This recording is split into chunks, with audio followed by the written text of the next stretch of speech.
but in particular members of the public. I think the media later when they arrive, and our initial cohort of non-executives. So today I think is a really important day for Islanders. This is, to the best of my knowledge, the first such public meeting that has independent non-executives, and the essence of this meeting is to improve as much as we possibly can healthcare for the Islanders and visitors to the island. That's the overall purpose of this. We must never lose sight of that. The approach we're going to adopt is the board will, when it's fully formed, have 6 non-executives, the chair and 5 non-executives. We're on the way to achieving that, and the remaining appointments will be made over the forthcoming weeks. It was a very, very successful, if you like, campaign to recruit non-execs. We had well over 100 applicants, and I saw some of the applications, and they were indeed highly qualified people. So that this has been, I think, a successful process in setting up the board. If there is one person that has driven the establishment of this board, it is the Minister, Karen Wilson, and she's not always had the easiest of times in doing so, but nevertheless she's achieved this, and I think we should all be grateful to her for her consistent support and energy in driving this project forward. Karen would be with us this morning, but unfortunately she's got COVID. I have talked with her, she sends her best wishes. She couldn't say a lot more than that because she's got a very sore throat, I think. So she would be with us. So, as I say, there will be 6 non-execs. There will be, and the Minister has asked me to talk with Chris Bone here to identify which of the directors have votes. So there would be 6 voting non-execs and 5 voting execs. In practice, that has no particular meaning in my experience. I've never known a board come to a vote, but nevertheless we have to do that. There may be a vote on some issues, we shall see in the future. It doesn't mean there will only be 5 directors, there can be more than 5 directors, but we have to have more voting non-execs than we have voting execs. And that's Chris, I will ask you to give some thought to that and feedback to me, and I'll discuss it with the Minister so that we make sure we have the approval of the Minister. The process that we're going to follow will be guided by openness and transparency. So if you look at the way the board works, almost every issue will be discussed in public, in a public meeting. For as long as I'm chair, I will insist on that. There has to be good reason why an issue is not discussed in public. And broadly speaking, that's either because there's a legal process in place, there's a commercial sensitivity, or it identifies an individual. So with few exceptions, the discussions that this board has will be in the public domain. They'll be fully minuted. The minutes will be in the public domain when they've been approved. This is being recorded, that will be available. So we collectively will make every effort to be open and transparent with Islanders so that they know what's being achieved, and frankly what may not be being achieved has to be achieved with the funding that they provide. So that is absolutely the spirit of this. In terms of the process today, we've got an enormous agenda. This is the first advisory board. There have been 3 shadow boards that we've run with me as in effect the only non-exec presence, and the quality of papers is improving, and I hope the performance of all of us will improve, but we're learning. This is a new board, and I recognise that. What I've done today is to ask everybody, including the change team, so as most of you will know, there's a change team working with the execs, and I've asked everybody to be around the table because everyone's contributed to the point that we've reached today. So I would ask the change team to intervene if they feel there's something that absolutely needs to be said. That would be helpful, but the majority of the papers will be presented by directors. So I think it's probably, given the scale of the agenda, it's best to assume that everyone has read the papers. And so when the papers are presented, I'd be grateful if directors would just draw the board's attention to those things they thought were particularly important. And I would be grateful if the focus was on outcomes and on compliance, as opposed to long descriptions of process. That there's still, frankly, a difficulty with the papers, and that they are over-wordy about process and less concerned with "and so what." I've only yesterday met my fellow non-execs, and so I've not had the opportunity to discuss this with them. But I'm pretty confident that the non-execs on this board will take the same view as non-execs on every other board I've been on, which is the "and so what is the outcome of that process." And there is still in the organisation a tendency both to set up quite large processes and with perhaps not the focus that there needs to be on the outcomes. And you and I have discussed this on a number of occasions, Chris. We will change that. But please, when you're presenting your papers, focus on why this is being done, why it's important, and what it will lead to, as opposed to another meeting. Because otherwise, I'm sure my non-exec colleagues will intervene and say, "And so what is the implication of that? Where is this going to get to, and how are you going to demonstrate to us that you're achieving something?" So that's really, I think, all I wanted to say before we get underway. So again, welcome to one and all. Let's make a start if we could. So this is a meeting in public, and the first paper addresses the rules around meeting in public. And the important point is that there will be an opportunity for the public to put questions both in written form and orally at the end of this part of the meeting. And there are various rules around that you can read, but in principle it reflects the fact that this is a meeting in public. So does anyone want to comment at all on that particular paper? Is that straightforward enough? Yeah. Emma, yes, please. Sorry, we had a brief discussion, Chair. On reflection, where I have said that pre-submitted questions, the deadline is 3 working days before. I think I need to make that 2 working days in order to allow people enough time to read the papers. Good, thank you. Anything else? So I take it that's approved. Are there any declarations of interest?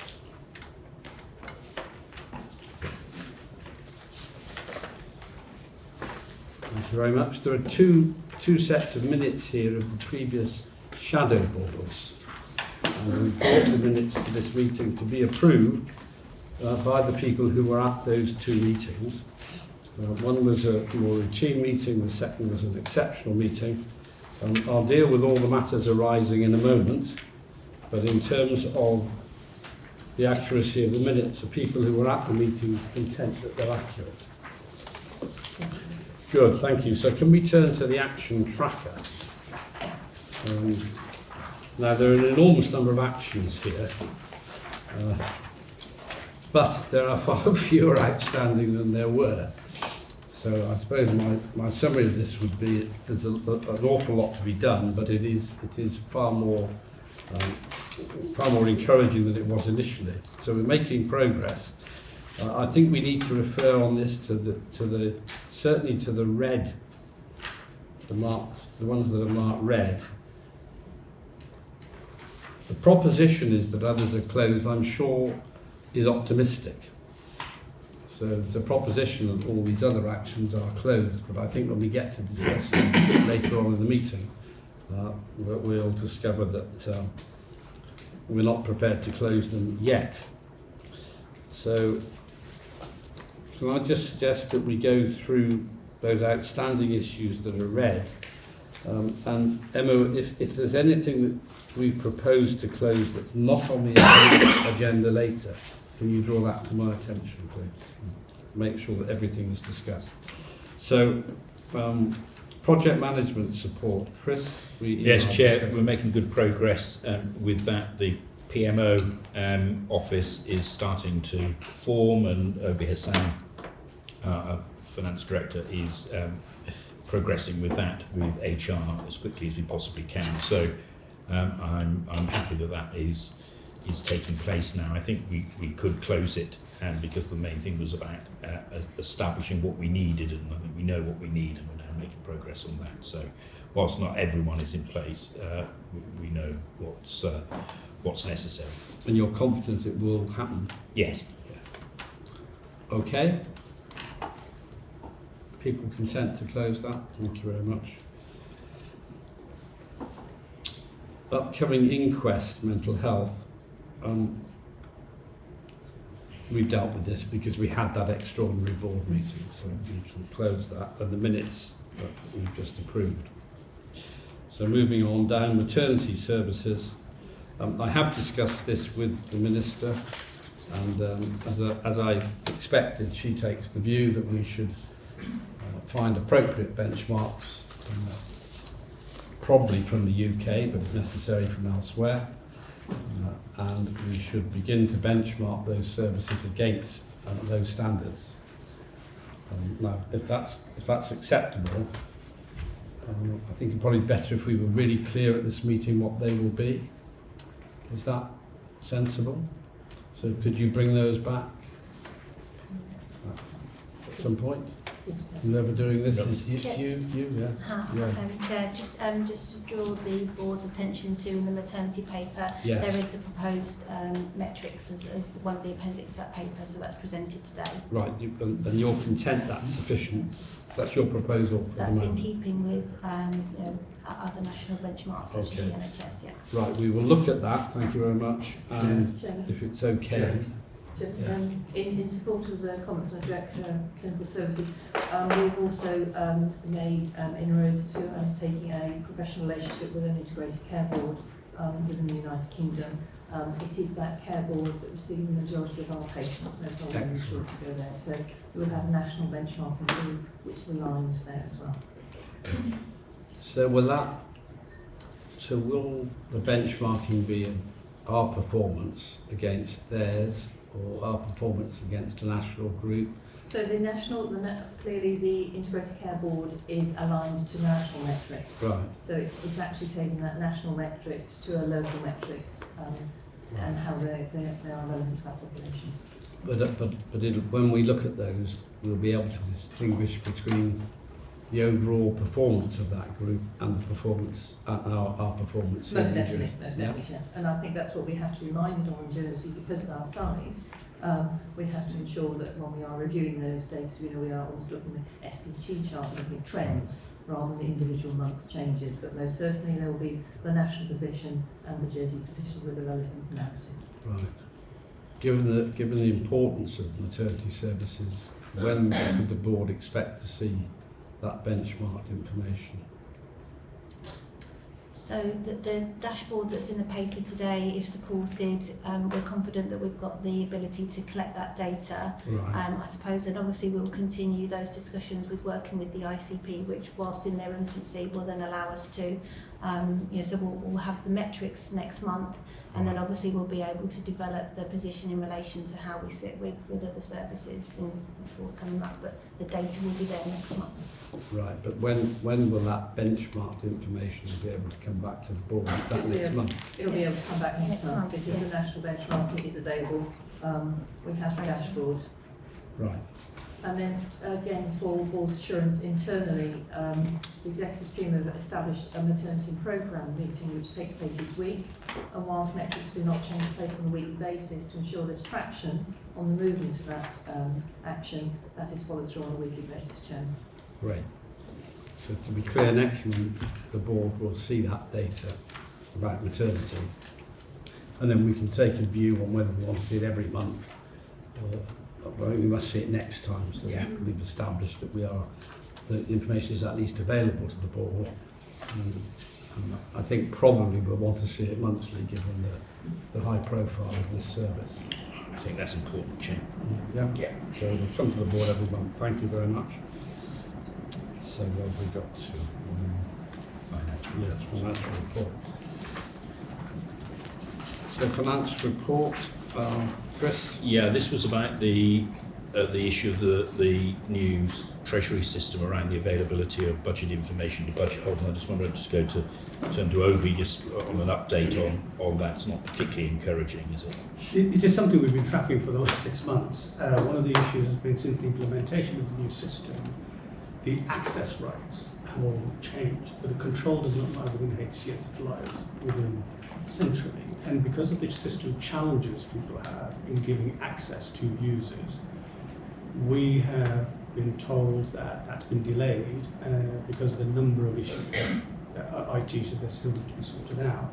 And the next time frame we've been given for this piece of work to be completed is in the new year. And it's something that we chase every month. Our own finance business partners have access to it, but even that's limited. But then for wider access, it is an issue that the workload in IT is such that it will take them some time, and that's the closest time frames we have. Thank you very much. Any questions on Well, it's not satisfactory, but we're in the hands of the Treasury. In Yeah. litigation, Chair, the finance business partners download the information, produce reports, which is time consuming, but the information is provided to care groups, but it's clunky, it takes time, and it's inefficient.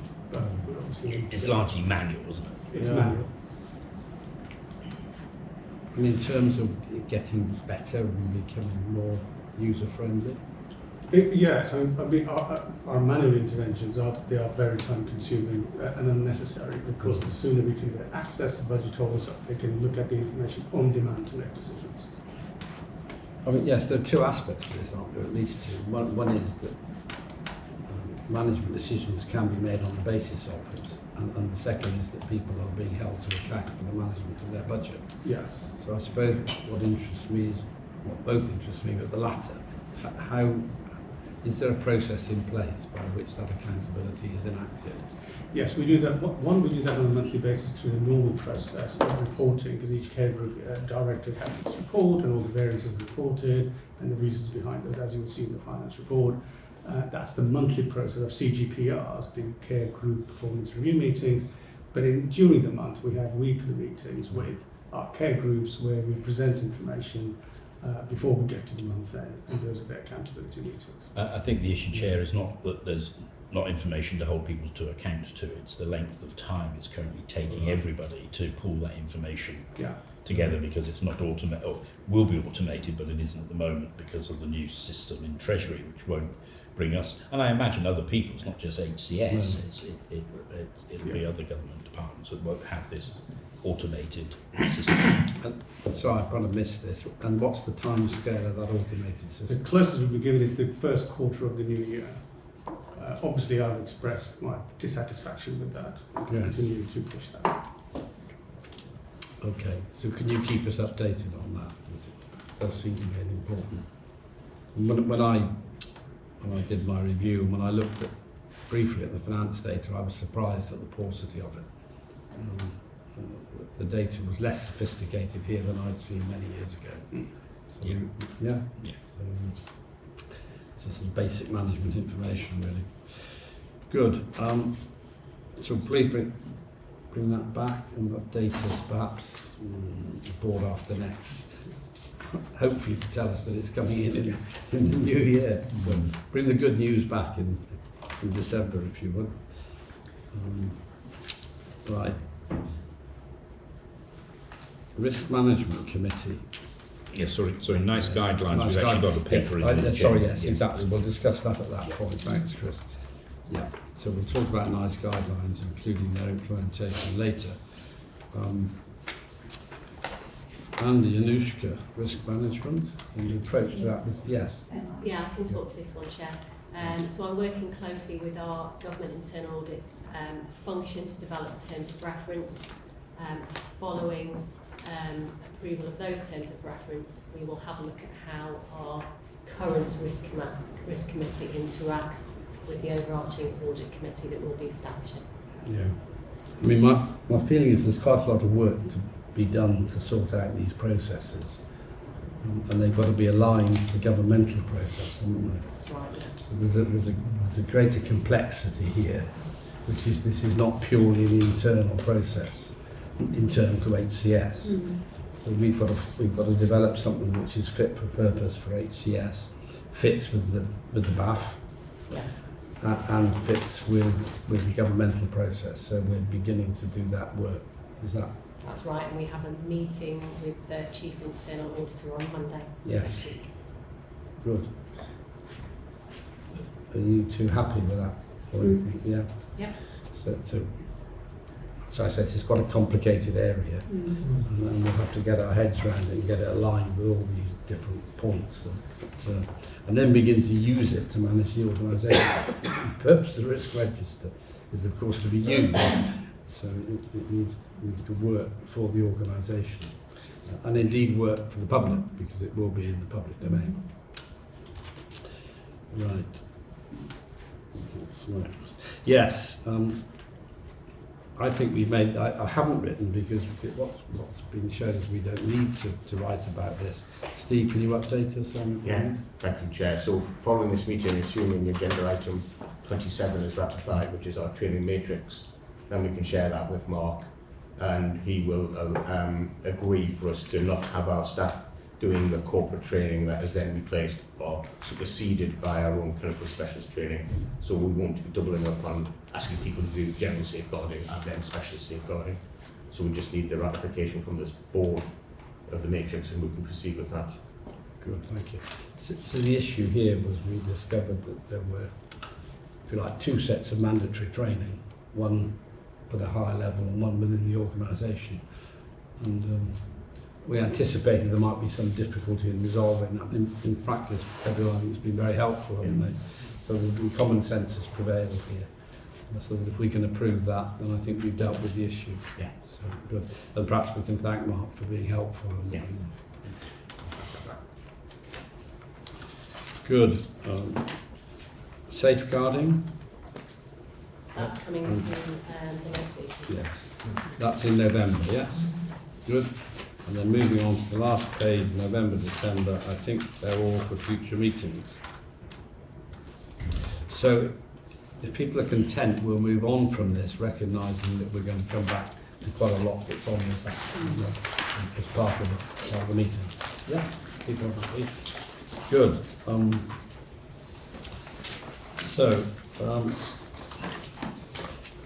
Got here Chair's introduction. I introduced myself briefly.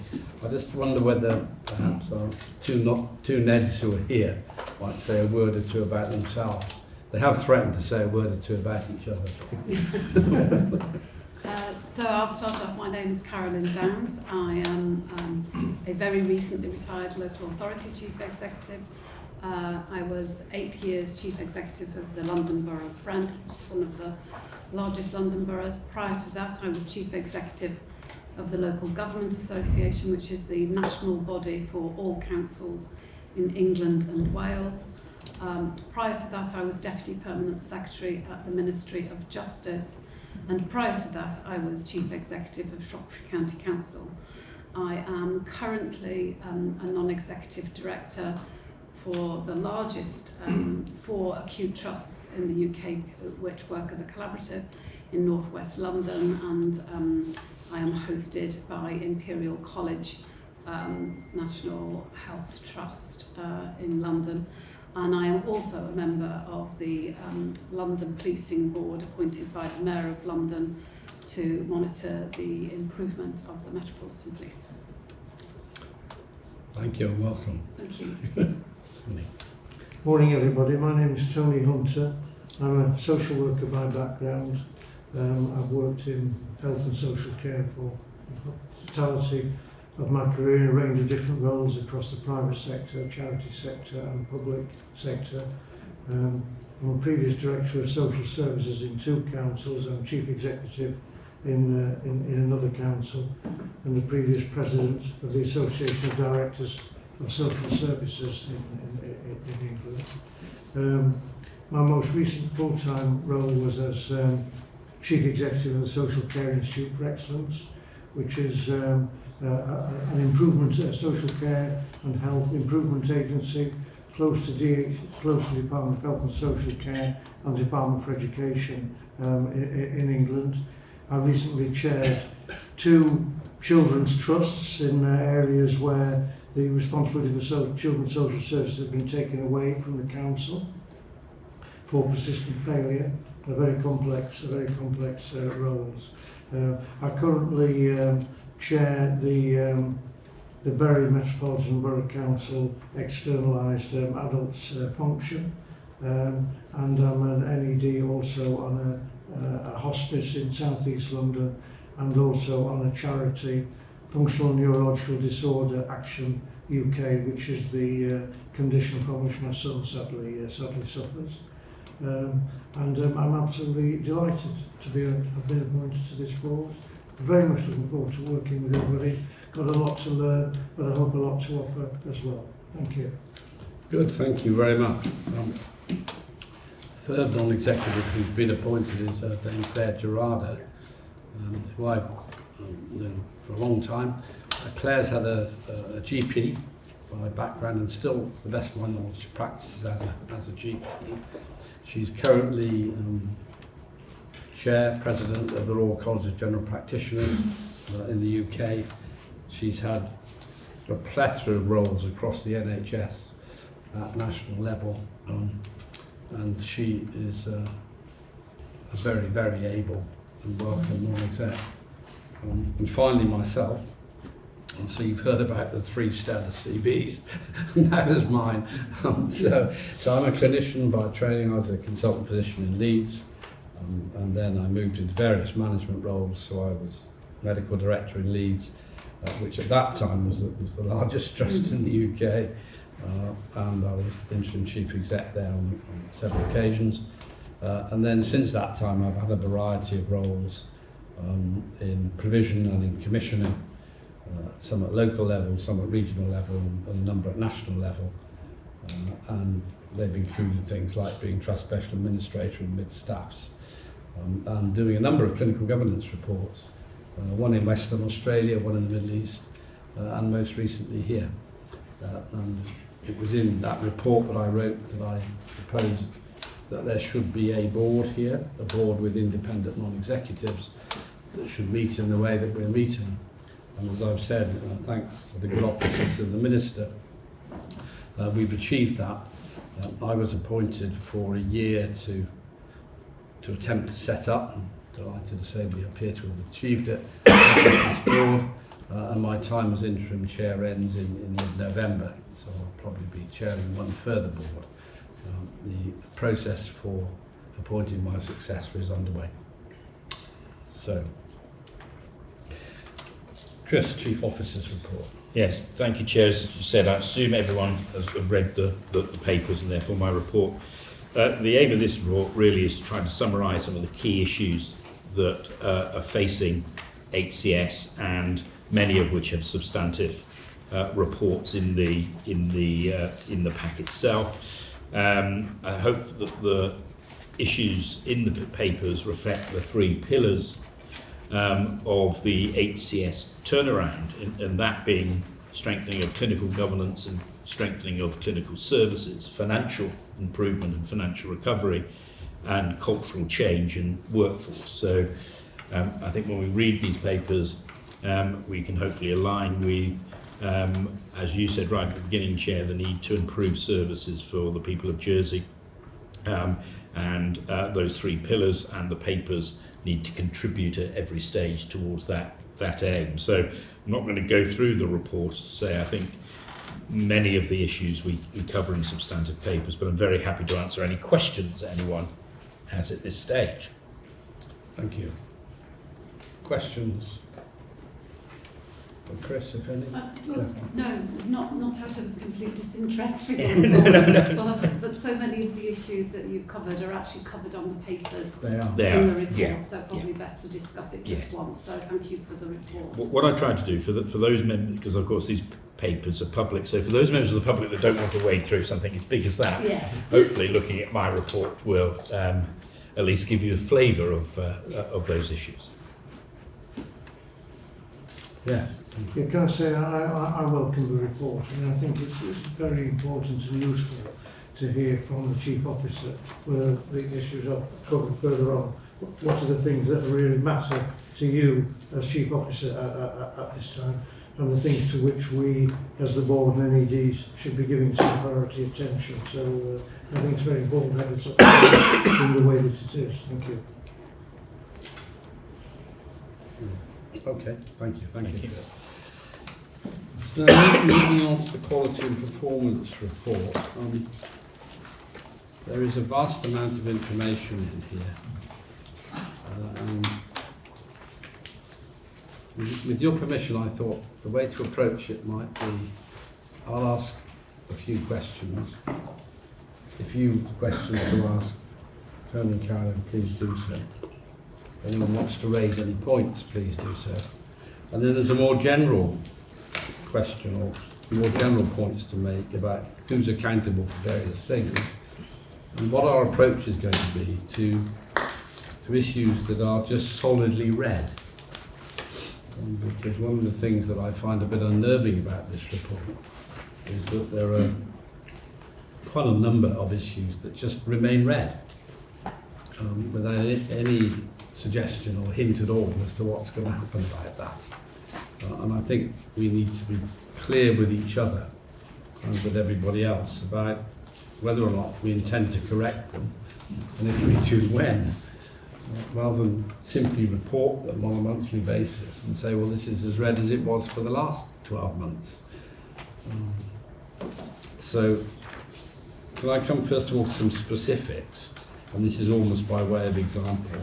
And they're picked to some extent at random. So, because I was struck by the new to follow-up ratio, which has remained red. This is in outpatients. So here we are with significant waiting lists, which we will discuss. Waiting lists for all things, really. And yet we're a long way off an appropriate new to follow-up ratio.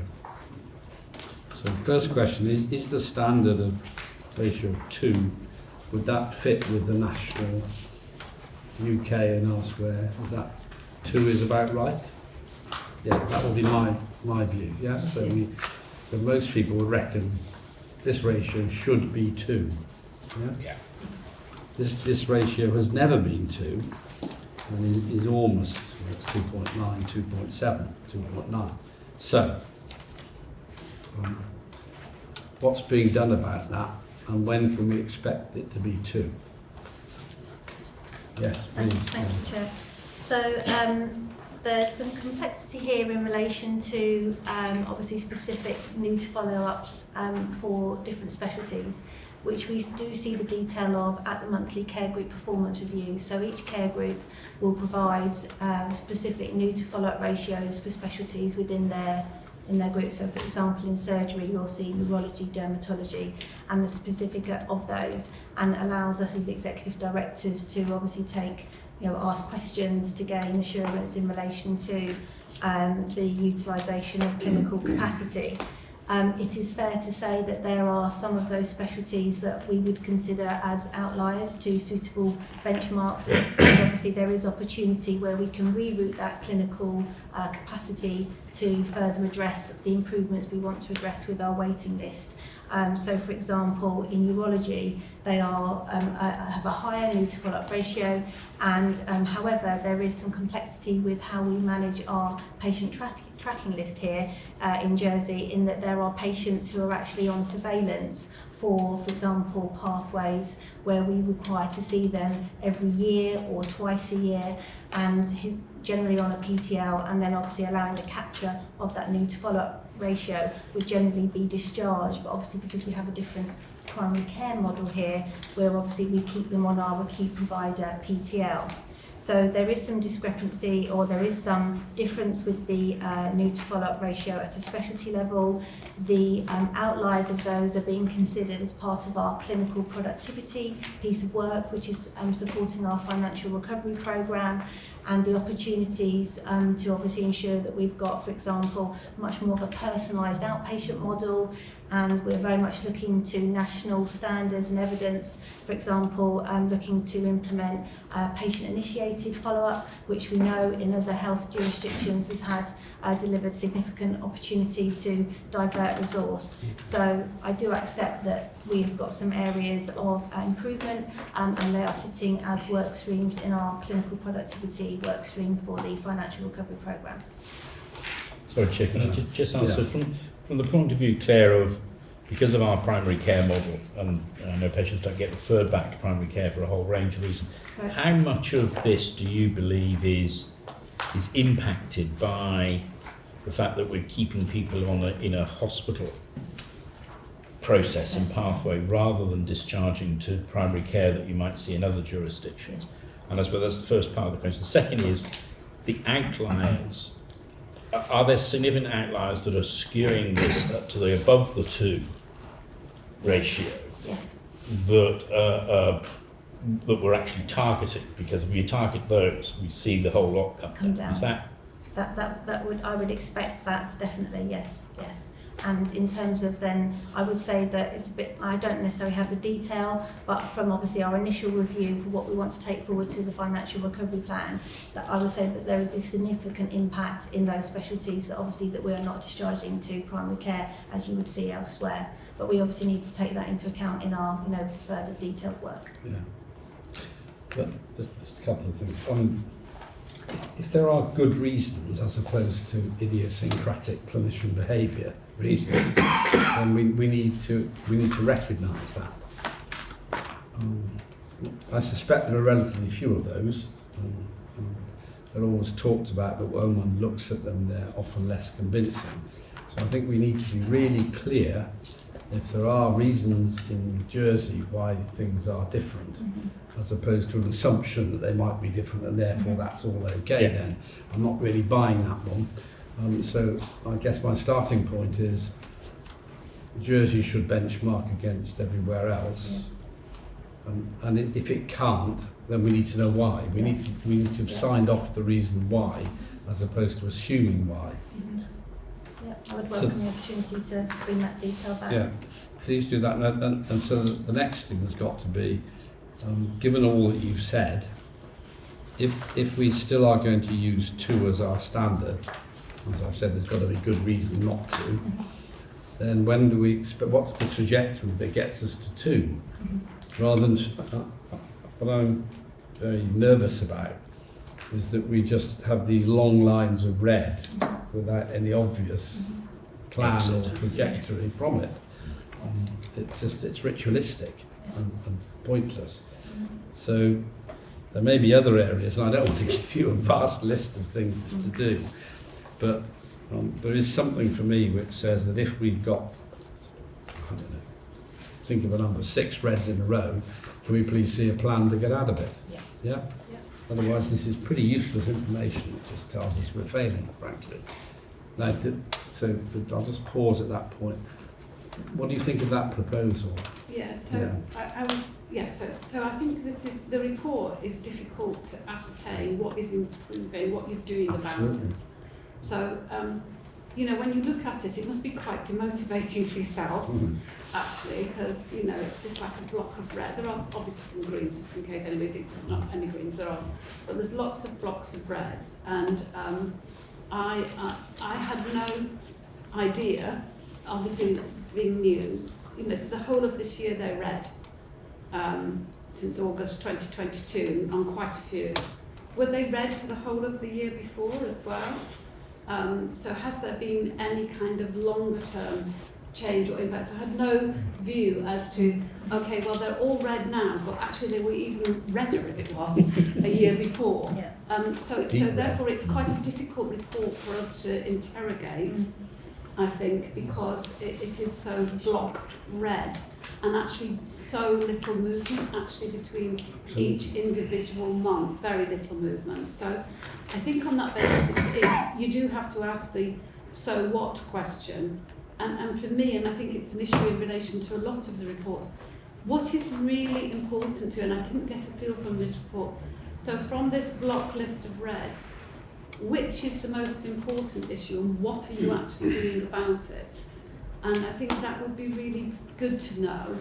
And then particularly if we've got specific areas that we are concentrating on, then hopefully by next month we would then see an improvement, and the month after a further improvement, and that will be much more motivating for staff as well, you know, Absolutely. to see that their efforts are paying off. So and then the other thing I was just slightly concerned about was the quality of the performance data, and whether that data was absolutely spot on or not, because it seems to imply in the report that there are various stats here that you're not entirely confident on. So that's another issue as well. So I think I completely agree with the chair in terms of we need something which gives us a better idea about what is actually happening.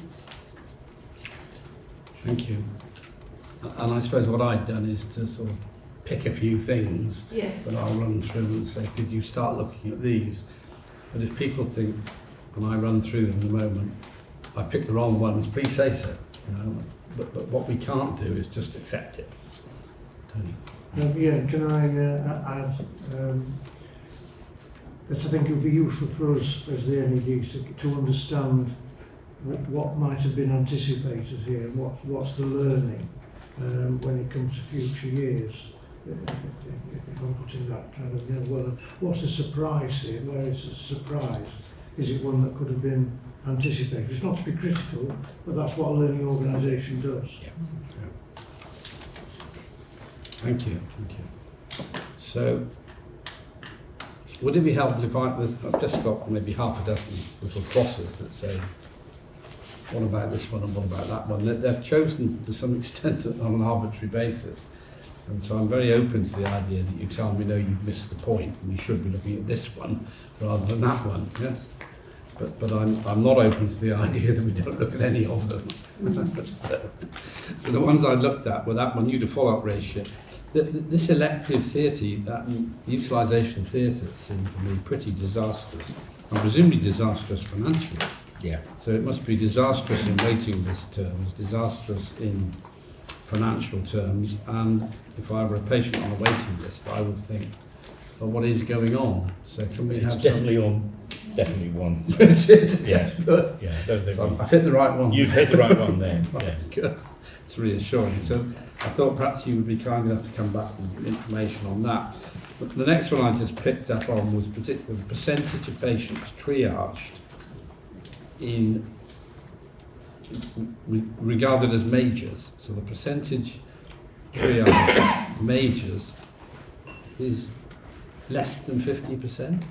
Is that true? No, so it's not correct. We're Right. not capturing the data here. There is some detail in the exception report that describes why that isn't the case and what we are doing to obviously improve the data capture. But from discussions I've had with the Chief of Service in Medicine and a clinical lead in that department, we are confident that we are delivering our SOP that ensures that every patient who's attending is seen and is attended to by the consultant and the appropriate members of the ED team. Within that standard? Within the standard, yes. So that ought to read 100%. So obviously there's different categories within major, and there's different time frames for the different categories of patient within the major category. Yes. Yeah, I absolutely accept that. But what I'm anxious to see is, given all of that, what figure should we look at? Yes, there's no point in putting a figure down and then saying, well, it's not necessarily true. So either we have to decide what it is we're measuring and measure it and be open about it. Yeah. Because at the moment, I think most people looking at that would be perturbed, really. Mm. If I go into an A&E department, I've got less than 50, with a major problem, and I've got less than 50% chance of being seen appropriately, then I would be nervous about it. So by all means, let's correct it, but then let's see a corrected figure. Yeah, I agree. So are we going to be able to, the data capture problems that we're experiencing, are we going to, so when we report again next month, Yes. is that going to, are we still going to have the data problem, or is that going to be resolved anytime soon? So I've been having discussions with the clinical lead, because obviously this is a collection of P1, P2 and P3 different categories. Yeah. So I need to have further discussions with our informatics department and the clinical lead around how we're best to present that. Because to be honest, as you said, it's sort of pointless having it there if you know it's wrong. Yes. Yes, exactly. Yeah.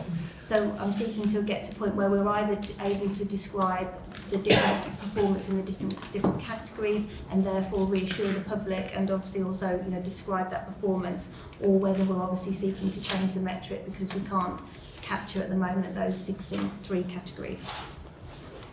Right. And then the one more I just happened to pick. Yeah, sorry. It is important for the organisation, a number of areas, the data capture, and I've been working with the executive and the informatics team, but we do need to be a little bit cautious here. Sometimes data capture is a problem because of the idiosyncrasy of the IT system. Yes. My slight worry about the ED story is it was said to be a problem with track, and when we changed it to now a problem with Maxims. I think if there are going to be changes, then the board should have very clearly explained what the changes are, so that we don't end up fudging the problem. One thing that is good about this report is right at the back, the informatics department very helpfully include the precise definitions of everything that they're using and why that definition has been chosen. The practice in informatics that I do support is that they try to update this report annually so that it will be updated for 2024 and then the strong intention to run for 12 months. I would commend that approach to the board, because otherwise you keep chopping and changing, you can't really compare enough and you can see the question, are we improving or not? So I think really helpful as this is done, that if we change those definitions at the back, we have a supplementary paper explaining exactly what we've done and why, just so that the board can have confidence that it knows what is being measured. And some of the things we did distracting. So what I want to say is that it is a problem, but we need to be very transparent when we make changes. Thank you. I agree with that. But this data is, it's crucial to the functioning of the board, but it's surely crucial to the management of the organisation. Yeah. Yes, and unless you know what the figure means, then how do you manage it? And so, I completely agree. yeah, I'm just picking on 2 or 3 things at random, but I'm sure, are there any you want to particularly highlight? I did actually want to highlight the percentage of patients waiting over 90 days for community services appointments. So if you look at that, I mean, red as well, and a bit of amber actually, interestingly, in the winter period for acute services. But acute services are nothing like as far away from their target as community services. So is there something going on there in terms of community services that we really need to know about that's causing that?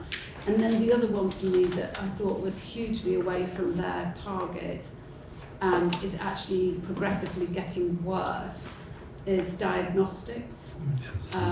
So that one is now nearly twice as bad as it was a year ago, and is twice as bad as where it should be, or 100% worse than it should be, if I can put it in those terms. So those are the two that I just thought, blimey, they are really way off their targets. And the outpatient one, I thought, why is acute so much better than community? So Chair, with endorse those points, I would also just say that diagnostics is actually not fully captured either. Only certain elements of diagnostics are incorporated in there, so that our elements of diagnostic pathways that we don't have data on in this report. And that's a long-standing problem, that's not new. Sorry, does that mean that those figures are better or worse? well, it would be impossible to say that radiology is not incorporated in that, and actually Okay. there has been work going on by specific radiology. The waiting list for routine MRI scan, I believe, is over 52 weeks at the moment. It's 54, 47. yeah. 44 now. And we've got a plan to bring that down 6 weeks by Christmas. But that, as I say, that's not captured in how this data's collected here. That's the problem. That's the problem of different systems not being integrated, but it's probably something that should be on our list of things to solve, because Yeah. for the reason the chair has said, both for governance reasons and just for management reasons, so that the executive can prioritise limited resources correctly. And sorry, Andy, I'm not trying to distract from the point about community, I'm just trying to be clear about diagnostics. Yeah, thank you. I don't know if Andy wants to talk about community. No, this is currently physical health. Oh, physical health. Yeah, community. yeah. Okay. Should I Yeah. just comment on some of those points? So thank you for those questions. In relation to the community, I welcome the discussion. The improvement in that area has been achieved through our commission of children, particularly to our community dental services. So this was part of a social recovery scheme, given that the capacity within the dental department at the hospital is not adequate enough to see and treat all of the children of Jersey. And obviously members of the board will be aware of the particular impact COVID had in relation to dentistry services, obviously starting up quite late after COVID because of the very appropriate infection control measures that needed to be applied to that specialty. So the reduction has been achieved through the commission to our community dental services, and has actually been a very successful commission to the community dental services on Ireland, which are obviously private businesses.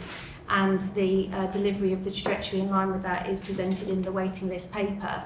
There is risk here, for us as an organisation, because that was a business case post-COVID, and obviously once that additional capacity is finished by virtue of that business case. So we have been having discussions with colleagues in SPPP, because it is very vitally important that we are able to define what the oral health strategy is for the island, that will obviously allow us to provide appropriate access to care for children, but we don't currently have that as part of our BAU capacity within the dental department. So that's in relation to that point. In relation to the impact of diagnostics, that is very clear on the QPR on that page about the impact that Maxim's had. So historically the organisation had been able to develop processes that allowed us to accurately collate obviously the information in relation to lots of different systems that our diagnostic pathways are on, and we haven't been able to achieve that yet post the go live. So it is the rise in diagnostic waiting list is not real, it's a reporting issue post, whilst we do accept that there are areas of challenge and improvement that have been identified, such as Chris was talking about. So there's a few issues with that one. Thank you. Well, I'm trying to think where's this discussion taken us? I think if we ask you, if we the Neds ask you to come back with a lot of detail about everything that's been read for 6 months, that seems to be a task that you're unlikely to achieve within a month. Is that? Yeah. And it'll be a lot to consume. It'll be a lot to consume. Now we've come up with a few things as exemplars. I think those things that have been mentioned are those things that we can, Right. and there may be some others, but we can focus on for the next board.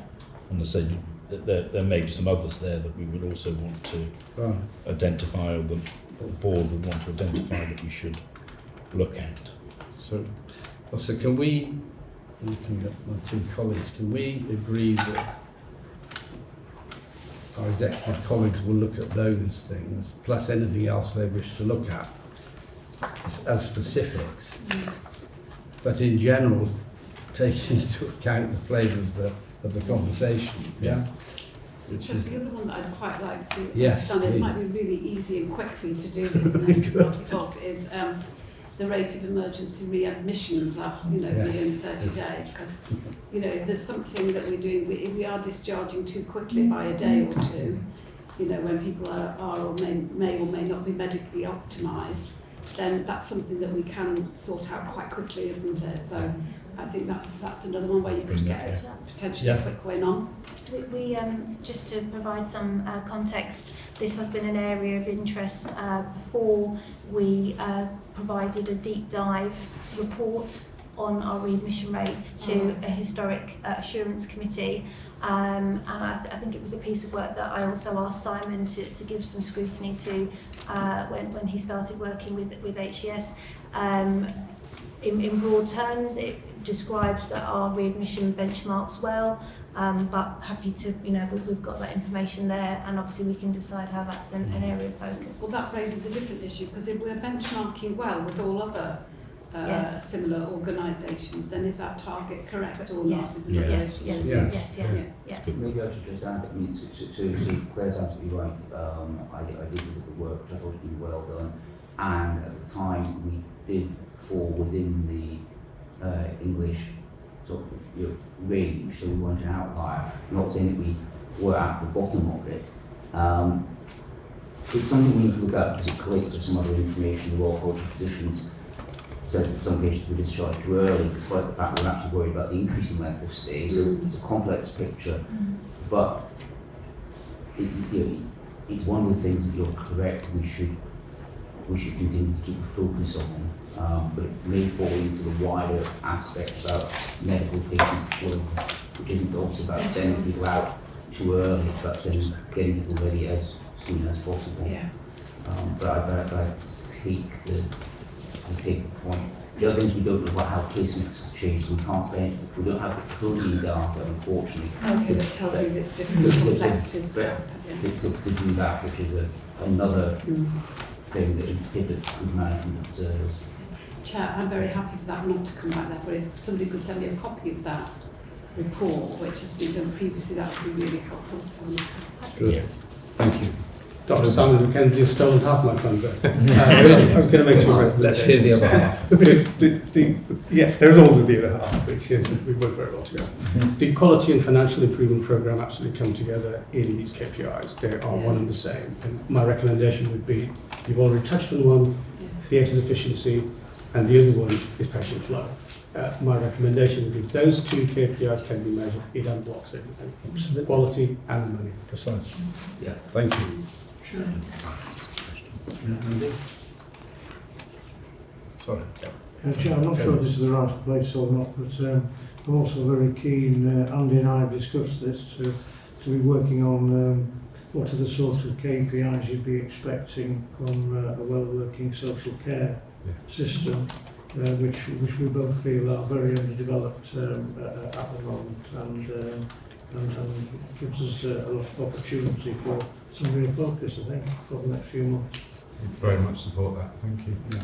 So, will you lead on that? Indeed, yes. Would you be kind enough to support that? You've got expert knowledge in this area. Absolutely. Yeah. So perhaps between you can come back to the board with your proposal. Indeed. Yeah.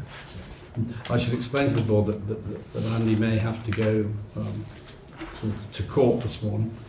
Not that I've done anything, just to be clear. It's not his fault. So thank you very much if you have to go or when you have to go, but please do, we understand that. So my summary of that is that execs will, in broad terms, look hard at these indicators and the standards that we've set ourselves and the quality of the data, so that we don't keep presenting data and then say, well, actually, it's not accurate. That's a completely pointless process. So if things come to the board, then we'll have to assume that they're accurate. Kathy? Thank you, Chair. I totally support that. I think one thing we do need to remember, that's the reason why we're in the room today, is the impact of these challenges on our patients and our population of Jersey. Now, in the report, I know the Director has aligned the review of our inpatients when delayed. I'm sure there are processes for the same process for our outpatients to know what is that impact when you've been on that waiting list a long time, and perhaps our Director is able to assure us that that same process applies to outpatients. It does, yes. Good. Yeah. Thank you. And the second thing I think we've agreed is that directors will look at those specifics that we've mentioned, yeah, and any others that you wish to do so. I'm trying to set a balance here between making progress in some important areas and that I'll give just an impossible task being set for you. So is that okay, Chris? It is. Thank you very much. The other thing I wanted to mention about this is that the back of it, there's all these exception reports. And to be honest, I wasn't quite sure what to make of them. One comment I'd make is that if we're going to have this in this report, it needs to be directors' names, not people who never come to the board. So we need to know who is accountable for this, at director level, not the... You know, a lot of it reads more like ongoing management information than necessarily information that might come to the board. Have you two had the opportunity to look at these exception reports, and what's your take on them? I thought they were a bit thin, to be honest. Yeah. I think, Chair, we have had discussions about this, and I know Simon's been trying to help, is whether the current quality and performance report as presented, which is sort of a product of the past being sort of tweaked and amended as time has gone on, whether there is a different format that is more helpful and understandable than our current format. And I think, Simon, you've been looking at that with our informatics department as well, haven't you? Yes, in fact we started in April or May, and both Beverly Edwards, who's the head of informatics, and I've been somewhat distracted by other things. We got back together last week. The process actually is that, again, some of what needs to be reported fits in with ministerial reporting requirements. So that needs to be signed off quite soon. I'm not sure exactly when. Clearly, anything the Minister considers important, obviously the board should consider important. What we're trying to do, which I hope you would support, is to get a kind of common set of data. So that's quite a limited number of things the Minister wants in the report. I think as a board, you need a broader range so you can get a picture to see what the broad picture is. Then below that, but in continuity with it, the managers need more detail to actually manage the service, and as you get further down, you need more detail. But what we want to do is make sure that actually it's the same data going through, it's just that it gets more detailed as you get down. Because clearly there are things that you wouldn't wish to have in a public meeting which might result in an individual being identified as completely inappropriate. So that's what we're trying to work to. We also, as Kathy's already mentioned, are going to change it to an SPC format so that we can more readily see what is actually a change and what is just random variation from month to month. Some of the things that look like changes, you can easily explain by a number of working days in a month, for example, and actually, we want to not get too depressed or too excited. Does that make sense? Because that is the approach we're trying to take. We are a bit behind schedule, Chair, so we're kind of running quickly. Right. But we will, but as I said before, we will be transparent. We're not trying to conceal anything from you. If it changes, we'll explain why. Yeah.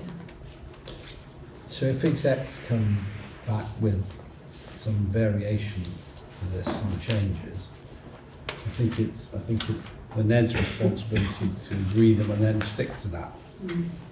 I say that one of the things that used to frustrate me is when I was an exec director was that the NEDs would keep changing their mind as to what they wanted, and so reports were always either too long or too short. I bear the scars of always getting this wrong. So I think we've got a responsibility to say yes, we're content with that.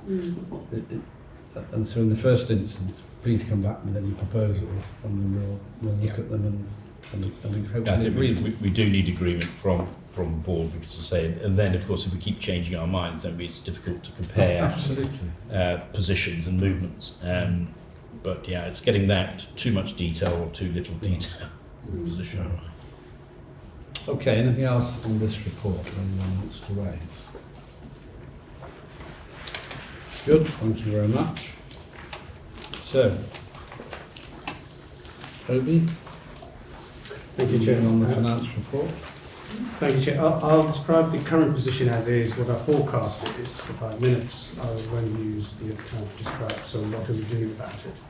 So currently the financial position at HCS year to date, this is, we're discussing month 8 as at the end of August, was the overspend was 18.9 million against our budget, rising by 2.8 million in month, which is pretty much the run rate we've been going at on a monthly basis.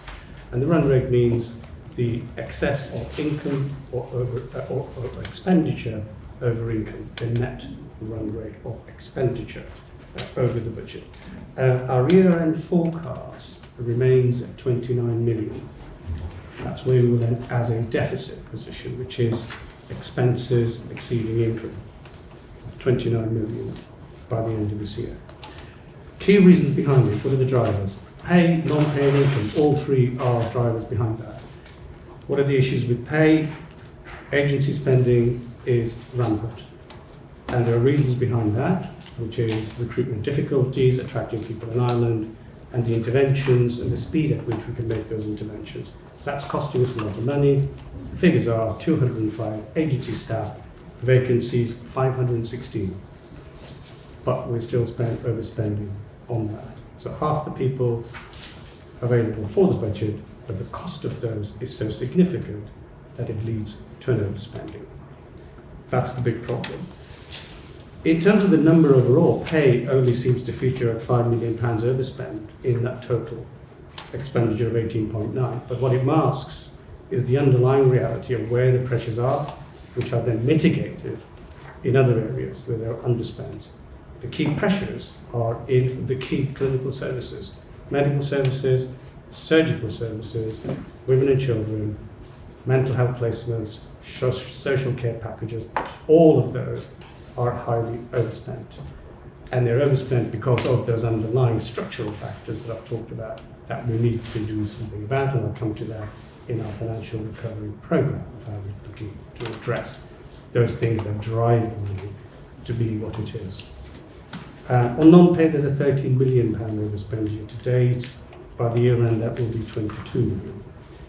And in non-pay, is it made of a number of factors? It is made of a number of large contracts, care contracts, mental health contracts, tertiary care contracts, which means patients going off island to Southampton or other places, but also on island, which require an element of retendering, which we are now doing, but that's not been done for a while, to ensure we're getting the best value for money.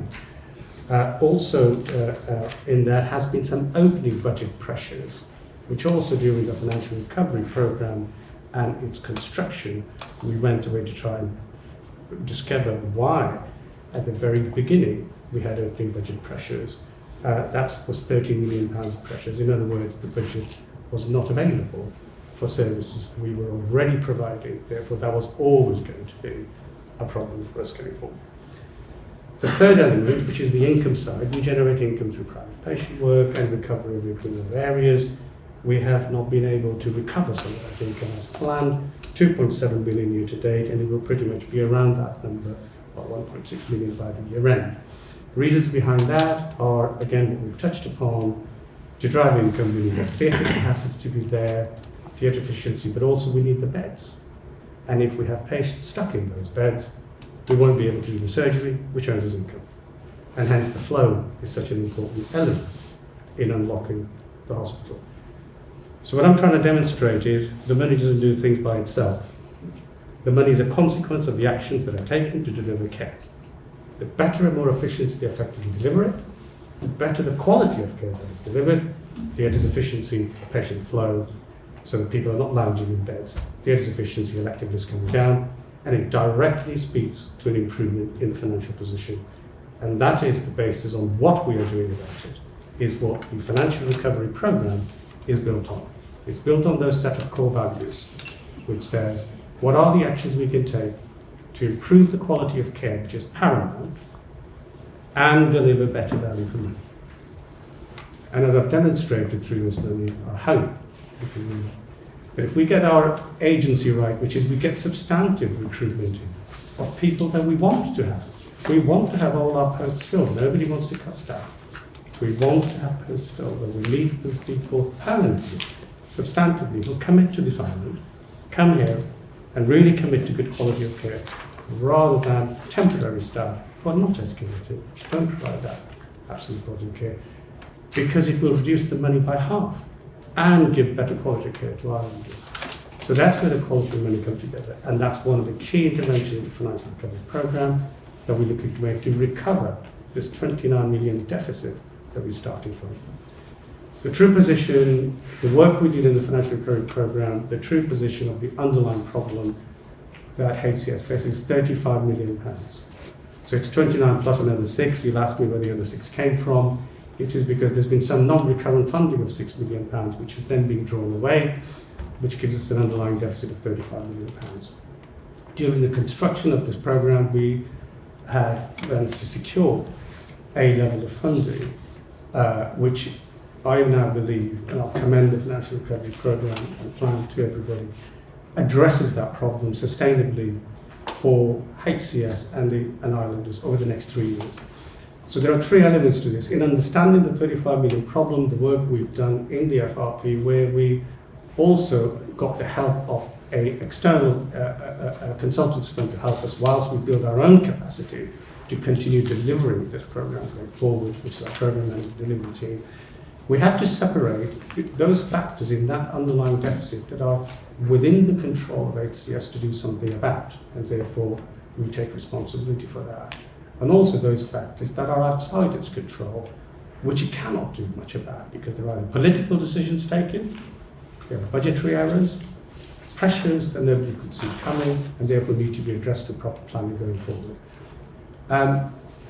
The position we got to was that of that 35 million deficit, 25 million of that is within the control of HCS through better improvement in its own processes, productivity, recruitment initiatives, and so forth.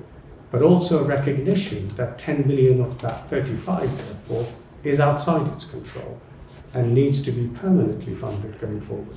I am pleased to report that that was accepted by Treasury and that we have that funding available now going forward over the next 3 years.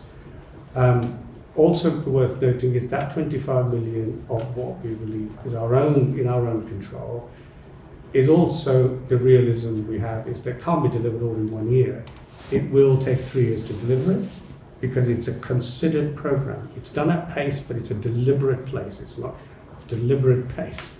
It's not slash and burn because we want a sustainable health system to develop. And that's what the financial recovery program does. It will address that through its own delivery team, but the commitment we have to absolutely make in recovering this position in 3 years is the culture change of accountability and ownership that we all drive at. Great leadership, which means that's our commitment, we must deliver it. And the first thing that we need to be delivering for that is within this year, we need to deliver credibility. And that credibility in a number, a financial number, is £3 million in 3 months. Very doable if you think about it. For 3 years, what we've said, the journey of the 3 years, if we exit our run rate, which is again for the members of the public, the difference between income and expenditure, what we either overspend or underspend. If as we come out of this year, we can begin to bring our overspending down by £1 million a month, which is entirely in our control to do through the actions I've described, then next year we will end up with 12 million better off, which is our plan for next year. And the year after, 10, because by that time we are recovering the position and investment is going in and we get a balanced position. Thank you. Thanks very much, Obi. Questions? Yes. Yeah, thank you so much for that, Obi. That was very clear. So my question is, your in-year savings of 3 million, which you've described how you're going to do. So that's £1 million this month. So number one, how's that going? Because we're actually in this month. And then the second question was just from, so the total reserves are just 2.93 million. Yeah. Which is extraordinary, actually. A tiny figure. I just need to understand indeed whether the states of Jersey therefore have larger reserves which can be called upon if necessary. If there was an absolute catastrophic event, for example. And then the other issue is that you've frozen that 2.93 million. Is that just in case you don't make the 3 million, I presume? Yeah, two points to that. It is absolutely that. There is the challenge we have, of course, is the culture change required to deliver those savings. We have a plan now that says that we're now into delivery phase, and it is to mitigate the risk that should something else hit us during these 3 months, that we do have the reserves to be able to deliver that 3 million. But really what we want is not to use that, of course, and to actually deliver the improvements, which is theatre's efficiency, patient flow, and the income targets. That's actually, if we deliver that... Because the reserves, the issue with the reserves is it doesn't deliver it delivers 3 million, but it doesn't deliver the change in the run rate that we want I get that, yeah. see.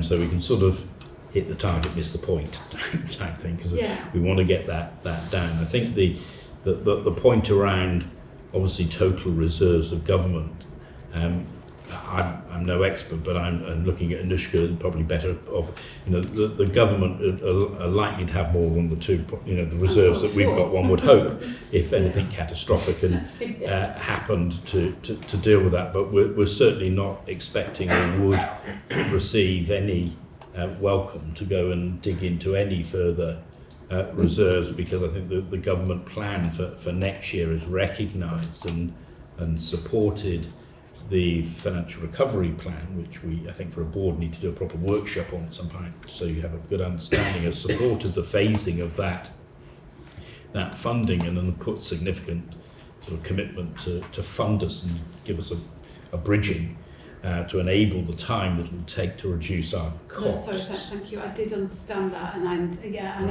wouldn't want to go with a begging bowl, at all. And I agree with your plan to sort it out. I just wanted to know if there was a catastrophic, because to me £2.93 million worth of reserves is a very small figure. And I just wanted to understand if there was a catastrophic event, how we would deal with it. I think maybe I'll look to Anushka, but a good example, I suppose, of how we've dealt with it, that there are specific costs associated, we've got it on the board, with the review of the rheumatology service. And a separate budget allocation has been given to us by government to manage the unusual, extraordinary cost of dealing with that particular. So I think similar things would happen. Anushka, do you have a view? Yes, it might be useful just probably outside of this meeting to understand a bit more around how the building finances and how that works. But it's exactly so. We work within a set budget, which is set annually, and you will see a proposed budget for next year in the lodged government plan. If there are certain emergency circumstances, for example COVID or major events, then usually that's across government decision making, with the Council of Ministers deciding how central reserves are being used. Okay, lovely, thank you. I entirely support your call for increased reserves, and as you'd expect, any finance director would. The reality is, however, that Treasury is having to fund the deficit positions for last year, this year, and next year. And effectively, if there were reserves as a finance director, that's what one would have drawn upon, leaving us where we are. And I think we should recognise that. But I absolutely welcome the point, and now's the time to rebuild those, because that should be what is in our control. Hence the 3 in 3 campaign is so important. We know what to do, it's making it happen. Thank you. Would it be possible in Jersey to have earmarked reserves for HCS as opposed to those reserves being part of the governmental pot? We can, we have to apply for those and then earmark them, so we have to find good reason to. And that is what we've done during this development of the programme. We have to access a number of reserves for Treasury to provide us with the funding to remove the to eliminate the deficit in it. So I'm trying to pick up on your point. What would the ideal reserves be for this organisation as opposed to the governmental reserve? I would argue for it. Historically, I would always argue for 10% Yeah. of the income as a comfort zone for shocks. So that would be how much? With our increased budget, that would be 28.6 million. Exactly. Yeah. Makes your point. Okay. Thank you. Anything else? Chair, yeah, it's going back to your point at the start about the importance of openness and transparency of how this board operates, and the mitigations for the 3 million are of course really about they're not ones that have a direct impact on the quality of service for Jersey's population really. I think it's very important that we remain open and transparent about what happens if these targets are not achieved, and at what point do these things actually impact on the quality of care. My view would be we will not make any financial decision, or at least whilst I'm here, that would impact the quality of care. And the reason is before we implement any financial recovery scheme, it goes through a quality improvement assessment process. It has to be signed off by the clinicians. We develop them not by accountants developing them. We work with our frontline teams, and when the financial recovery program is discussed, you'll see that the frontline teams sign up to it while stating the challenges and the risks that they have in delivering it. And we monitor the risk, but our role is to provide that support. But that's what I meant about the values and the core values that the FRP has built, the financial recovery program is built on. Quality is paramount, and if we do the right quality, we will get the better money. We choose not to do those things, that will reduce the quality of care. That's an absolute commitment. But it doesn't mean we can do everything. That's also a key thing to note. We cannot do everything because there is a financial envelope. Every healthcare system has that. Jersey's no different. Thank you. In some ways, the saddest part of this report is that we're spending substantially more on staffing and having fewer staff. Yeah. And that seems to me Absolutely. so That's the sad. key, absolute key. Absolutely. I think just a good example for those that aren't aware, some of the premium cost of, let's say, a locum doctor, for example, can be 100% above the cost of a substantive. So, and we'll pick up in the workforce, Steve will pick up in the workforce report what we're doing around recruitment, but it is essential. It's one of those sort of strange things that actually by recruiting more staff we save money. And that's what we've got to be focused on, because it's not just a financial matter. Having lots of agency and locum staff, whether it be doctors, allied health professionals, nurses, is never great for sort of consistent quality. So there's every reason to do it. It is the challenges of recruiting people to Jersey, and say Steve will pick that up in his report. Good.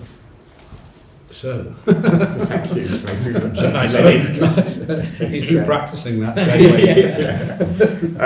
So I am going to take the paper as read, as described by the chair at the beginning. There's a couple of the metrics that I just wanted to draw attention to and maybe expand on, as well as the recruitment activity. So you will see from the report that there has been a significant increase in our funded establishment, which is the number of roles that we could recruit to over the last 6 months. Part of government plan work and bringing in new services, which is really helpful and good to see. And our staff and posts has actually increased in the last 6 months. However, the differential between the increase in funded establishment and our staff and posts has led to a higher vacancy rate, which is obviously something we're focusing on as part of the quality piece and as part of supporting the workforce, as well as the financial recovery programme. So we have a lot of new focus and activity around recruitment, some additional capacity to support the recruitment process, redesign the process, and targeted recruitment activity and campaigns which identify Jersey as a healthcare system to come and work in, which previously hadn't really happened. Our old model of recruitment had been an advert on NHS Jobs and an advert on group.je, neither of which really leaps out about what Jersey is and how it's different to other healthcare systems. So a lot of work has gone in that attraction activity, and what we're starting to see is if we can get people to identify the Jersey roles, then they're interested, and we are starting to see some successful recruitment coming through in terms of in theatres, and Andy and the team are working on a significant mental health campaign to look at mental health system in Jersey as a whole, rather than just trying to pick up specific jobs. So complete change in the way we're trying to attract new colleagues, a complete change in the way we support them as they go through the process, so identify resource to work with candidates to keep them interested and warm, and support managers to do those bits through the beginning of the process as well, with the intention of trying to reduce the agency staff count and increase our substantive numbers. So that's one element of the report that's telling us. I'd also just like to highlight the two other metrics that people look at as about the health of a workforce, and I mean that in a wider sense. So our turnover rate, whilst it's gone up this month, is accounted for by the junior doctors rotation this month. So we had a number of junior doctors leave in August, and that's bumped up the total turnover rate. But when you look at the voluntary turnover rate, which is actual resignations, it's quite stable. It's low in some senses when you look at what healthy turnover rate is often identified as, which is around age 10%. We're sitting at around 4%. So there isn't evidence from this that there's a massive turnover of staff. What we do see is, because we have small teams, if an individual leaves, it feels like it's a big impact on that team. And then the other piece is around the sickness absence rate as well, which has been pretty constant again over the last quarter, with the main reason for absence being given as coughs and colds, and I think that is just the general way people feel after those years of lockdown now. Just like it's tickled, just there's impact on how people are feeling. And then the third one I wanted to pick up was just on the appraisals. So a new system, so again for all colleagues, a new system was introduced at the beginning of the year for us to record our appraisals on, and we've had system and access issues to that new recording process, which have led to a real stuttering start to our take-up of appraisals. But the report I saw this week, it shows that we are now at 19% of staff with objectives approved, and 9% of staff have gone through their mid-year review. A lot of focus from executive directors into their teams to encourage that, but we are still trying to fix some of those system hierarchical issues which disconnect managers from their staff and prevent appraisals. So that'll be an ongoing piece through the rest of this year. We've got a lot of support from the central HR team to deliver on that as well. And I think that's all I wanted to identify in specifics. Thank you. Jessie, can you tell us something about where we are with nursing, because that was a significant problem? It is, yes. So we're in the process at the moment of producing a microsite for our nursing colleagues, which will encompass our midwifery staff as well as mental health colleagues and general nurses and any speciality areas.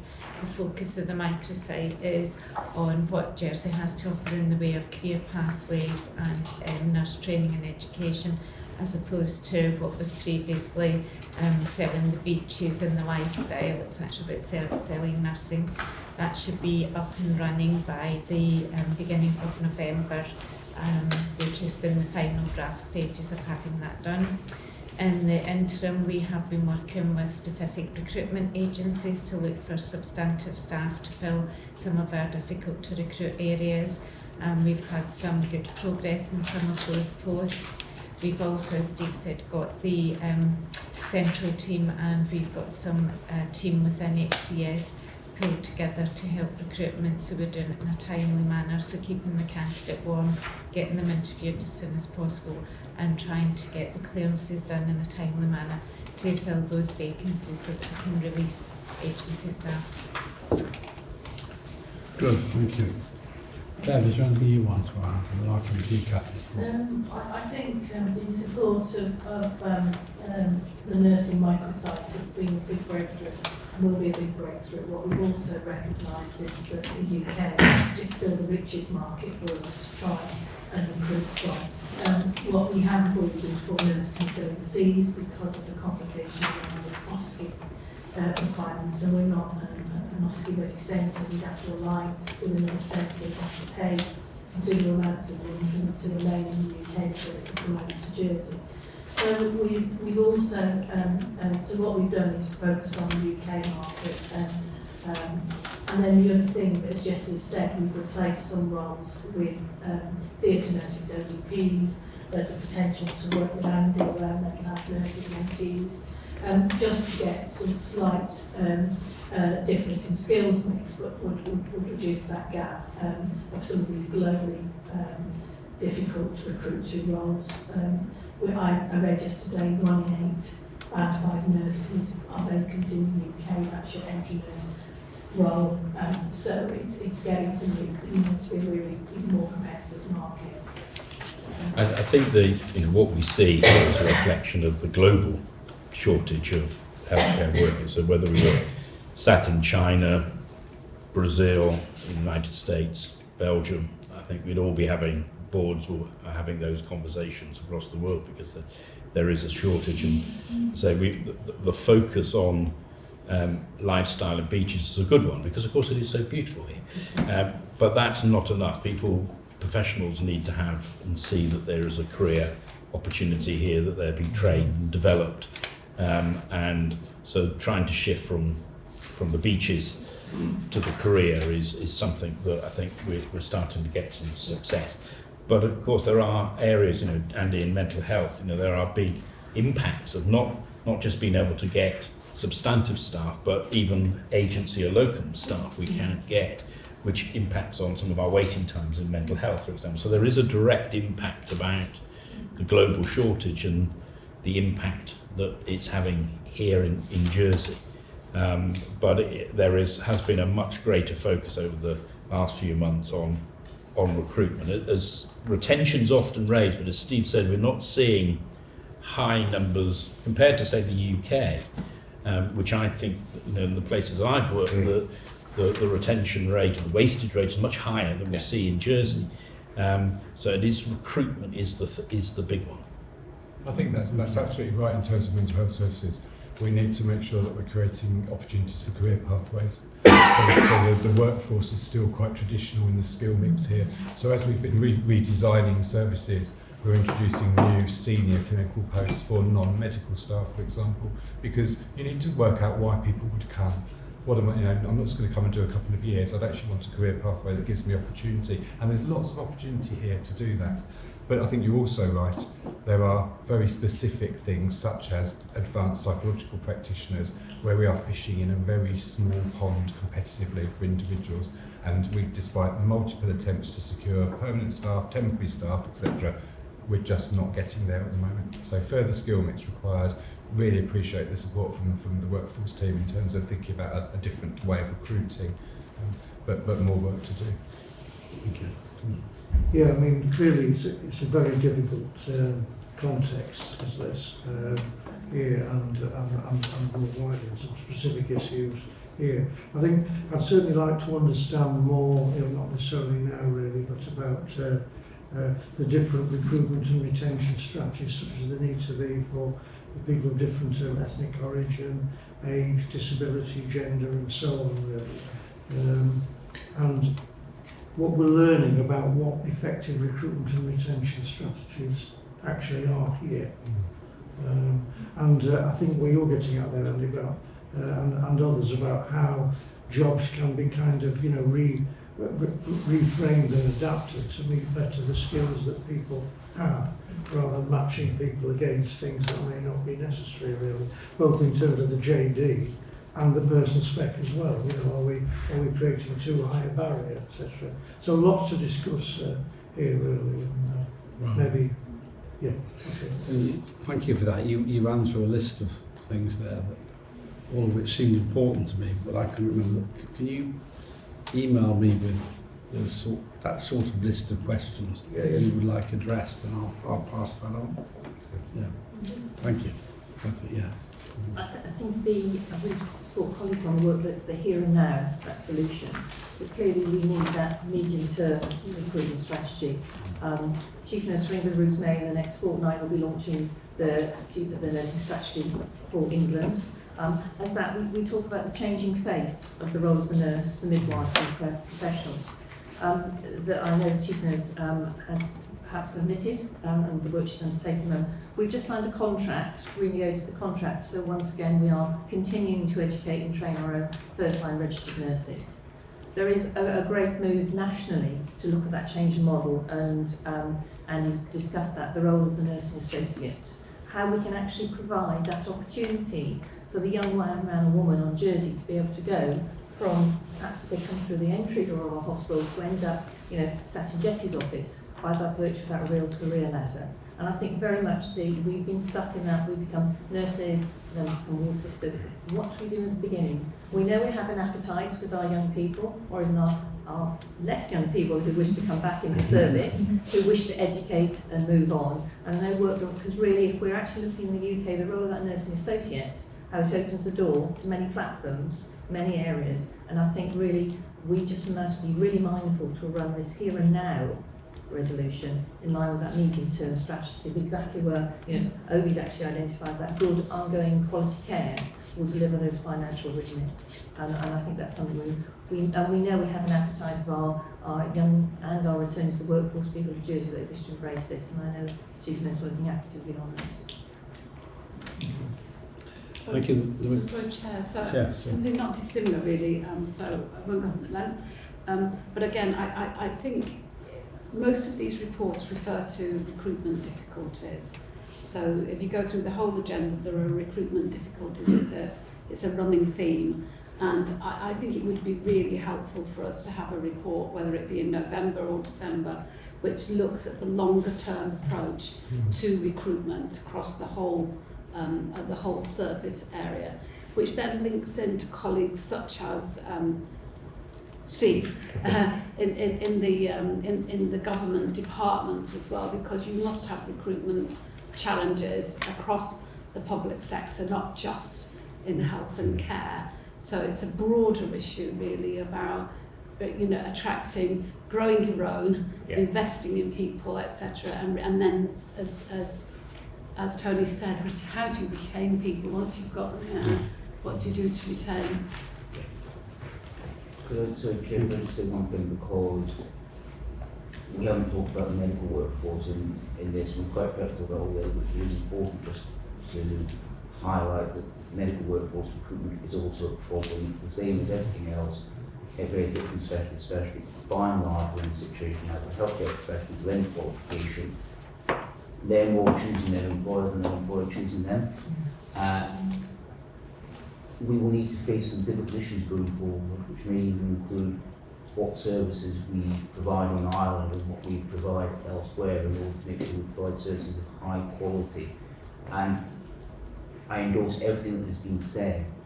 We do need to make sure that we employ the right people, because one of the problems that the medical directors have to deal with at the moment is we've had the wrong people, and sometimes the right decision is not to appoint. Difficult though that is, but just not to say the medical workforce is special in any way, although they would obviously consider they are. But it does absolutely affect all, and it comes to some of the problems that we were describing about rising waiting times. I absolutely accept the point about that recruitment is perhaps the dominant issue, but just on retention, there are a couple of things. One says 28% of people cited leadership skills as a reason for leaving, and 8% cite the relationship with their manager. Well, I don't know enough about this to whether or not I should be concerned about that, but I thought 28% seemed quite a high figure. And just linked to that, there's this tantalising paragraph about the HCS HR team introduced the offer of face-to-face leaving interviews. This proved to be successful. 80% took up the offer. And I suppose my question was, and what did it show?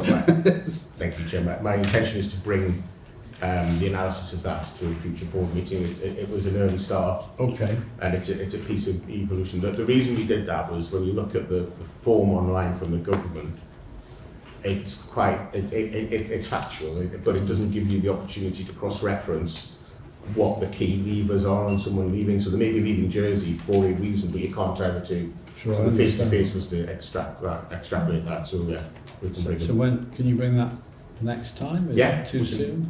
Yeah. We'll have Is that appropriate? Yeah, we'll have just 4 when months it's worth of data, so we should be able to do that. 4 months. Yeah. Okay. Yep. Yeah, just one quick additional comment really, was that, I can't find it now to be honest, but was that 15% odd on people not appreciating flexibility? Or, Yeah. This is a really interesting one, isn't it? About Yes. essentially trying to motivate people and attract them in, Yeah. and then they hit the reality and Yes. it's not quite what they... And of course there are limitations Yes. there really. And I haven't got an answer to that, it's just an interesting area to kind of explore how we get the balance between accuracy for people coming in, but not surprising them too much.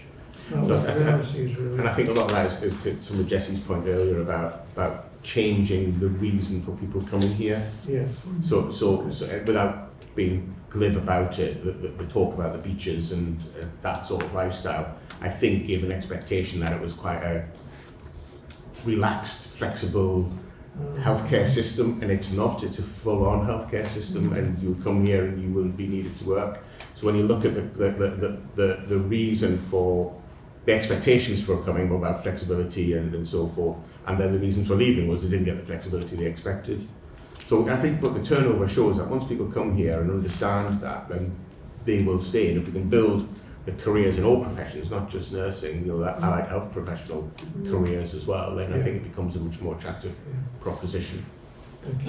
Thank you very much. Patrick, serious untoward incidents. Thank you, Chair. I will also take the paper as read. I think we have to acknowledge that we are not in the position that we would like to be in terms of our serious incident investigations, in terms of timeliness and assurance around lessons that I've learned historically and still currently, in spite of quite a lot of work around this and changes that we have made. Those changes include a new process around the governance of SIs, so there are more regular SI meetings weekly rather than fortnightly, and they are twice as long, and those meetings include a review of the position statement of where our SIs have got to. Particular challenges have been in identifying investigators, both internally and externally, but particularly internally. And in spite of agreement from SLT to give investigators protected time, to take them off clinical duties, which is far from ideal, but we are still struggling in that area. And part of that's related to job planning, and historically, certainly within the medical workforce, SBA time has been very flexible. It's not been identified during the week. And as part of our ongoing job planning process, we are asking that more of SBA time is identified during the week, during working time, so activities such as this can be done. We have put on more training for investigators, and the paper describes that was taken up over the summer, but it's still difficult for clinicians to take time away from their duties, because generally speaking they need to give 6 weeks notice to take clinical activity down if necessary. Just to provide some assurance that we don't wait for the reports to come through. There are safety huddles after each incident, and some of that learning is taken away immediately, and changes are made where necessary and appropriate. In terms of the learning, again, we haven't had the assurance that that's taken place, and that the quality safety team has undertaken a piece of work to collate all the learning from incidents they've been working with the care groups to cleanse that. There's a lot of repetition, and in terms of getting assurance around that learning, that will be overseen in the soon to be started care group governance reviews. We've separated out the review of governance for the care groups from the more operational aspects. One thing we are going to bring to SLT very shortly is a proposal that we employ people to lead on those investigations, people fairly senior clinicians who are at the level of a lead nurse or equivalent, and we are proposing that we appoint 2, who can focus on supporting. They won't carry out the investigations completely on their own. They will still need that clinical input, but it would hopefully allow a lot less clinical input from members of staff. They'll become experts in investigations, and they can also support, or they could also support the learning from those events and helping embed that. Good, thank you. Happy to take questions. Yeah. So, thank you for the report. I have to say, I thought this report raised a lot of serious concerns, and particularly in relation to the number of serious incidents where an investigator has not yet been appointed, and those which are outstanding. And you refer at the end to job planning, and people may need to be paid extra to do these reviews, and then it should be incorporating job descriptions. And I think that's a real concern, that that's not now dealt with as a matter of urgency, because the issue then relates to, if these cases are remaining open as long as they are, then the learning is not happening at all, and therefore the same could happen again. I also had no sense from the of the outcomes from all of this as well. It's a description of where you are at the moment, which is really helpful. But actually, for me, it just needed to go further. So, I don't even know what the incidents were. Is there a theme there in terms of the kind of incidents that there were? Were they all of the same kind? Were they done in different parts of the organisation? Are there any themes or trends coming out? So I have to say, I thought this, is a good start in terms of giving us this information, but actually it does ask more, it lends to more questions than it answers. And for the immediate, where we are immediately, I think I would be keen to know of I think is it 7 unallocated cases at the moment. Maybe since you've written the report, you've allocated them. I'm not sure. Yeah. That's good. But if there are unallocated cases, how many of those are real serious incidents of harm? Just in your assessment as medical director, one's not apportioning any kind of blame or anything. It's just, are there any there that are so serious that actually we really need to get somebody in to just investigate them? Whether we can persuade our own staff to do it or not is another matter. Maybe I'm reading too much into this, but I do chair the policy committee elsewhere and deal with these issues. And I've never seen that this isn't in people's jobs, that they aren't just allocated out and they aren't just turned around quickly, so that learning can happen straight away. So I'm sorry if that feels a bit harsh in any way. Apologies if it does. No, it doesn't feel harsh at all. I mean, we recognise the position, and answer to your question around themes, probably the 2 main themes we've been seeing are lack of escalation, of a lack of recognition of deteriorating patients, and then lack of appropriate escalation. So we have done work which we've probably described elsewhere, and we're having a particular focus on massive obstetric hemorrhage currently. So those are probably the 2 main areas at the moment. We have gone out to external investigators where there has been significant delay to try and, as you say, make sure these serious things are not sitting there for a long period of time.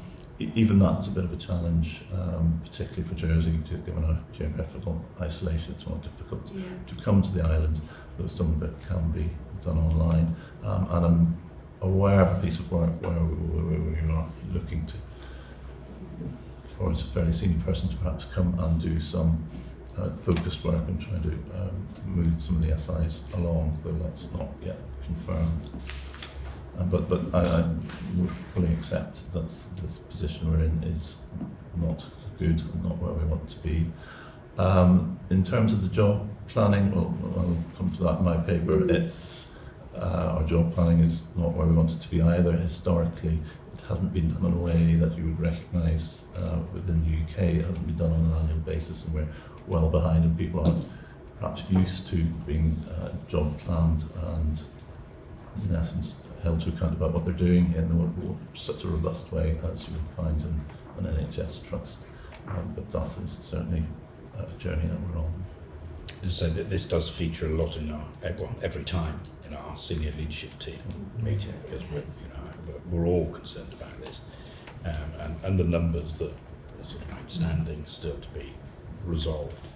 And so I think, like you, Cameron, there is a greater reluctance here, and I think it's to do with the size of the community and the size of the organisation for staff to, want to actually be an investigator, and that really links to the challenges around culture that we'll hear about a bit later on, I'm sure, around people wanting to do it, and probably not wanting it in their job plan, and all those sorts of things. So, but we need to get the learning captured as quickly as we possibly can.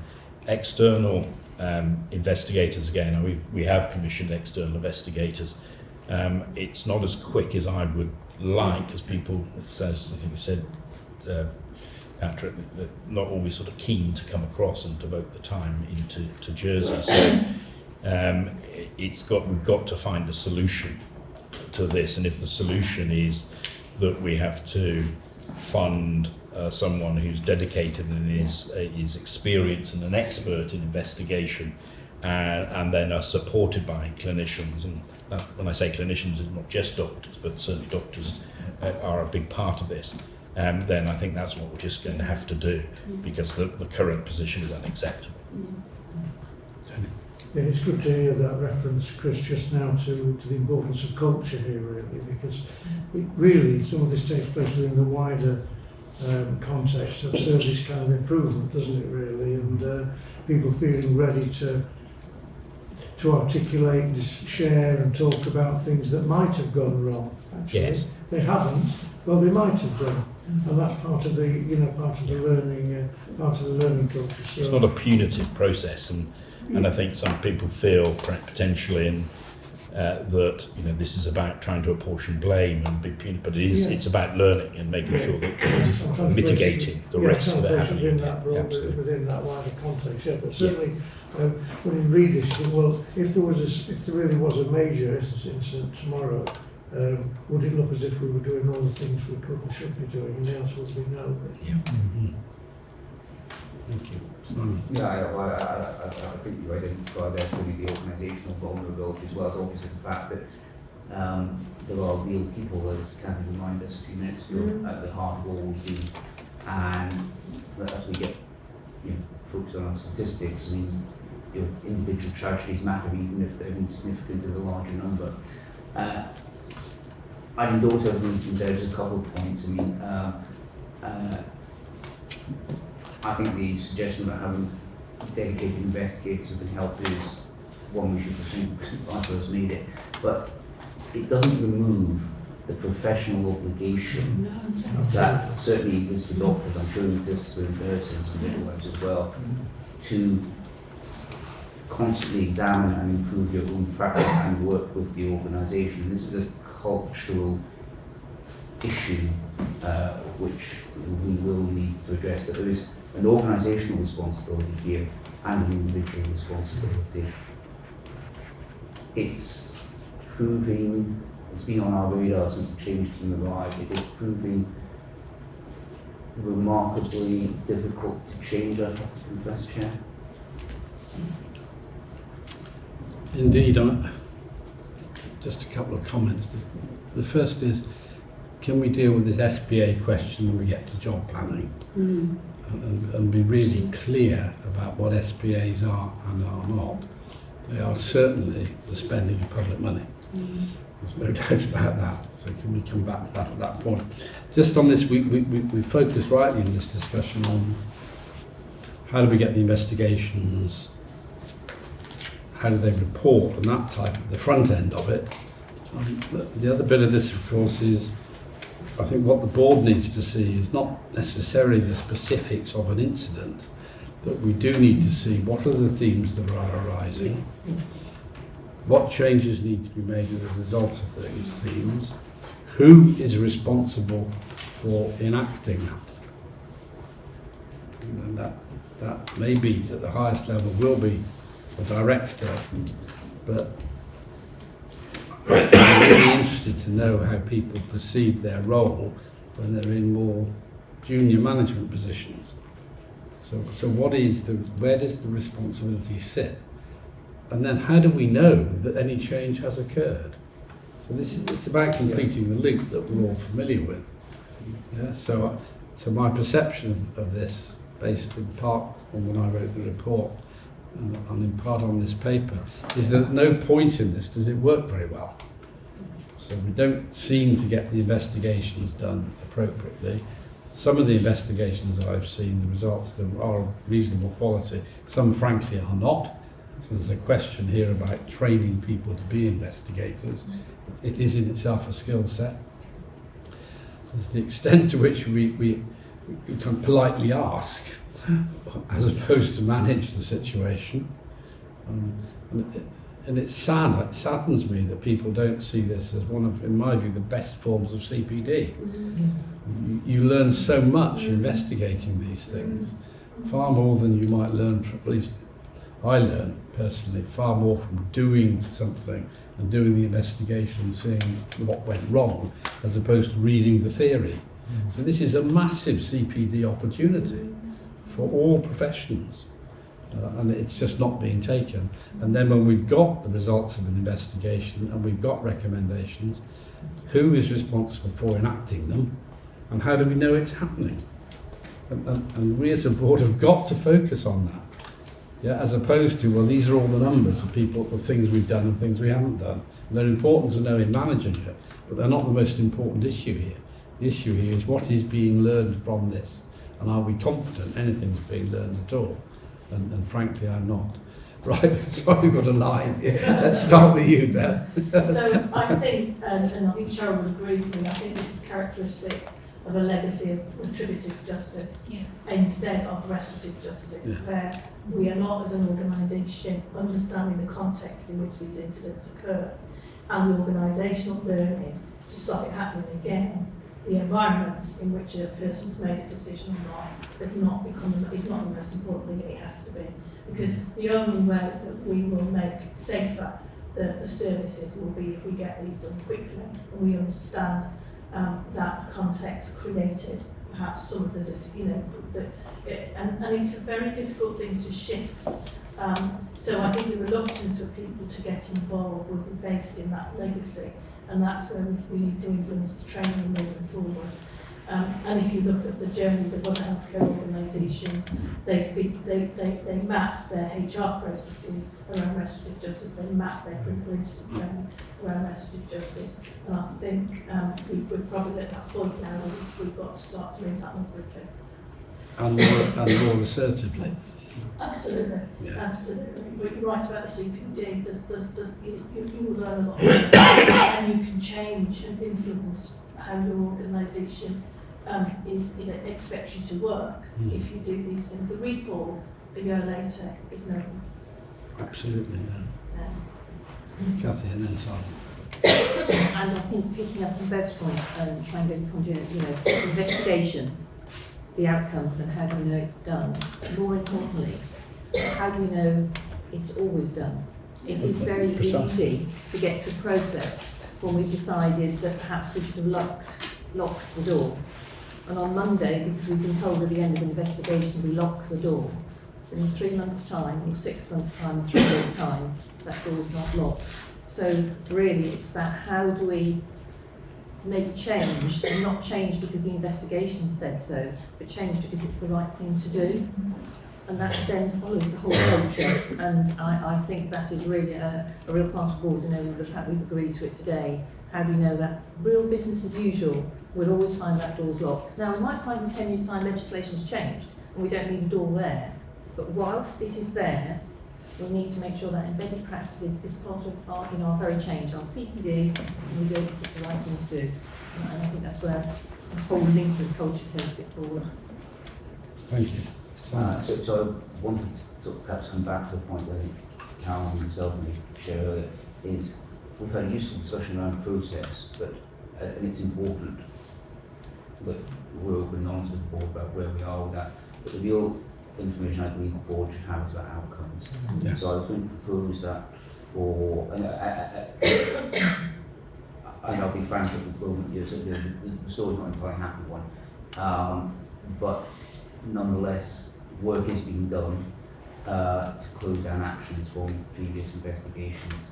And I would suggest that, since really it's the result that matters, that next month's report focuses more on that, and maybe some update on process, but really we need to say where we actually are now, so the board can decide whether we're dissatisfied or needs further on that. Absolutely agree, and that was what I was hoping to close this discussion on this particular item, which is you've had a lot of feedback as to what people think is needed, and perhaps next month we can have a report which reflects that. And the importance of that is not just the board, it's that the organisation sees that this is a process that improves the quality and safety of care of patients. It's not just it's not a tick box exercise. It's a crucial learning exercise, this, and we as a board must do everything we can to encourage it, and indeed beyond that, hold people to account if it's not being done. And we'll talk perhaps more on that sort of process when we get to job planning. So, can I move on? Are people happy with that discussion? For now. Right, complaints. Yes, Jessie. That's me. Thank you, Chair. I shall take the paper as read. I'd just like to point out some key facts from the report. So this is the first report we've done since we've had a change in the management structure within the patient experience team, and it is a bit light on trend analysis. That's because we've had some IT challenges, but moving forward we should have more trend analysis in future reports. What we focused our attention on in the month of August, since we've had the change, is the early closure and resolution of complaints, and we've had much more emphasis on our patient advisory and liaison service, so that PAL service is new to the organisation. At the time of writing this report, we had 80 open complaints, but as of the end of September, although not validated, we are down to 51 open complaints to be worked through. From the complaints that we received, we have pulled forward two key themes that we had several complaints relating to, and one was about the appointments letters that went out to patients, because we recently moved from Overdale Hospital to the Enid Kennel Centre. Appointment letters hadn't been updated with the new change of venue for the outpatients. That's now been rectified. And the other complaint that was coming through, which we pulled themes on, was the do not attempt cardiopulmonary resuscitation. We've been in discussion with the resuscitation officer who had taken this point to the resuscitation committee. There is targeted learning and training for clinicians across the organisation, and there is leaflets that are available that perhaps haven't always been given to patients and relatives in a timely manner. So there's some targeted work on upskilling staff and the delivery of the information that they're given.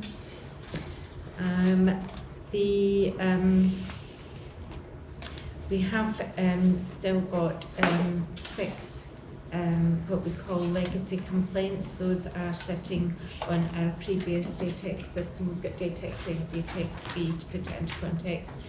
Those are, some of those 3 are with the legal team, so we're unable to close those at the minute. One is sitting with surgical care group, one with mental health and adult social care. We've got an external investigation going on into one of those complaints, an internal into another, and the third one is where the patient is too unwell to receive the outcome of their complaint at this time. Compliments, we have been having our compliments through the My Experience patient survey. It's been quite a clunky system to actually get the outputted data from, and we're in the process of changing to the Friends and Family test, which will be able to access our data in a much more timely manner. We are also in the later discussion with the Picker Institute, and our Picker survey will be launched in November 2023, and that will cover inpatients, urgent and emergency care, maternity and community mental health.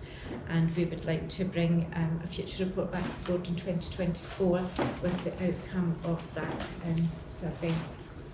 Happy to take questions. Good. Well, I think to some extent the themes of serious incidents and the themes of complaints are the same, aren't they? It's a bit of rehearsal of that, but the same thing applies, and so what?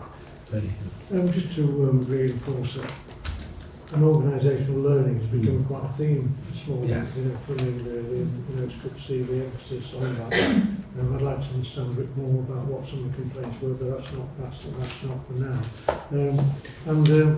I also note that the report is entitled Patient Experience, although it's complaints, that's not to move forward. I think the important thing is how well do we understand patient experience, and what are we doing to improve it when it doesn't meet the standards that we're setting there. And because you do find in some organisations that complaints becomes a bit of an industry in itself, really. And it's all about system and process, and it's dealt with over there, and the themes are not picked up, and the learning doesn't take place, and it's not disseminated and so on. And that's not the organisation we all want to be. Thank you. Thank you very much. So, shall we deal next with waiting lists, and then after that have a 10-minute break? Is that Sue? Yep. Okay, so Claire. Thank you, Chair. So as requested, I'll take the paper as read. I suppose just to play to some of the discussion we've been having, this paper was sort of designed very much as an introduction to the position of our waiting list. That's not to say that we don't recognise and work very acutely. We're obviously always aware of the very individual impact waiting for care has to patients and their families, and whilst that's not captured in the paper, it is certainly a very acute part of our works to improve access to care and treatment. The executive summary describes the positions both for outpatients and inpatients. The particular areas of challenge are described. When we discuss the issues that the implementation of the new electronic patient record system has had, that's obviously not to say that we're complacent about the underlying patient tracking list or waiting list under that. I think in all sections, the work that myself, the Chief of Service and the Head of Access to improve those challenge pathways is laid out.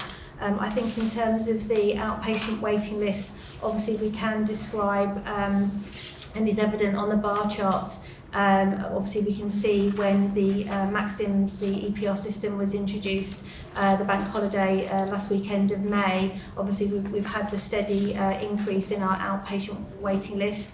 There was an increase in actual referrals into the organisation in March and April, but we have evidence that that's steadied. But we can see through our information systems that the sort of historic report referral of around 2,500 patients every month has been now sitting at just over 3,000, and that's a combination of obviously issues that we're we're addressing post the implementation of Maxims, and is actually obviously not actual referrals and patients that are requiring ongoing care, and obviously we're very focused on those areas. We can see that the PTL is stabilising, so we are confident that we've identified the areas post that implementation, and obviously we're working with the teams to validate and get that number down. Alongside the particular areas of focus are dermatology in relation to our outpatient position, and the recovery actions that are being taken are described. There's a combination of challenges within a recruitment. Obviously dermatology is a challenged specialty worldwide, and Jersey's been no different in trying to recruit and sustain adequate staffing in that department, and obviously work that we're taking to address to obviously reduce that waiting list as quickly as possible.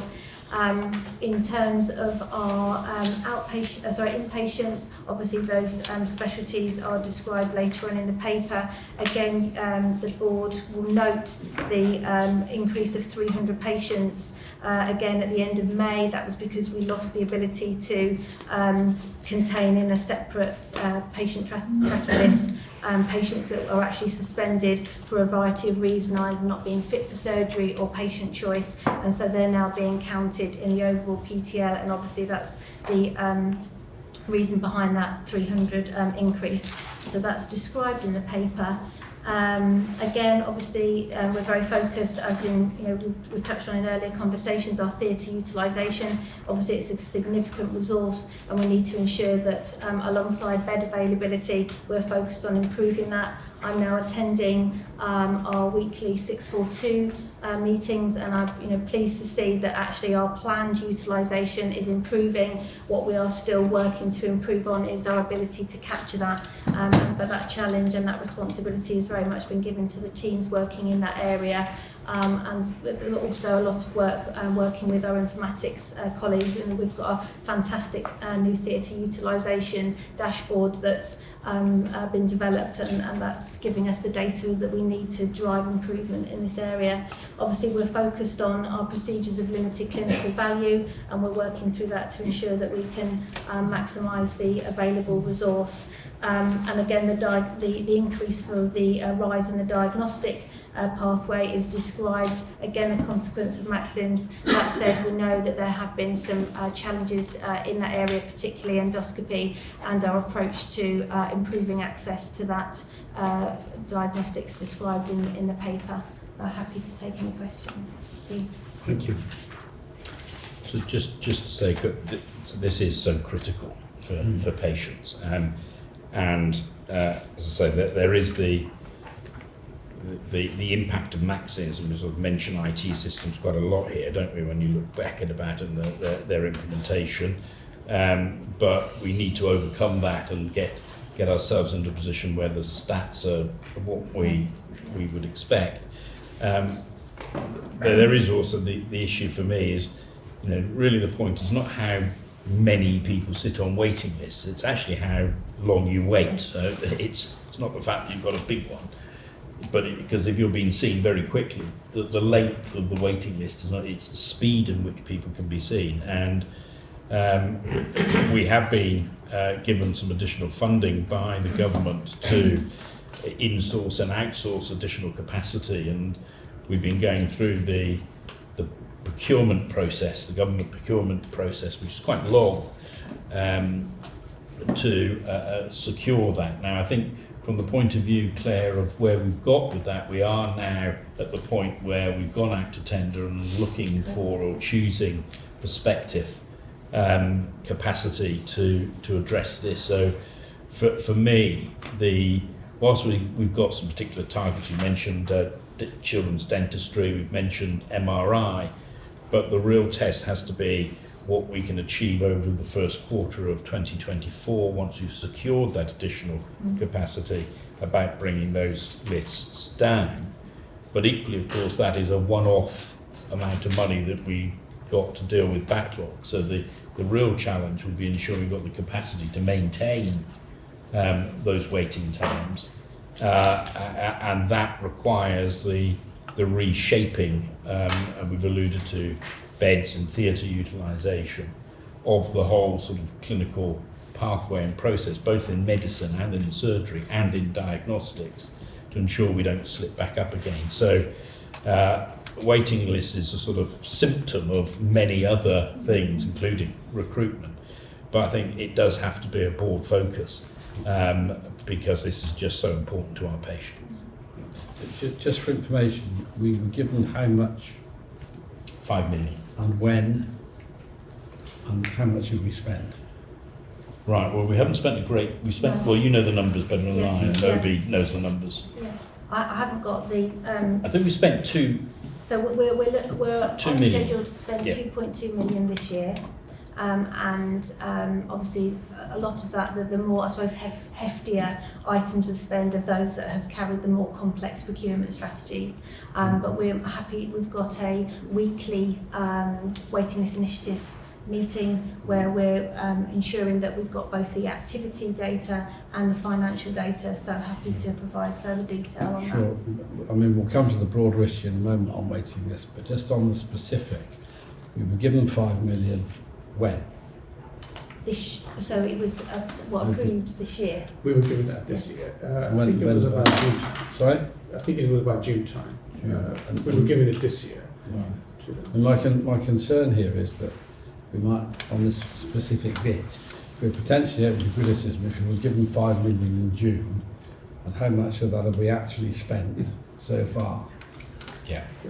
So, And I think that I haven't got that information with me. we've spent about 2 million, haven't we? So far, We have committed. planned to spend about 2.2 million, but as you said, what we will actually spend does depend upon the availability of the beds to do the hiring of the staff that's needed. So there are some dependencies in it.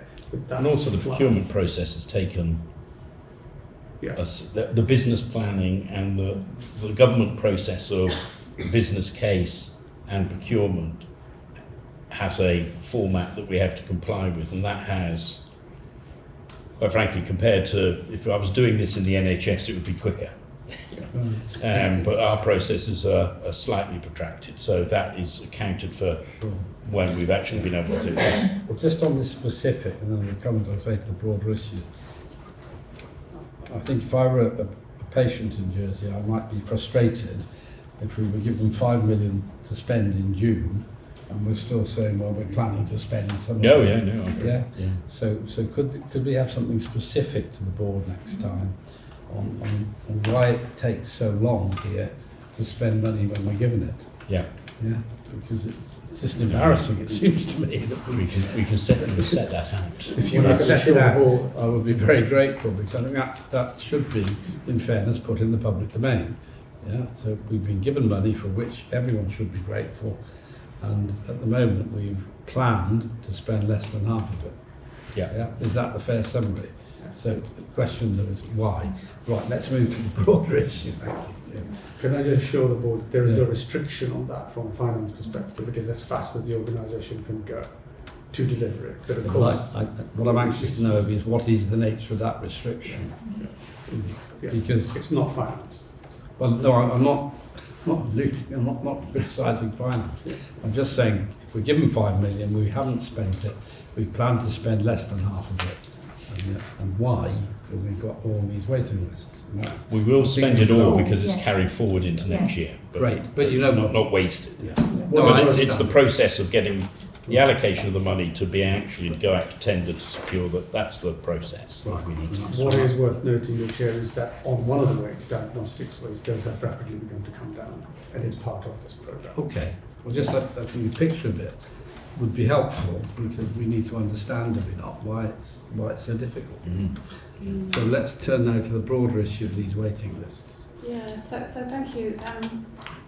So I think it's interesting to hear. So perhaps some of what I was going to ask is partly because of the hold up in the process, if I can use that expression. But you know, you've got 90 people who are deemed to be urgent, and they've been waiting for over 90 days, over 3 months.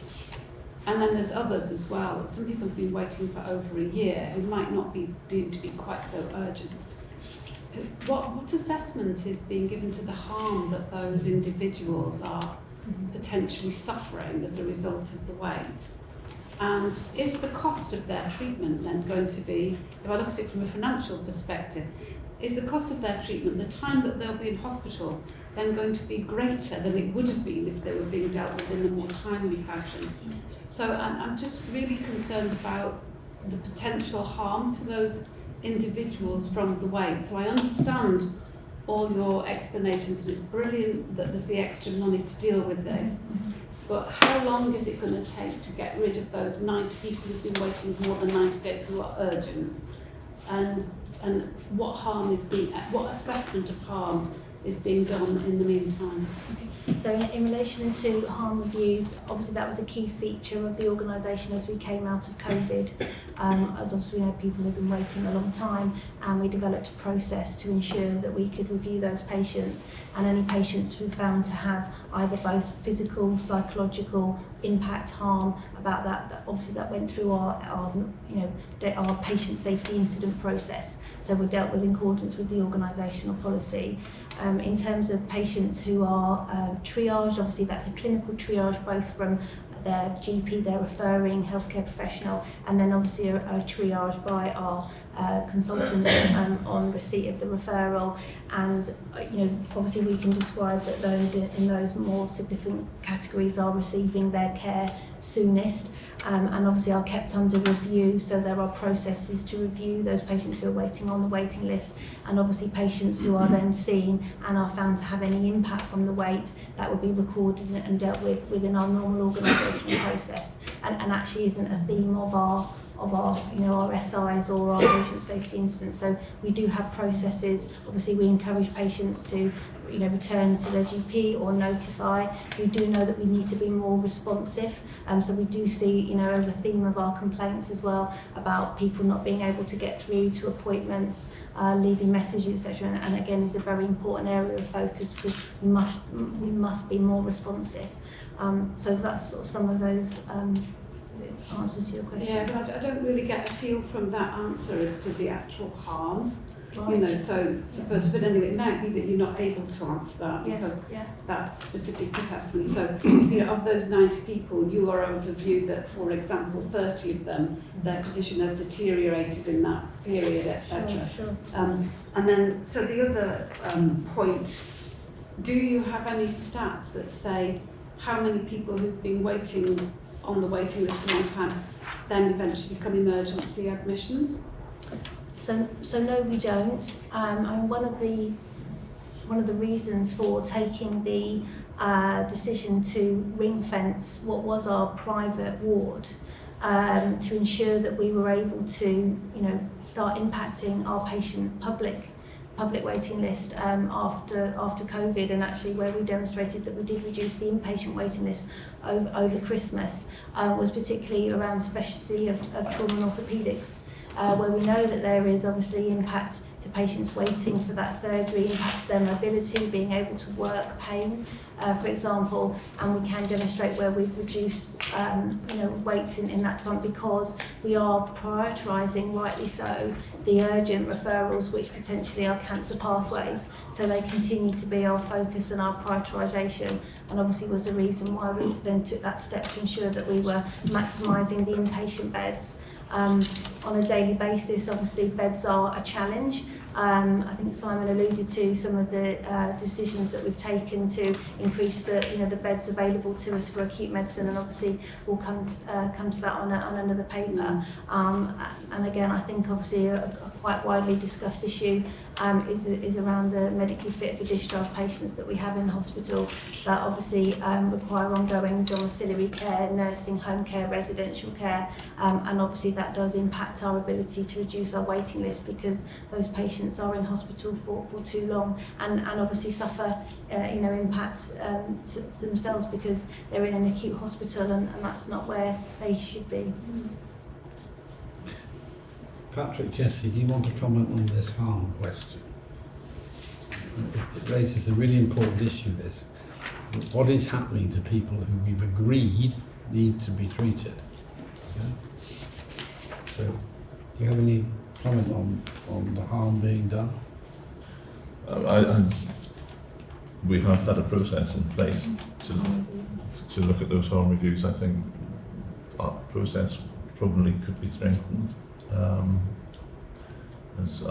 not sure we have as much oversight over it as we perhaps could have. Right. I think we need to. Yeah, I think we need to. I'm looking at my colleagues here. Do you think it would be helpful, just a suggestion, if say 6 of these issues were picked, because there are a number of areas here of long waiters, endoscopy. And one of the things that at first glance one would have to conclude is there is capacity elsewhere. Yeah. So would it be helpful if you could look at, directors could look at say 6 areas where there are very long waiters and tell us what the constraints are and how they're being dealt with and when we expect it to get better. Yeah. Otherwise I have a fear we'll keep repeating this conversation. Yeah. So I suppose what I'm asking for is some assurance that not only is there a grip on the numbers, and I accept there'll be some noise in those numbers, but let's agree the numbers are unacceptable, and what is being done about it, and pick half a dozen areas. So I would MRI, endoscopy, ophthalmology, dermatology, I don't know, but probably lower limb. Lower limb. Yeah. Yes, some of those are hard to guess.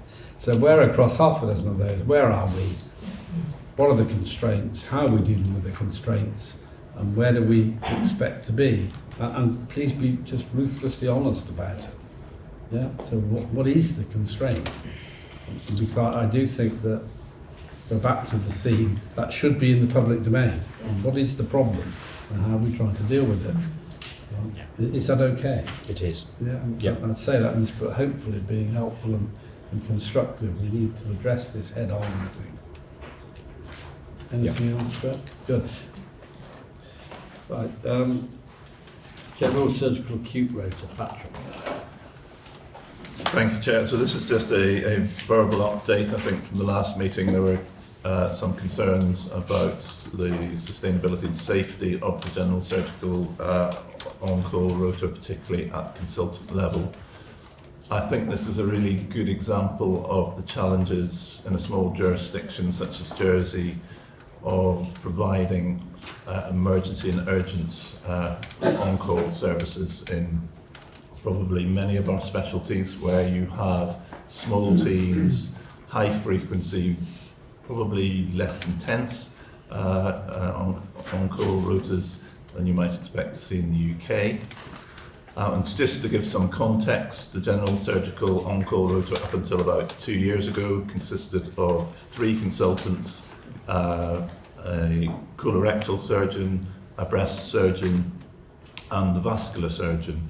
The breast surgeon, quite rightly, raised concerns that the only time he would carry out laparotomies or intra-abdominal operations, which is really the bread and butter of general surgical emergencies, was when he was on call, because he had no cause to do his day job. And in line with breast surgeons generally across the rest of the UK, he did come off the rota. There's been a lot of work within the general surgical department of addressing it and developing their own call rota. And the position that we are now in is that we have 6 surgeons within the general surgical department, breast surgeon who does not work on the on-call rota. We have a colorectal surgeon, an upper gastrointestinal surgeon, a vascular surgeon, and 2 emergency general surgeons. And emergency general surgeons is a relatively new development, really in response to increasing subspecialisation within general surgery. It's used to be that surgeons would do everything. Now, again, quite rightly reflecting different training. You'll either be a vascular surgeon, you could be an upper GI surgeon, a colorectal surgeon, and they're becoming different specialties, but we still have a need to provide that on-call rota. Again, traditionally, a lot of the emergency work was really overseen and carried out by very experienced middle grade doctors with less input from the consultants, not through lack of interest, but simply because of lack of time, competing duties, and providing elective service. And what obviously we want is greater input, so more senior decision making. So the emergency general surgeons, one of whom is substantive, one whom is not, and who is not actually on the specialist register, though working towards that. The appointment of those two surgeons has allowed us to, for them to be taken off any other duties to oversee the emergencies, but that is only between 9 and 5 o'clock Monday to Friday, which leaves huge quantities of time where we don't have that senior oversight. The challenge really is having enough senior doctors to man an on-call rota, but still allow them to get the experience and the numbers that they need to maintain their skills. So we can increase numbers, that obviously comes with a financial cost, but whether it's sustainable, because of the amount of work that they get, maintain their skills, all of that, we could even attract people to that type of job, remains to be seen. So I think to summarise, there has been changes in the on-call rota. We've reached the position that we've just described, and it's a challenge that we really need to consider carefully. My view, I think a little bit like we have done in acute medicine, is that we have a number of ideas, we've got a number of different options in terms of how we might manage that service and the impact it would have on our elective services and how we'd provide those. It would probably be useful to get a Royal College review, understand how it's delivered in other similar jurisdictions, understand how general surgery is developing more generally, the sorts of trainees are coming through in their skill set, so that we could think about the best way of providing this for the people of Jersey. Thank you very much. Questions, comments? Yeah, so I apologise on this because I don't get this.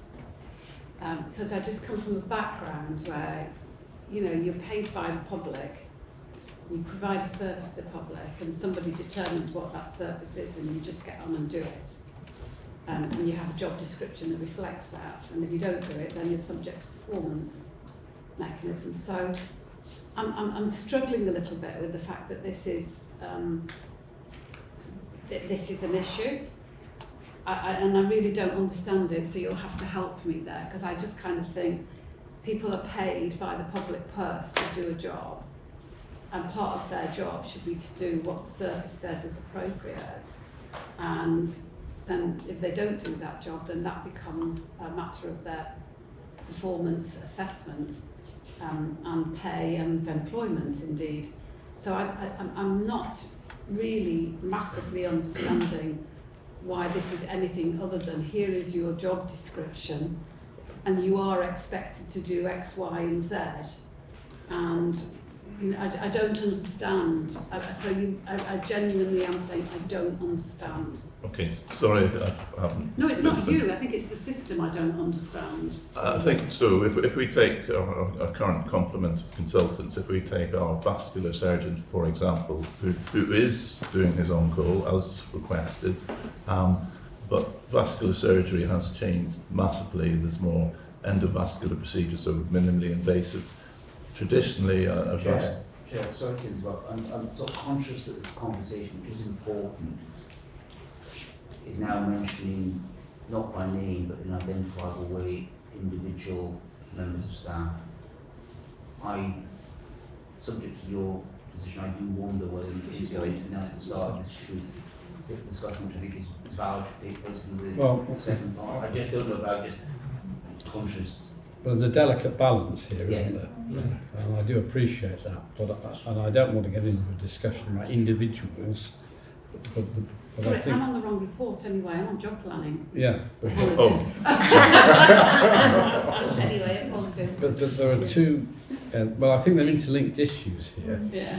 And the way I think we ought to try and deal with this is, I think what Patrick's explaining, as I understand it, is that in a small jurisdiction or a place where there are not a vast number of doctors available, there will always be pressures on this type of rota, not just in surgery but in all other specialties.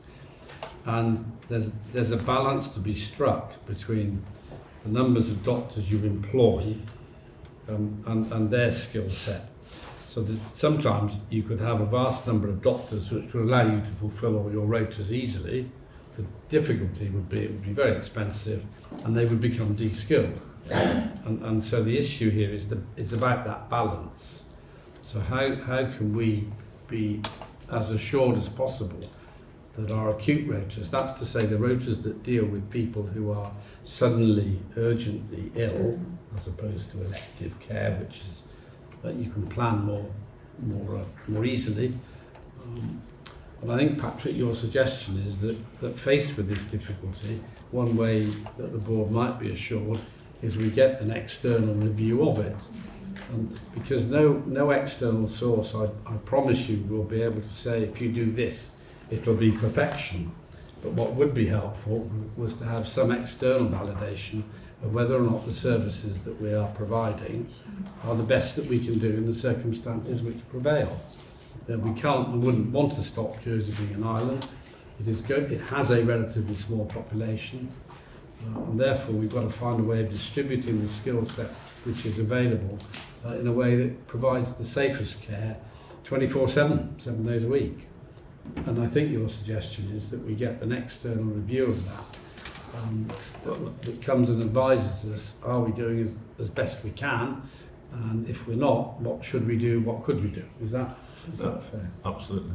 I think that's a very good suggestion. Very happy to work with the medical director in developing that. Because in fact, you know, it is a problem, as you say. It's not a problem that's unique to Jersey, but each small hospital, which in fact includes some on the mainland, you know, the challenges are all the same and all subtly different. Indeed, yeah. But it would be, we could learn a bit. That'd be helpful. I agree. Good.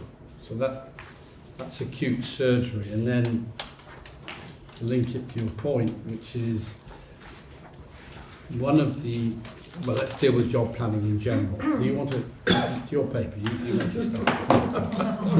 I'm very happy for you to start, Chair.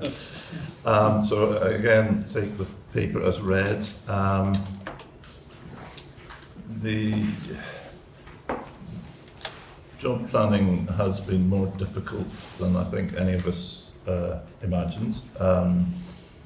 And certainly, having worked in the same system that you're referring to, it seemed to be a lot more straightforward. I think the issues here, it hasn't been done in the same way. It's taken us a while to get a policy that works for Jersey, and then that cultural change of people being used to being job planned, and exactly as I think you were starting to describe, coming to an agreement, this is your role, and there's an expectation that that's the way that you would work. That has been different in Jersey, in that there's been less emphasis on what the organisation needs from individuals, and rather more emphasis on what individuals wish, the way that they wish to work. So that's something that needs to be addressed through job planning, or one of the many things that needs to be addressed. In terms of just going to the process, as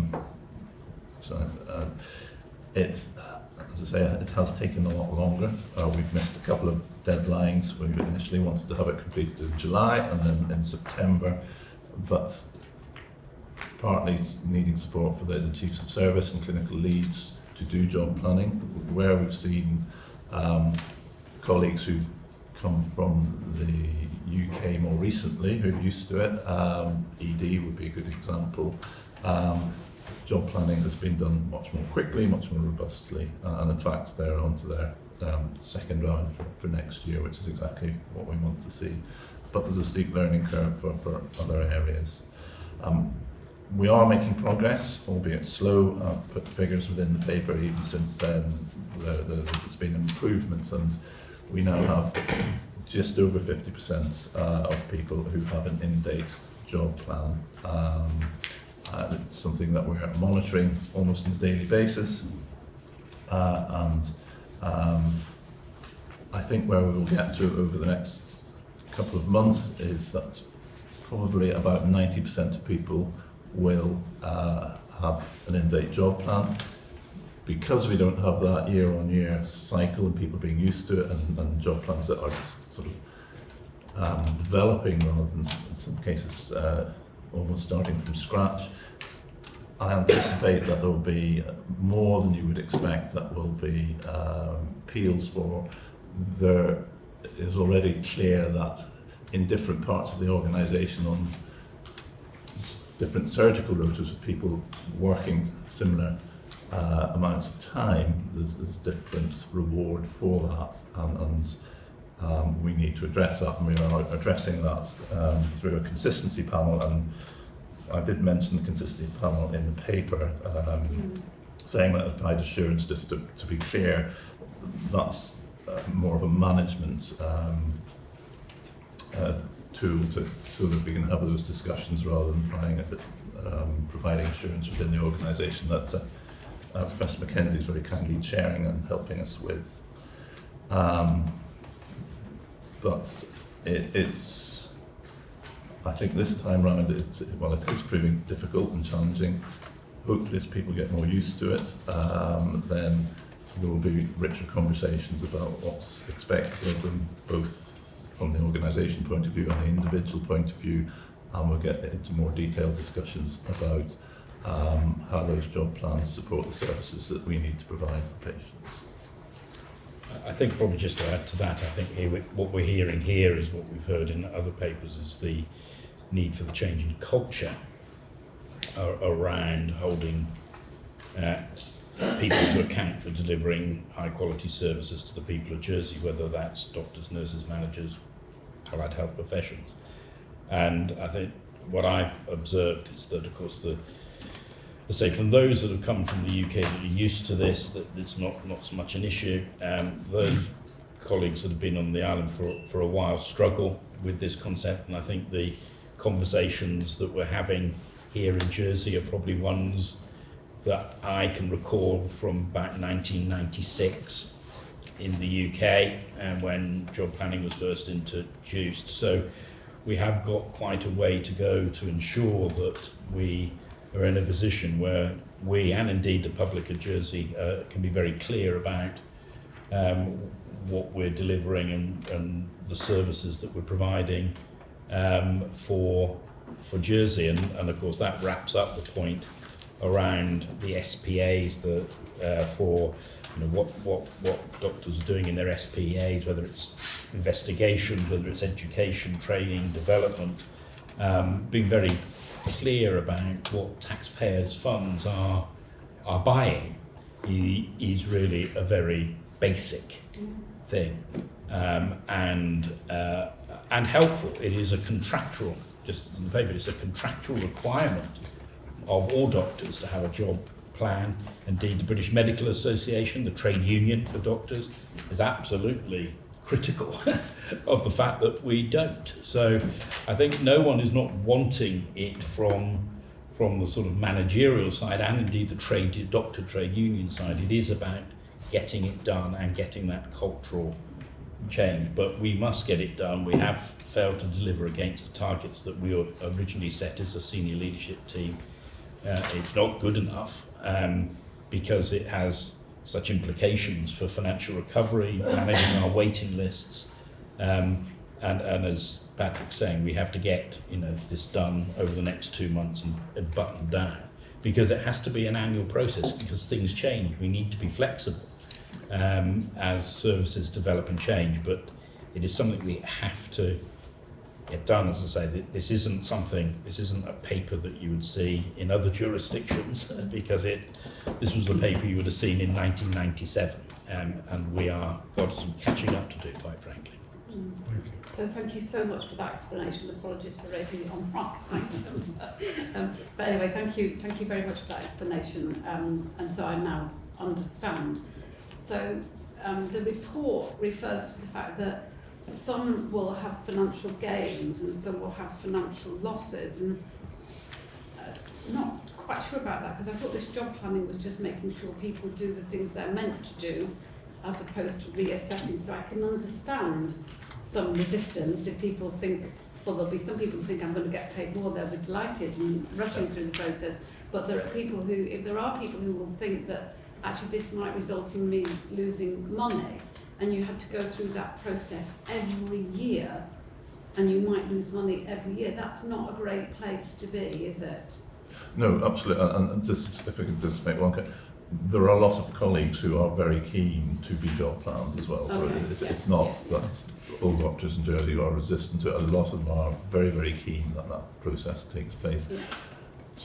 To address your point, job plans have been done. Really what they've been in the past is a timetable, and this is the sessions that I'm doing, and one of the things to understand is that the European Working Time Directive does not apply in Jersey. There are rules around the way that you can work, but there is that average of 48 hours a week does not apply in Jersey. So we have a number of colleagues who are job planned to 17 or 18 PAs, which equates to 70 to 80 hours a week. And that may not be completely accurate, because we haven't done diary exercises for a long period of time, and then creates this challenge that you've just articulated, in that personally I don't think that's safe, and we shouldn't be asking people to work those number of hours. But the consequence of that is reducing the number of their PA allocation, has a direct impact upon their income. On an island that's expensive, that can be really challenging. So just for my information, does that get paid as overtime over and above their contractual amounts? It just No. gets Just so 70 hours flat rate. So, well, depend. I mean, we follow the same guidance as the UK in terms of what is normal working time and what is premium time. Okay. But that will be Okay. in their job plan, and that's what they will be paid. They're not claiming overtime every week. Right, okay, thank you. But to take your point, to be open, if people are working those sorts of hours, and we take the view that that really isn't safe, and they therefore work less, then they will be paid less. It is at the end of the day public money. Yeah, no, So I mean, I think we should be, as you are being, completely open about that. Simon and then Obi.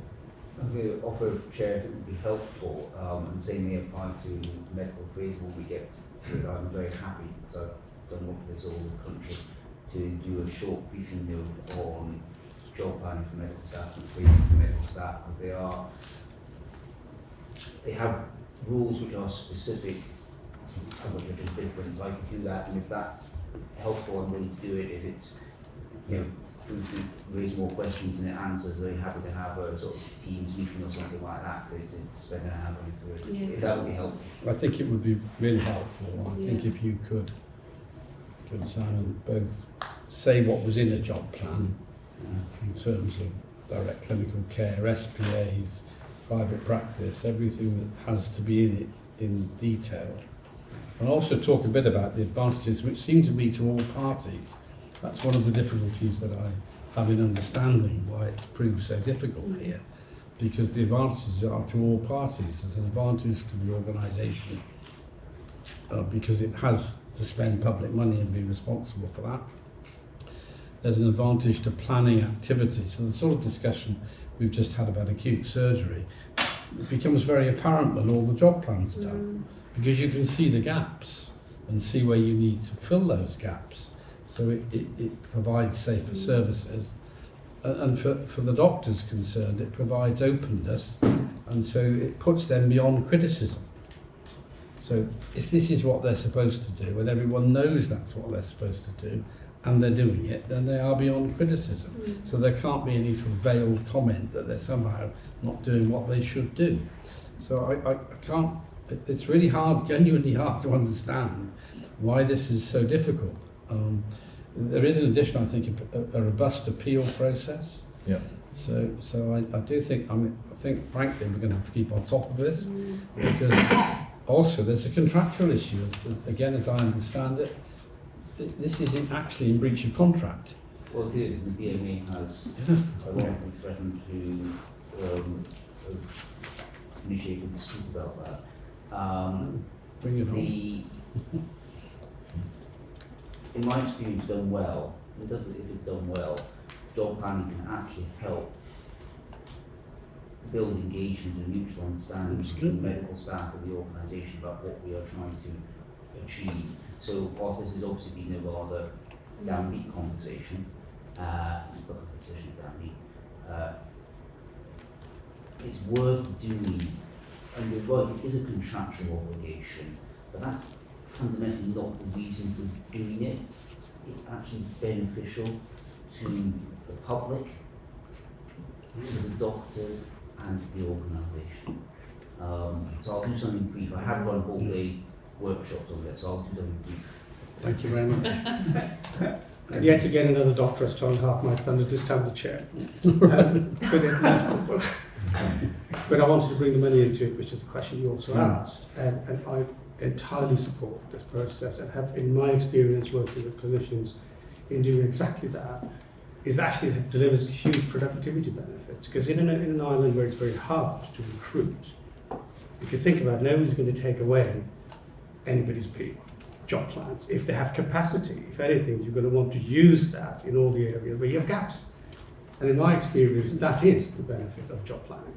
It isn't approaching it as, let's take money away from people. Not at all. It's about where is the capacity that you've got best available. In every experience I've had, it is always about better productivity, which is always better care, and it's better money.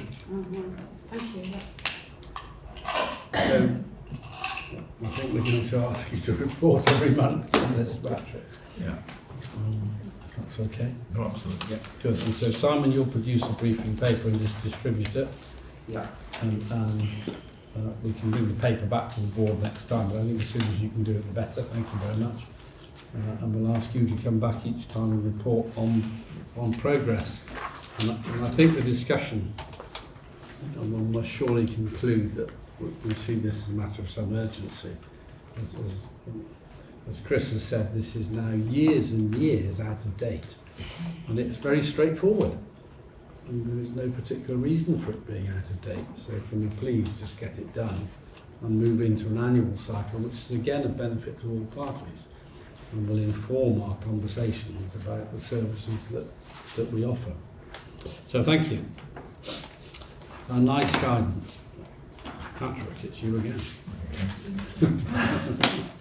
So we took a decision earlier in the year that we would use NICE guidance as our standard approach to policy and guidance across the organisation. That's not to say that the organisation didn't use it before, but there wasn't a structured approach to it, and there wasn't a clear statement about what the expectations were. So we made that statement, I think it was in June, and I communicated with the organisation saying this is now the expectation. I think the request for bringing this to the board was to provide some assurance as to how well we are adhering to NICE guidance, and the honest answer is at this point we can't really provide that assurance because we do not have oversight as to where we are following the current guidance that is available to us. We need to do a piece of scoping work, and that's quite a big piece of scoping work to understand. There's a lot of NICE guidance out there, some of which is fairly new, some of which is older.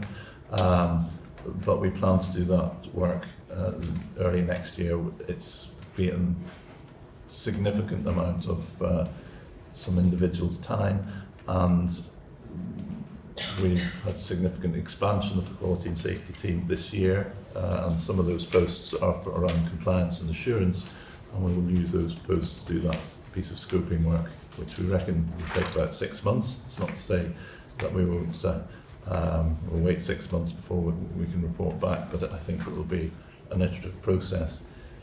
In the meantime, as new guidance comes out, that's easier, and in line with the paper on policy, any new policy we will challenge to make sure that it is in line with NICE guidance, or if there's other alternative guidance, such as Royal College or European or American guidance that's felt to be more up to date, we'll make sure that has been considered and incorporated into any new policy.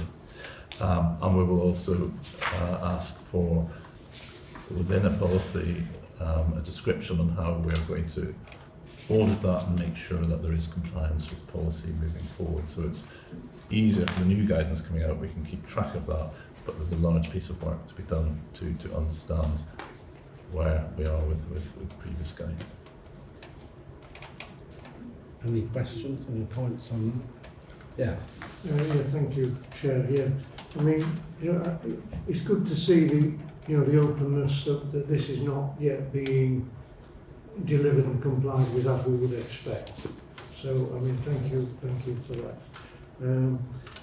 We're back again, I guess, to kind of culture of, making a decision. Kind of, we mustn't fall into naive expectations that things happen simply because we make a decision, really.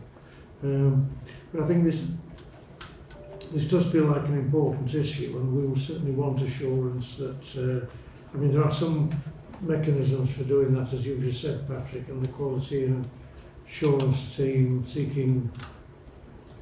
quality and safety team, seeking assurance in the care groups, etc. Really, I think we'll certainly need that assurance on this, really, and that the wider issues about culture, of course, are being picked up, and that if decisions are being taken, how do we know they're actually being implemented consistently, really? So we will monitor this moving forward through the care group governance meetings that will occur on a monthly basis. I think when we made this decision at SLT, I think a number of factors, let's not forget this is about improving safety of services, but also about ensuring that our doctors are also protected and following accepted guidelines. So that this again is an issue that benefits patients, but also the medical profession, HCS and everyone else involved. Now clearly there are some areas of NICE guidance where, because of our particular island circumstances, we may not be able to comply with, or maybe we don't have the resource, but the idea of this is to be very explicit about that, and that might say, and I'm seeing one of our consultant diabetologists here, that we might be able to follow the NICE guidance of diabetes, but if we don't have a obesity dietitian, because we have no resources, we should say we can follow it, but we can't do this bit because there isn't the resource. There's then a discussion about whether we can find that resource or not. So I think it's about being explicit. And of course, let's not pretend that, when we don't follow guidance, and there are examples within HCS, some very more publicly, I guess, than others, where clinical guidance hasn't been followed, and we have seen poor care as a result of that. So this is about safety. This isn't about reducing doctors and medical staff's autonomy in their practice, because you don't, if you feel as a clinician that you shouldn't be following that guideline, as long as you write it down and document it, and so you're clear about, I didn't follow the guideline because in these circumstances, this patient, that's fine, but both the patient is clear, the doctor's clear, the organisation is clear, that we are at least following the science in medicine. So we often talk as well about, well, why NICE? Because that's the UK. Well, to me, and I'll let other doctors speak, to me, if you look at and I'll look to diabetes again, but there's probably very little difference between the UK guidance compared to the United States or China or Australia. The themes will be the same because it's based on evidence and science. So whatever we choose is sort of immaterial, but the reality is our doctors are registered with the General Medical Council. They are members of the UK's, the English or Scottish Royal Colleges, and therefore it makes absolute sense that NICE is the default guidance that we follow. But that's the end of my speech. Yeah, so just to go back, I think in fact there was agreement from the medical staff committee when we made this decision, and it was less controversial than might have been expected by some. The evidence, as you say, for most guidelines around the world look at the same evidence, and people focus very much on the sort of 3% in which they differ rather than 95% in which they agree. That's things don't add up. But we have made provision for exceptions. So in addition to the circumstances you already mentioned, Chris, where just resources may not permit, or there may be different decisions about funding levels, because NICE obviously takes account of cost. We also include exceptions for other situations. You mentioned diabetes as a particular one. Because of the way NICE happens to work, it produces very high standard guidelines very, very slowly. I have some experience. So diabetes again is an example where NICE is updating its guidance, which is decade out of date. It's another 18 months away. There is a strong argument for adopting more up-to-date guidance which will better reflect practice. So it's not a straight jacket, but what it is in terms of the ministerial objectives to provide sound clinical governance is an opportunity to make sure that as an organisation we can say to this board, to the government of Jersey, to the people of Jersey, that we are providing good quality care, and that you sitting around this table are able to say you can evidence that. So that's the purpose of it, just to put that on the record for anybody who might think it's something else. Thank you, Sam. I've got one question to ask, but just to follow on that, it seems to me that the board's position is you follow the guidance. If the guidance is inappropriate for any reason, which could be it's out of date and there's better guidance, by all means, but that should come back through the board. So our position is we follow the NICE guidance. Yes, and that, until there is agreement that we don't, as opposed to, well, we think that's a bit out of date, or we're not quite sure we like that, or we haven't got the resources for it. There may well be legitimate reasons why guidance can't be followed, but that should be discussed and be open. We should be open about that as a board, so that the islanders know that they are getting what they should get as dictated by the scientific evidence, and if they're not, we should be clear as to why they're not. that's absolutely correct. Yes. And there was a process established for that, whether it's necessarily yet working is a different matter, but there was a process established for exactly what you said. Good, and that process includes it comes here. Yes. So that this is put in the public domain. We say to islanders, you're not getting that which is dictated by the guidance for these reasons, and the board endorses the reasons. It's not a matter of individual and arbitrary decision making. Is that where we are on this? Okay, can I add 2 points to that? Sorry, but because it directly relates to what you said. Is the first is that this actually makes it much easier for clinicians working on the ground, because there have been disputes about the fairly urgent treatment of patients, with one doctor saying, I want this, and it's what the guidance says, and other people say, well, actually, we don't follow that guidance. Yes, we actually need to have an organisational policy, because we can't have this fallout because patients hurt. The other thing is, as an organisation, we may deviate from the guidance. Absolutely. As a clinician, I may, in a particular circumstance, with a particular patient, deviate from the guidance because I don't think this patient fits. What I cannot do as an individual clinician is say, I will always deviate from the guidance because actually we vary because of the patient, not because of the clinician. That's the key point I wanted to make. Absolutely, and if a consultant, for good reason, needs to vary from the NICE guidance, it's simply documented in the notes, and the consultant should be expect to be held to account for it. Yeah. So if that is our position, which I think I understand, we're clear. That brings me to my question: is why do we need to ratify all of this?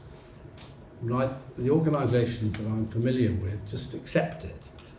So if NICE puts out guidance or colleges put out guidance, in the organisations I know about, that is just accepted.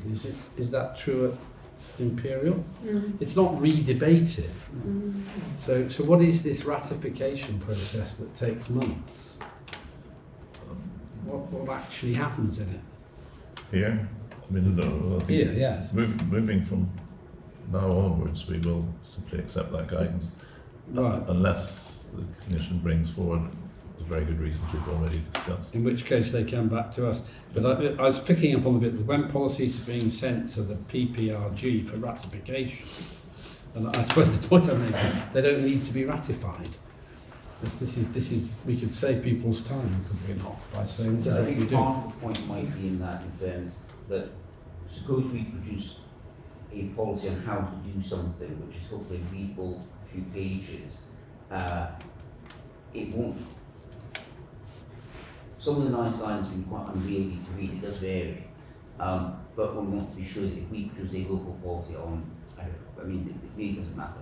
But say on management of major obstetric hemorrhage, which is an issue, you know, that it fits with the NICE, or as you say, Royal College recommendation, and you know, it may jersify it in the sense of contextual, that you actually want to say, when this happens, in this hospital, you phone these people and do that. So it's actually a kind of, if you like, a working protocol of how we do it. That's, I think, what Patrick means by that. Could I just clarify the PPRG? So that's not to read debates whether the guidance is right or wrong. It's to understand I'm reassured what the policy is, and to make sure if it crosses more than one care group, consideration has been that's been considered, and also to ensure what I said earlier is that one, NICE guidance is included in it, and two, that we have a way of auditing it moving forward.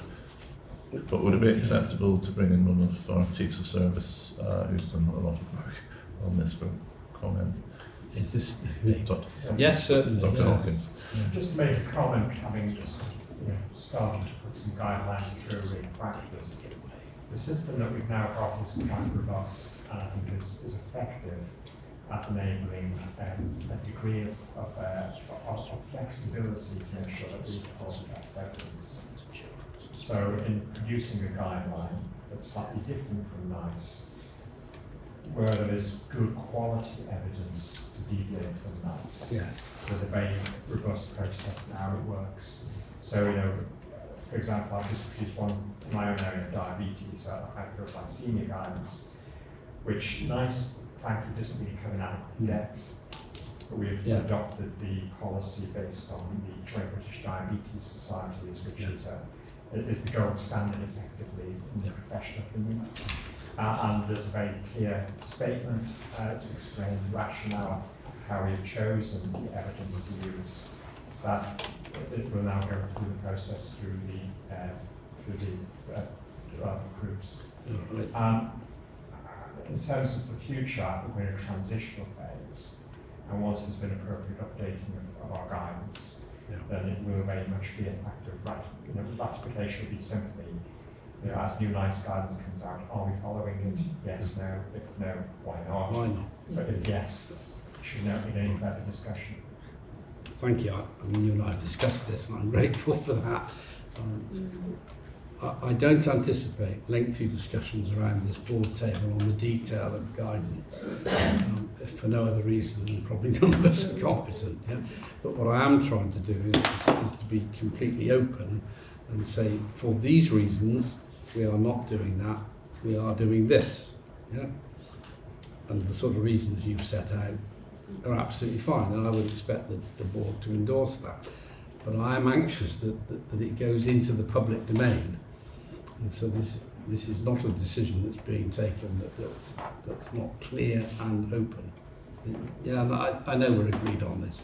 Certainly with the quality department, I expect to think of these evidence in a structured way. Right. And the explanation for all deviations from standardised guidance. So we'll be able to provide assurance of the process to the board. And then just to finish off and come back to this ratification question, I do understand that it needs to be operationalised. I'm just anxious that's not the opportunity to delay the implementation by many months. I know that we've had these discussions, but I think we need to say it here, that we do it rather than debate it, in principle. Cathy, yeah. And we've talked a lot about clinicians and clinicians' adherence to NICE guidance and Royal College guidance. Can I just, for the point of accuracy, when we're discussing clinicians, we are not discussing purely medical staff. We're discussing nurses, midwives, social care partners and our allied health professionals. Indeed. We have independent practitioners, and to assure the board and Republic of Jersey that we are actually talking about all our health practitioners are adhering to NICE guidance. Thank you very much. All of them, across the board. It's the way the organisation manages its patients safely. Yes. And all organisations in every industry that I know of do that through standardisation and systematisation, and not allowing just random behaviour. So that's in essence what we're doing. Good, thank you. Can I just change the order of the agenda slightly and deal with the maternity improvement plan, because David is with us. So maybe David come. David, do you want to come to the table by all means, Dave? Thank you very much.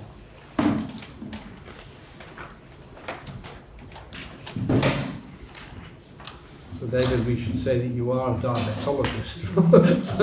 We are talking about maternity, but have proved hugely helpful, so please go ahead. Shall I start? So everyone, Yeah, thank you. whatever you want to Okay, do. yeah, thank you. So obviously take the paper as read. It lays out obviously the significant concerns that HCS has in relation to obviously this area of care and the reviews that have taken place over previous years and our approach to improving outcomes and care for patients and their families. It describes the approach we've taken, which was a significant piece of work to collate all of these recommendations from a variety of sources into a comprehensive action plan that has allowed our team, under the leadership of David and other colleagues and team members, to systematically approach and demonstrate evidence to how we are addressing the areas of concern, the recommendations, and evidencing that we are improving services in this area. Obviously under workforce and the risk and issue sections, it describes some of the challenges that we face in terms of recruitment and obviously other approaches. In the main report, obviously we can describe the governance approach and system that we put in place to drive the quality of care and the responsibilities. I think, Chair, into conversations at the previous Shadow Board, clarity was sought in relation to the themes of the approach and the directors responsible for those, and those are laid out. Obviously there is a maternity improvement group held every week with the collective leadership of the executive group, but obviously the important clinical leaders from those areas and the recommendations and the actions associated with the maternity improvement plan are reviewed. Obviously keen focus and interest, and it's a form of escalation that allows the team to bring to the attention of the executives so that we're available for support and obviously to address issues that they have not been able to resolve. So of the 131 recommendations that constituted the collated maternity improvement, we're pleased to report that 53 have been achieved to date, and obviously further improvement has been taken since the time of writing this report. The board will note that in one of the appendices, obviously there's in Appendix B we can demonstrate how we are ensuring that we've got good clinical engagement and support, because none of this is going to be achieved in isolation, and obviously the collective response of the department is key into ensuring not only the improvements but the sustainability of those. And we lay out within the 58 recommendations that have been completed some of the areas that include obviously the much needed refurbishment of the actual environment to improve the experience of care and the physical environment, obviously issues with particular posts that needed recruiting to, and of course that's not just been a matter of recruiting to, but obviously identifying funding through business case processes and ensuring that we've been able to recruit to those staff, so not things that can be achieved quickly or easily. Obviously a lot of work on ensuring that key policies have been reviewed and updated, and the maternity improvement group have received assurance in relation to the system of how the department is going to continually oversee and provide assurance that policies are reviewed and updated in a timely fashion. Obviously there's some information in relation to further work that we're focusing on, obviously ongoing audit to demonstrate compliance to those policies, and training, so there's a themed approach of how we go through the month and areas of focus on a weekly basis. Obviously, I suppose to draw attention and place to the other conversations already had this morning at board, that whilst we can demonstrate and anticipate that the majority of recommendations will be closed in this calendar year, obviously a lot of the issues in relation to culture, interpersonal relations, working within the department obviously will be more longer term, and we can obviously provide more detail on that.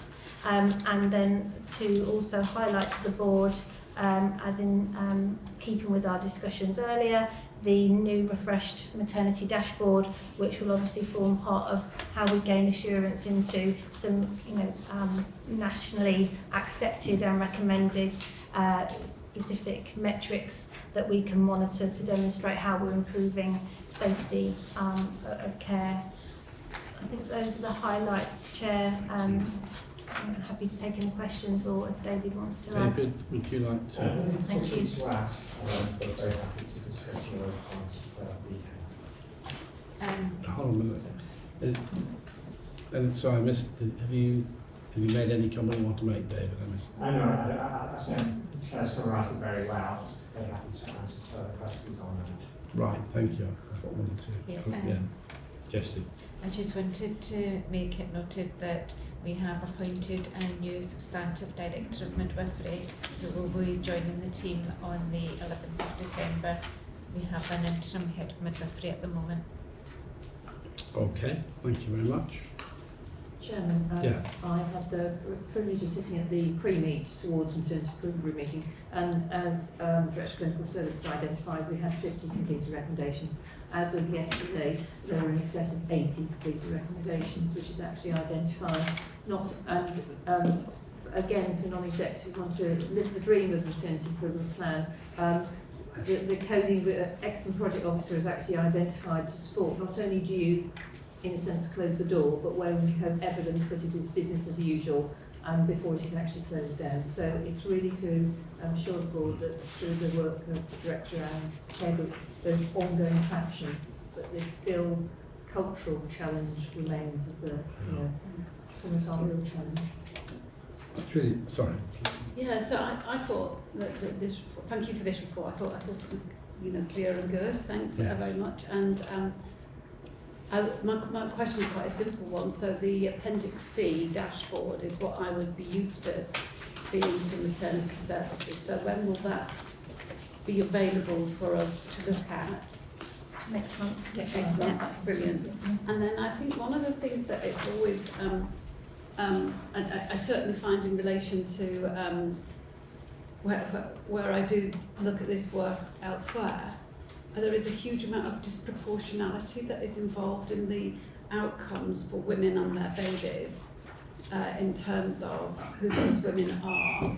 Largely poorer women and women from Black and Asian communities before East European communities. So I think that will be quite important. And then the link, therefore, into antenatal services and community services is extraordinarily important.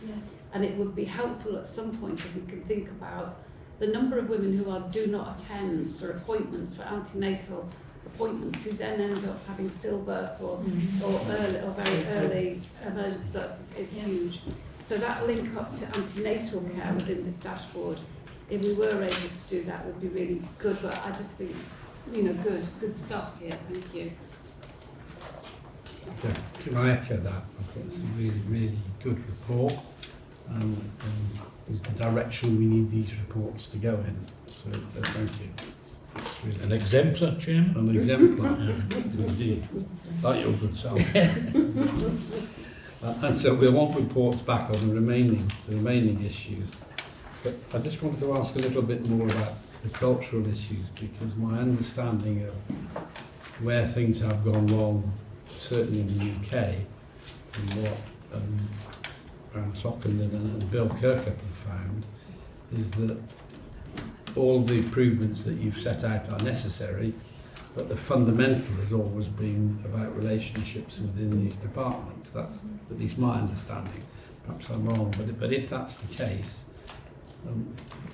could you tell the board how we're improving, if they need to be improved, I take it they do, how we are improving the relationships, which are so necessary to... This is a multidisciplinary team effort, yeah? So how is that being improved, please?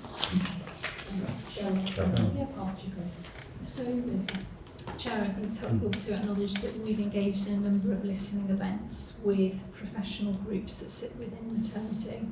We've completed 5 so far, and that has generated a number of themes that we have then developed some initiatives around how to address some of the cultural issues that have been raised. So there are a number of issues that have kind of raised some concerns, issues like professional knowledge or skill not being respected, and relationally the way professional groups engage with each other. So there's often a them and us type of relationship that is talked about. What we have identified is a need for a number of different initiatives to address this. One will be relational in terms of specific mediation where there are relationship issues within the teams. There's a need to build up psychological safety within teams, so individuals have shared that they sometimes do not feel safe to escalate concerns because of repercussions, so there's a recognition that we need to develop that. And on a wider piece of work which we know is important for the whole of health and community services is an approach similar to Civility Saves Lives, so people can start to understand that in uncivil behaviours, the way we interact with each other can actually have a negative impact on patient safety, and actually we need to be moving towards improving the way we work together and behave together. Thank you. Just to expand on that, just to the board, we recognise that of the whole of the change programme that we're doing now, there's significant elements of culture change. So that remains our highest rated element of the plan. With the diagnostic work that Cheryl and colleagues have been doing, we are starting to formulate some aspects that remain changes. Major aspects is increasing the multi-professional working, as Cheryl's alluded to, clear assurance and recognition of the various skills within the team, and cross-recognition between professional groups. And we're doing specific work on that. Also, to ensure that training is far more multi-professional, so that in every aspect of training, we involve the entire team, avoid any silo working in that way. So that's a key focus, and probably our strongest focus over the next 3 months, with the aim of getting significant turnaround. Another key element of culture change will be our recruitment strategy. One of the challenges we have, like many other areas in the hospital, is recruitment and retention of staff. do have 2 consultant vacancies which have gone advert, which report to fill, and believe that we need people in who are all signed up, who are doing the help to sustain change within the team of development. Thank you very much. Is there anything else on this topic? And this is clearly very important. I think we all understand that. So can I suggest that you report back each time on the specific progress against all the targets you've set, and also any general comments you want to make on cultural issues. And if we need to go into those in more detail, we can do that in part B, of course, but hopefully we don't need to. And my other thought is, of course, that multidisciplinary team working is not unique to maternity. And so any lessons that you have that are generalisable to other areas might be very helpful to the organisation, because it's just vital. It's vital in theatres, it's vital on wards. So this is now part of modern practice, and it's the root cause of many of the difficulties that have been seen around the world. And you can see these reports wherever you look. So thank you all very much. Thank you. So acute medicine. Thank you, Chair. So again, take the paper as read. This describes an updated report after one initially requested for last month's shadow board. Obviously seeking to introduce new colleagues to the position that we assess across our medical wards, and describes some key parts of specialist expertise, predominantly the Royal College of Physicians review and report that was commissioned at the end part of last year. Just to point out to the board, obviously it is noted unfortunately that the appendix aren't currently attached. That is because they are being reviewed by our Information Governance Department, just obviously to ensure that there's no confidentiality issues, and they will be amended to the minutes obviously post the meeting. So I think just to be clear, that this is because we just want to check that the report doesn't by default identify individual patients. That's fine for those individuals, but we need, but others just from a. But I think that the report itself is that we've got in front of us really does summarise the key issues, where it talks about some good care, but also mostly poor care in acute medicine, which is the focus of the improvement. Indeed, but we'd be happy to provide you with what is in fact a series of reports, is it not? Yes. The most recent of which is we're talking about now, but there have been many reports. Yeah. Claire. Yeah, thank you. So obviously there are aspects of the report that are described and presented in the narrative in relation to the present quality of care, and obviously our approach to improving those areas. Just to note, and obviously isn't described in the paper because it's been sort of subject to decision making in the current days, weeks since the paper's been written. We do recognise that we need some additional management oversight and are looking to replicate the improvement approach taken around our maternity services. So we're going to be establishing a 2-weekly initially medical improvement group, just to obviously repeat and learn from and share the approach to the improvement, but obviously also give us that additional management oversight, but also opportunities for the team, and just to just get a bit more traction on some of the recommendations in the next coming weeks. So that will be established ASAP in the next week.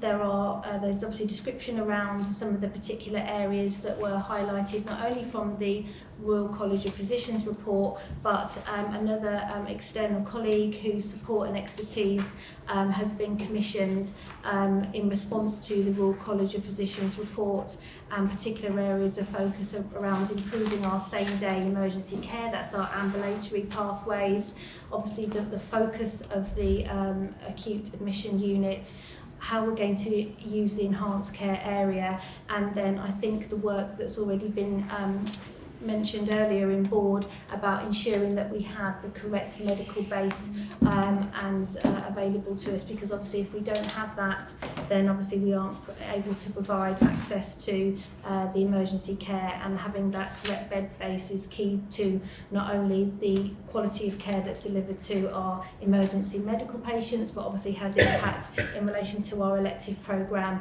and our quality of care, and of course our financial recovery. So this is a key issue and priority for the executive team and myself. There is issues in relation to how we are deploying medical cover, and some of the improvements and decisions that have been taken around that is laid out in the paper. Also work that we need to do to improve our flow, ensuring that we're looking to best practice and seeking to employ those. It describes the issues that we are having with delayed transfers of care, because that obviously has provided some of our bed challenge, but not to take away the focus obviously on the acute medical care provided, because that is absolutely the focus of this piece of work. Again, in the actions taken to date, we talk about how we're having oversight of this issue monthly at the Change Programme Board, but now with these additional oversight meetings that will come into place. Some of the issues that were noted by the Royal College when they visited in relation to our electronic prescribing system have now been closed, and we have progressed that work. Obviously it notes the discussion around NICE guidance, which is equally of importance in relation to this specialty. Some of the decisions and actions in relation to ensuring senior cover, but that's not to say that the whole response to this, and obviously I draw the board's attention to risk, that we need to continue this work. We have taken the decision to increase the beds.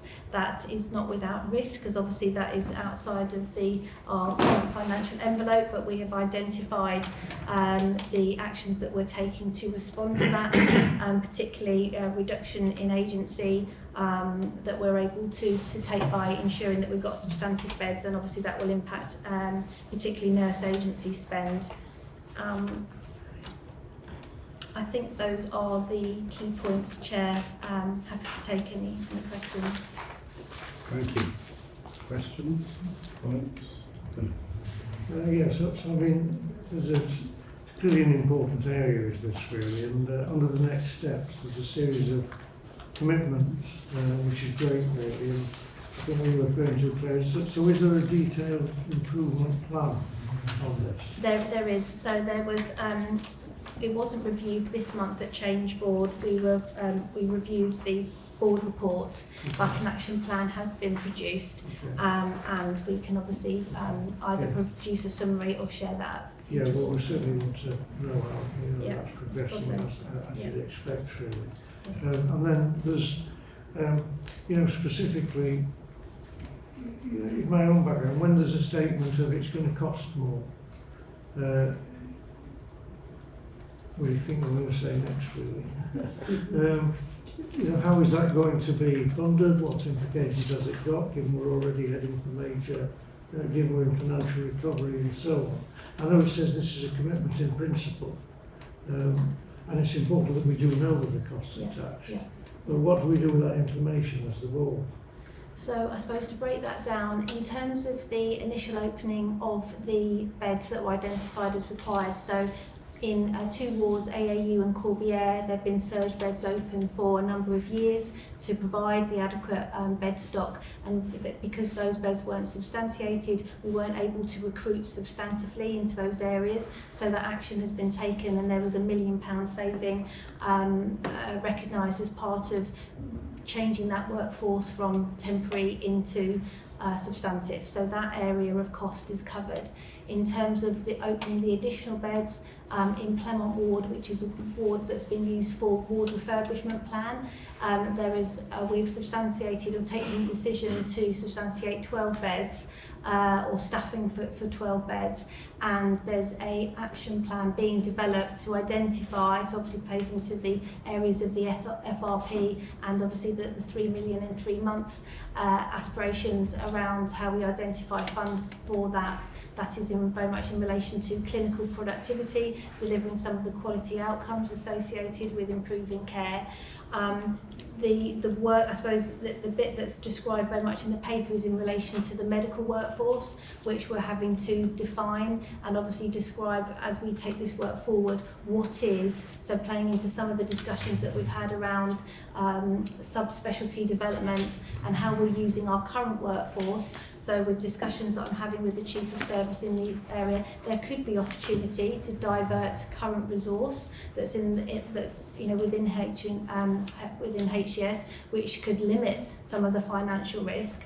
But it is very much, I think, the view that has been developed that to really deliver all of the recommendations and improve care, the consistency of care, medical oversight, that potential further investment would be required, but that is still being developed.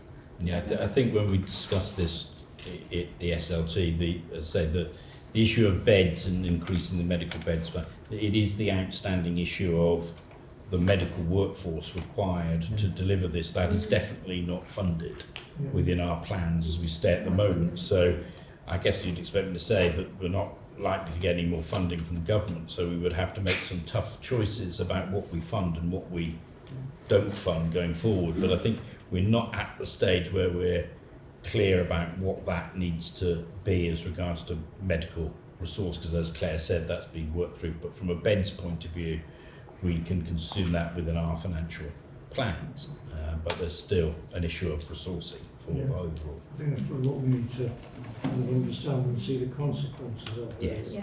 And we're not at that point. We're not at that point yet. So just following on from that, because you're asking, the exec team to progress plans and to bring back the business plan to the next board meeting.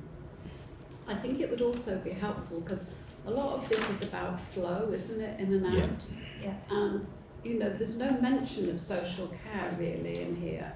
And I just wonder whether part of that business plan might actually think about the potential for some capital investment in the community for step up, step down provision, which actually would be better for patients, residents, and would potentially be a lot cheaper than employing all the staff that you've mentioned here as well. So I just think, that alternative, as well as just having more, I know more beds is a solution, but I wonder if more beds is a temporary solution and a longer term solution is better care in the community. Just and I know then I'll be helpful to have Andy's comments also.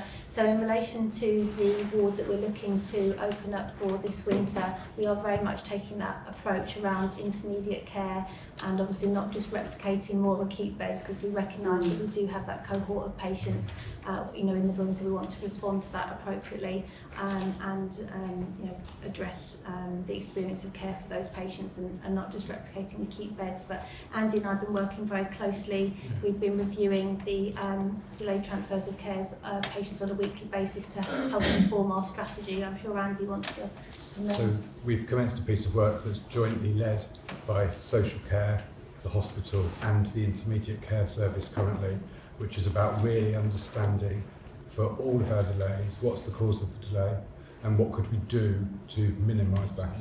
And actually where we thought we'd be isn't quite where we are at the moment. So we know that there are a number of people with dementia, for example, in the hospital who are often delayed, and that's because they're delayed moving to another placement.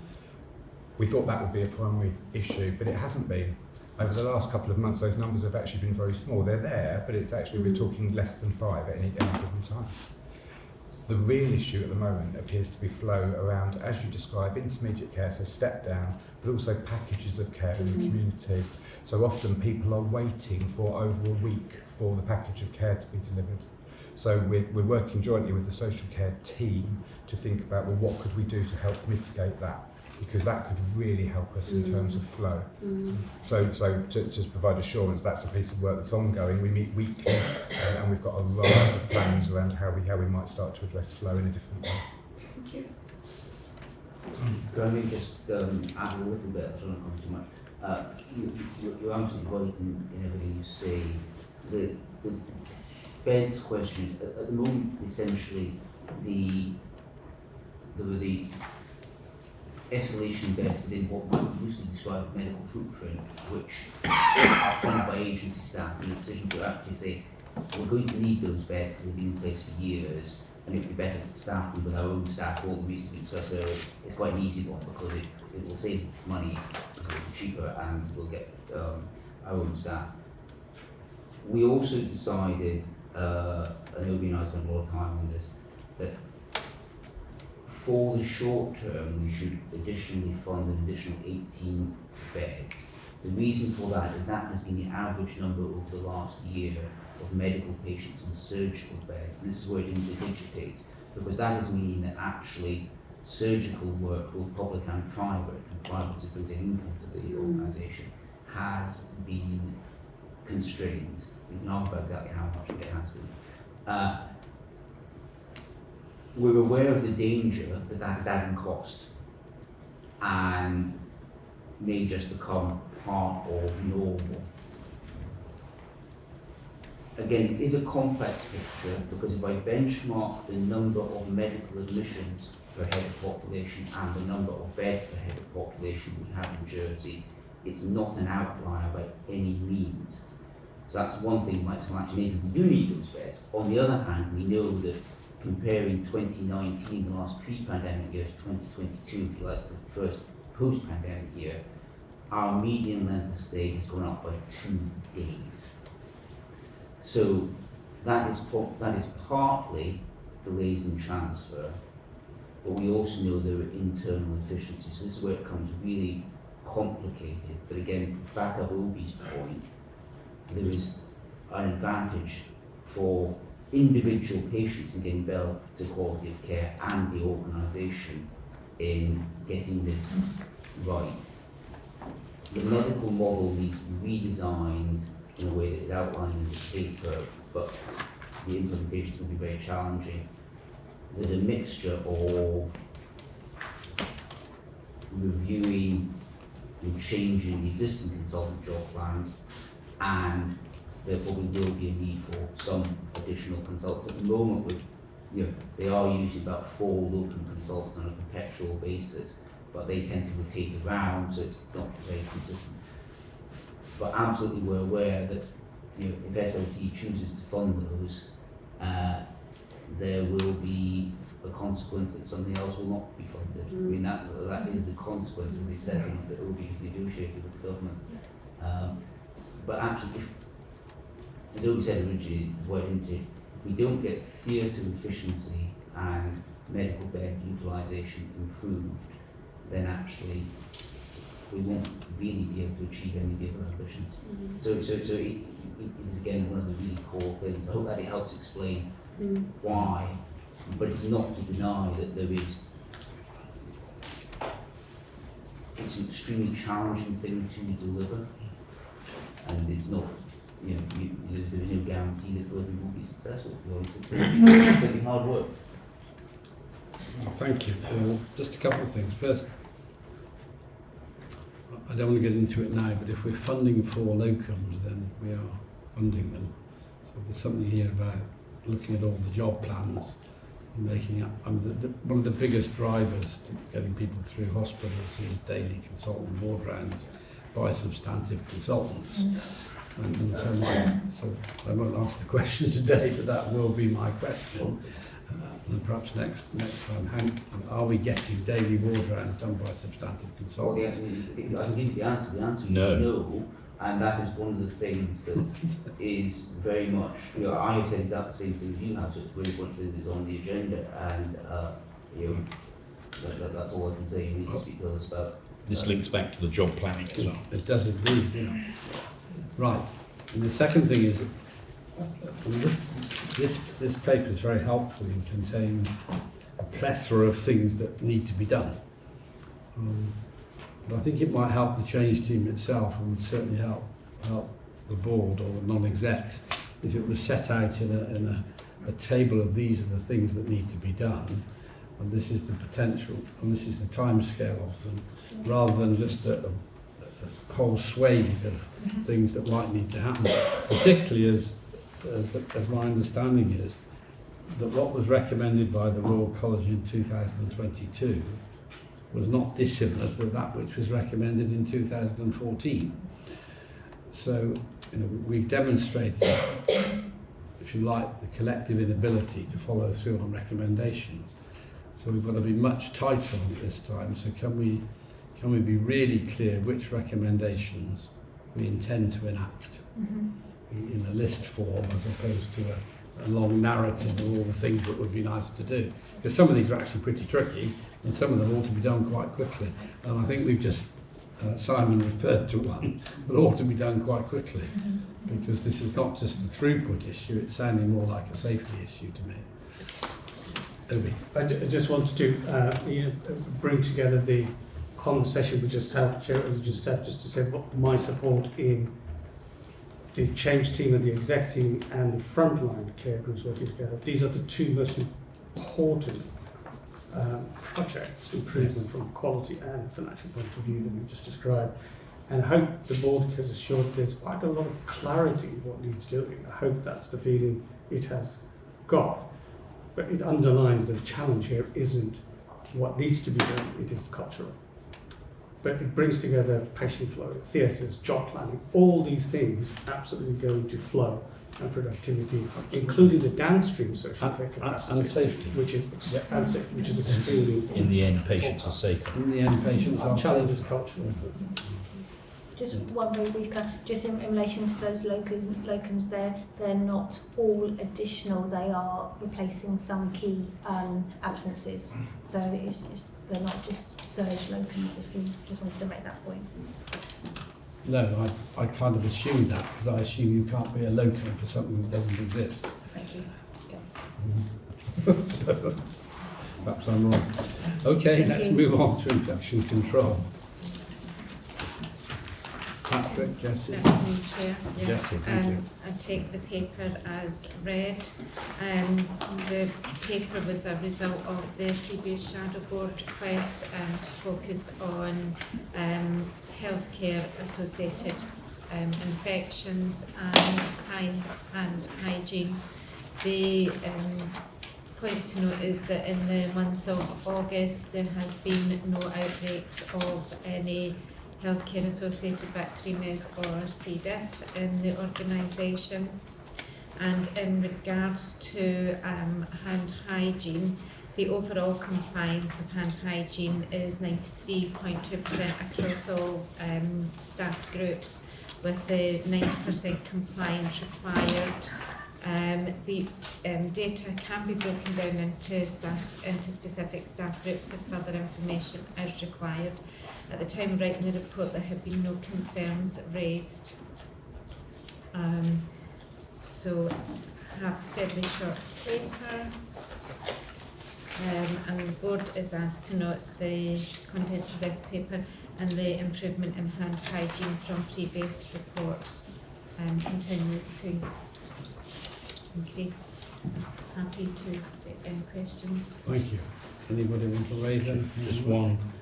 I'm certainly used to in the past seeing, because the importance of staff vaccination, flu, COVID, the sorts of the numbers of staff that are taking up the vaccine is important. Both for COVID and for flu. I've had both. But those numbers are important, because this is also about keeping our patients safe. Now, I can't imagine in Jersey, as it's not in the UK, it's mandatory for people to take up the vaccine here. But I'm just wondering, in the past, what our history is of vaccine take-up, say for flu, do we know? In HCS? I think it's through public health. Chris, you'll Is it public health? Public health. Is that right, Steve? Yeah, we did have, I was trying to remember what the figures came out with last year. We do have the link through public health to get the data, so we can start pulling it if you wish, Chris, now that we've started the season. Because I think it's something the board should be, because if we've only got 10% of our staff not been vaccinated, we might have a problem. It is, sorry, can I just add, it is something that we have reported on before year on year, is our flu uptake numbers, and last year we reported on our COVID uptake numbers in our reporting, so it can be added. Chairman, I think you just identified the report for you is in response to key questions. I think sort of Chief Officer, we've been used to perhaps a more in-depth infection control report as knowing that will go through the infection control committee and then bring a subset of that to the board. And there are no discussions outside the meeting where this was a response to a request. I think for future infection controls there will be what I suspect yourself, Chair, and I look across the table, we've been used to. But I'm minded that the Chief Nurses, have an eye on wound infections, recurrence rates and areas of concern, and so that is available for future reports. Thank you, that's really hard that you preempted my comment. I'd written wound and vaccination down, but so we're going to get a more comprehensive report on this, presumably with figures and benchmarking. And thank you very much. And my other question was about this compliance question. Is there a difficulty in getting very high compliance here or not? No. People are committed to doing this. So we've got infection control champions on the boards and in the departments, as well as our infection control team, and we've got monthly audits. When they fall below the expected standard, then those audits change to daily until compliance is achieved again. Good, thank you very much. And also, Chair, in response to, I have actually seen the breakdown of individual explanations, whereas nurses, doctors, midwives, mental health workers, social care, as to see. So we're looking at total clinical engagement, not purely nursing doctor. Indeed, yeah. Thank you very much. So we're going to move on now to appraisal and revalidation. This is not a straightforward topic, but I'm anxious that we don't spend hours debating the benefits or lack of benefits of appraisal and revalidation for doctors. So I think we might need a workshop on this if Neds aren't familiar with it. But the only thing I would like to say is that appraisal, or certainly revalidation, is a programme that's, in my view, rightly imposed by the medical regulator. The fact that the GMC does that doesn't remove the responsibility of this organisation for patient safety. So we have a responsibility for the people that we manage to make sure that their behaviour is appropriate and their competence is appropriate. So let's hear about appraisal and revalidation, but not get to the point where we're putting this offshore to a professional regulator. So the regulator and the employer have to work in harmony on this. I know you'd agree with that, Patrick. So.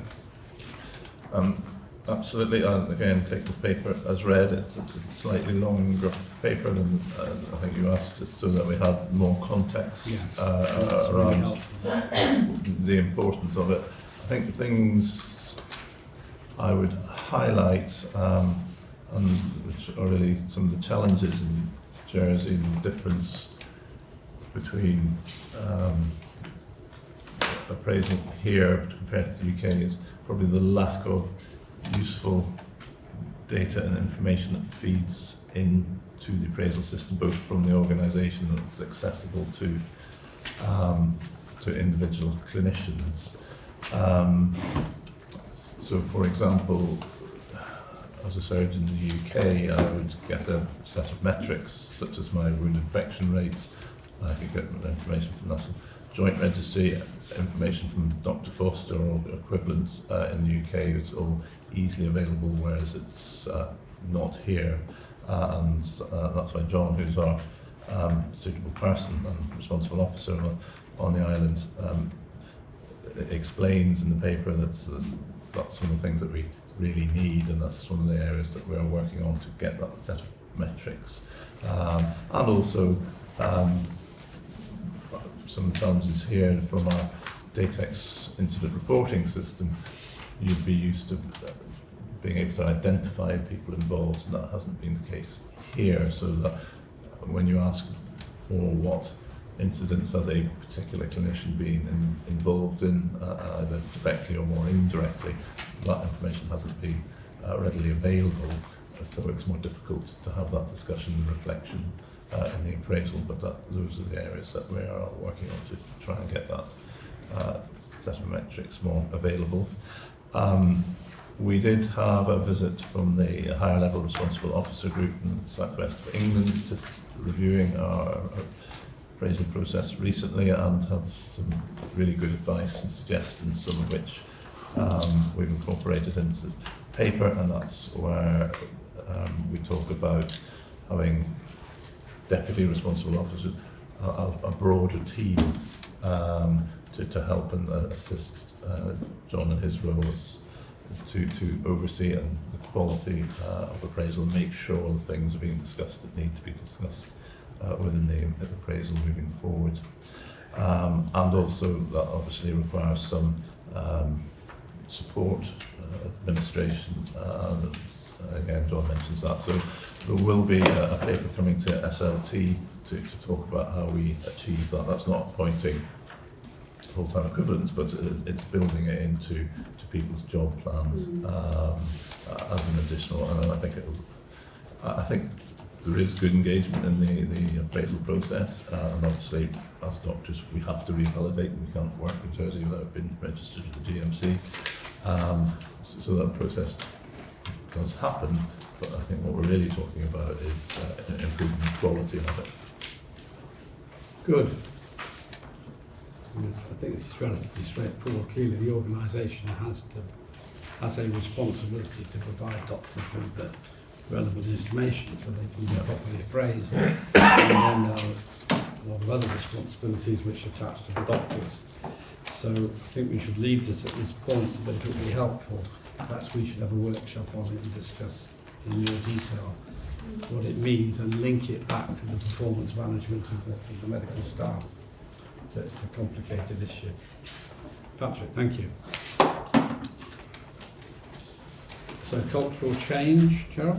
Yeah. Okay, so I'll take the paper as read. I think it's probably important to note that cultural issues and challenges have touched almost every paper read today. So I think it goes without saying that the paper lays out the importance of a positive workplace. Cheryl, just need to speak up, shout. Sorry. Do you want me to start from the beginning? No. Just to acknowledge that the report lays out the importance of a positive cultural workplace to enable better patient outcomes. And what it also sets out is the importance of positive culture having a high-performing high-performing multi-professional teams, improving psychological safety, staff retention, reduced incidence of clinical errors and staff absences. We have recently had a very significant engagement initiative through the Be Heard survey. That's a Government of Jersey survey that provides information and detail about how an employee feels within the workplace. We had a 907 staff response rate, which represented 28.5% of the workforce. When we look at the results of the 2023 Be Heard survey and compare that back with our 2020 results, it shows that overall there is growth tracked across all 8 factors of engagement. Our plan now is to disseminate those Be Heard results to individual care groups so they can understand more around what their staff are saying about working within HCS. And through a number of listening events, we have started to understand what cultural needs there are across the whole organisation and in some specific areas of care groups. So the plan now is to be using that data from those listening events to inform what our cultural initiatives are going forward. One of those being, as we've started to discuss, the maternity services. So a key action plan has been developed from that. So I'm happy for any questions. Thank you. So as you say, it's a recurrent theme. Yes. Tony? Yeah, thank you, Chair. Yeah, thanks for that, Cheryl. I mean, sounds like lots of good stuff going on here, really. I mean, as ever with these programmes, it's kind of, you know, how it's actually being received, what the evidence of difference to how people behave individually and with each other is, and so on, as a key element, really. And, you know, as a reminder to ourselves, in any culture change programme, we always think it's everybody else who needs to change and not us, you know. So I wouldn't mind a bit of an away day or something where we're actually focusing on our own behaviours, really, and how we are modelling what we expect of the culture here in HCS. Good. Thank you. Agree. Yeah, so thanks for the report, and obviously it's right to listen to people before you put together an action plan. But I think you have, as you said, you know, like recruitment forms part of every single paper, culture forms another. So I think it would be really helpful for the board to see the improvement around culture within the next couple of months. I think it's an absolute priority for us to see that and then to know what success looks like in the longer term. So not just a list of things, but you know, these are the actions and this is the difference that is going to be made as a result. Chair? Yeah. Clearly, as you said, it's a theme across every single paper, isn't it? So therefore, you know, it's clearly a priority of mine. I think one of the things, and again, it's about those actions and interventions that we need to take generally across the organisation, but there are some services, and I think it's mentioned in the report, that probably require some specialised attention, that require some interventions that will help colleagues in that area address the cultural issues more quickly than perhaps others, and maternity is an area where we have concerns and therefore we'll be focusing some attention. I think from the point of view of some of the things that I sort of experienced, and they're listed in the papers, like I attended one of the Schwartz rounds and in fact took part in it, the breakfast with the chief officer, and then the team's talks, which is something that we've done now that sort of piggyback really off of my experience in COVID, where, you know, the chief executive going to a lecture theatre for a staff, you know, thing is really a bit pointless, as 6 people would turn up and it would be the same 6 every time. With teams, of course, it's much easier for people to do it, say, during the lunch hour, and people sit around a computer. So we have seen, Sophie there from COM, an increase in number of people attending, you know, 60, 65 people for those things. And the other issue that I'm noticing that feels different sort of 6 months into this job is that I think more people are speaking up. They're speaking up through the Freedom to Speak Up Guardian, which is really encouraging. A lot of people come and see me about issues. So I do get the sense, we're not where we need to be by a long stretch, but we're seeing those green shoots. But you know, it's like all the plans that we got, whether it's financial recovery, the improvements that we need to make in clinical services, the cultural change. This isn't a sort of 1 year turnaround program. This is a sort of 3, 4, 5 year probably when it comes to culture change that we need to make. Now, we'll clearly make progress, but it does, for me, culturally, I think we are 5 years off of where I'd like us to be as an organisation, maybe 4, but there's a lot of work still to do. Good. Thank you very much. So, is it racial abuse? Who's speaking to that? Cheryl? I can talk through that, yes. So in this paper, I'll assume is read. This is a review that was carried out following a question raised at a previous shadow board meeting. We specifically were tasked with reviewing 29 reported incidents of racial abuse within health and community services that had been identified as being carried out between the period of May 2022 and April 23. We reviewed the data using DataX, which is our risk management information system designed to collect and manage data on adverse events in HCS. and we used specific search categories which were behaviour, violence, harassment and abuse, and through that search we identified 29 reported incidents of racial abuse within that period of time.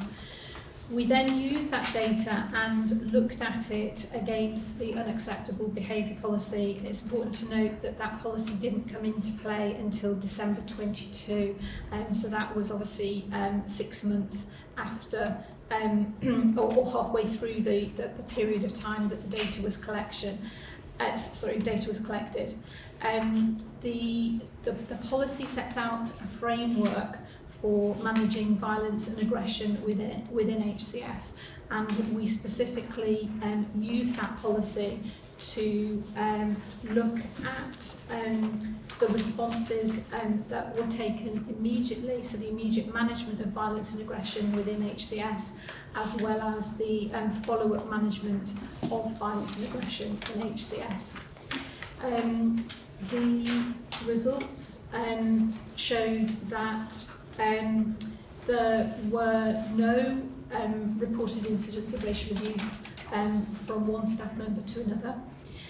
Sorry, can I just pause there, because yes. that's important. So we shouldn't assume that that's because there isn't any, because there is. Yeah. And I've spoken to a number of BME colleagues who have experienced racial discrimination from colleagues to the point of, which is clearly unacceptable. What there is a reluctance to report that.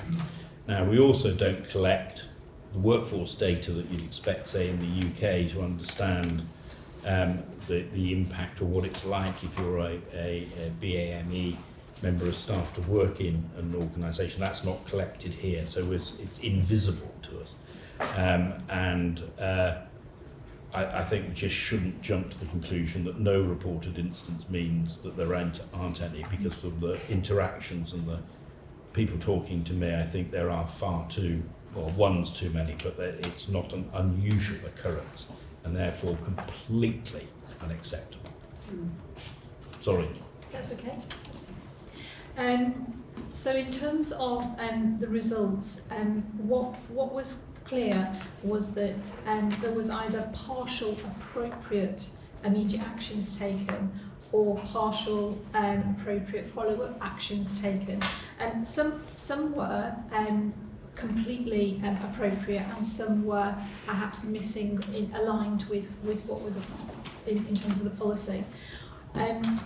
When there was a partial appropriate immediate action, so that's obviously the immediate response or the immediate management following an incident, there was often a no harm reported within the DATEX report when actually there was evidence of potential psychological harm. So I think there was something around the reporting of physical harm as opposed to psychological harm. And then there was also evidence that there was, where it was noted there was no harm, when there was very clearly evidence that there was an incident that involved physical restraint. I'll go on to the recommendations in a minute, but then there was also a number of partial appropriate follow-up actions that were missing, and these were predominantly around no evidence. This isn't suggesting that it didn't happen, it's what is reported within the DATEX system. So there was limited evidence to suggest that staff were offered a debrief or support as a follow-up when they had been exposed to an incident. I think what's really important to note here is that in the reports there were a number of incidences that stated that staff would decline what would be aligned with policy guidance, and that was to report racial abuse to the police. So following the review of those 29 incidents, it has enabled us to get a more detailed understanding of the occurrence of racial abuse, but also the quality of the reporting of abuse, and whether actually our responses are aligned with our policy. it's led us on to think about a number of steps that now need to be taken forward, and I suppose that's what is this telling us?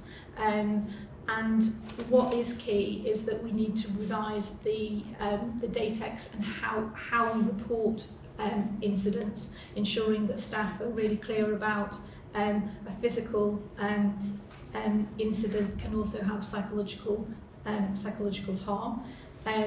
We also need to continue the implementation of what we've started developing as an anti-racism statement for health and community services. There's a process at the moment going on where we're engaging in consultation sessions with staff to ensure that the statement that we will all sign up as a pledge to is fit for purpose for HCS. I guess the other point to really note is, and I think it's been alluded to here today, is that the role modelling of behaviours is really key, and that managers, line managers, senior leaders have a key part to play in that. But it's about ensuring that our managers feel appropriately equipped to be able to manage these incidents and support staff when they've been exposed to them. There's also a piece of work that has started development, and that's cross-agency work with States of Jersey Police. Andy might want to comment on that after.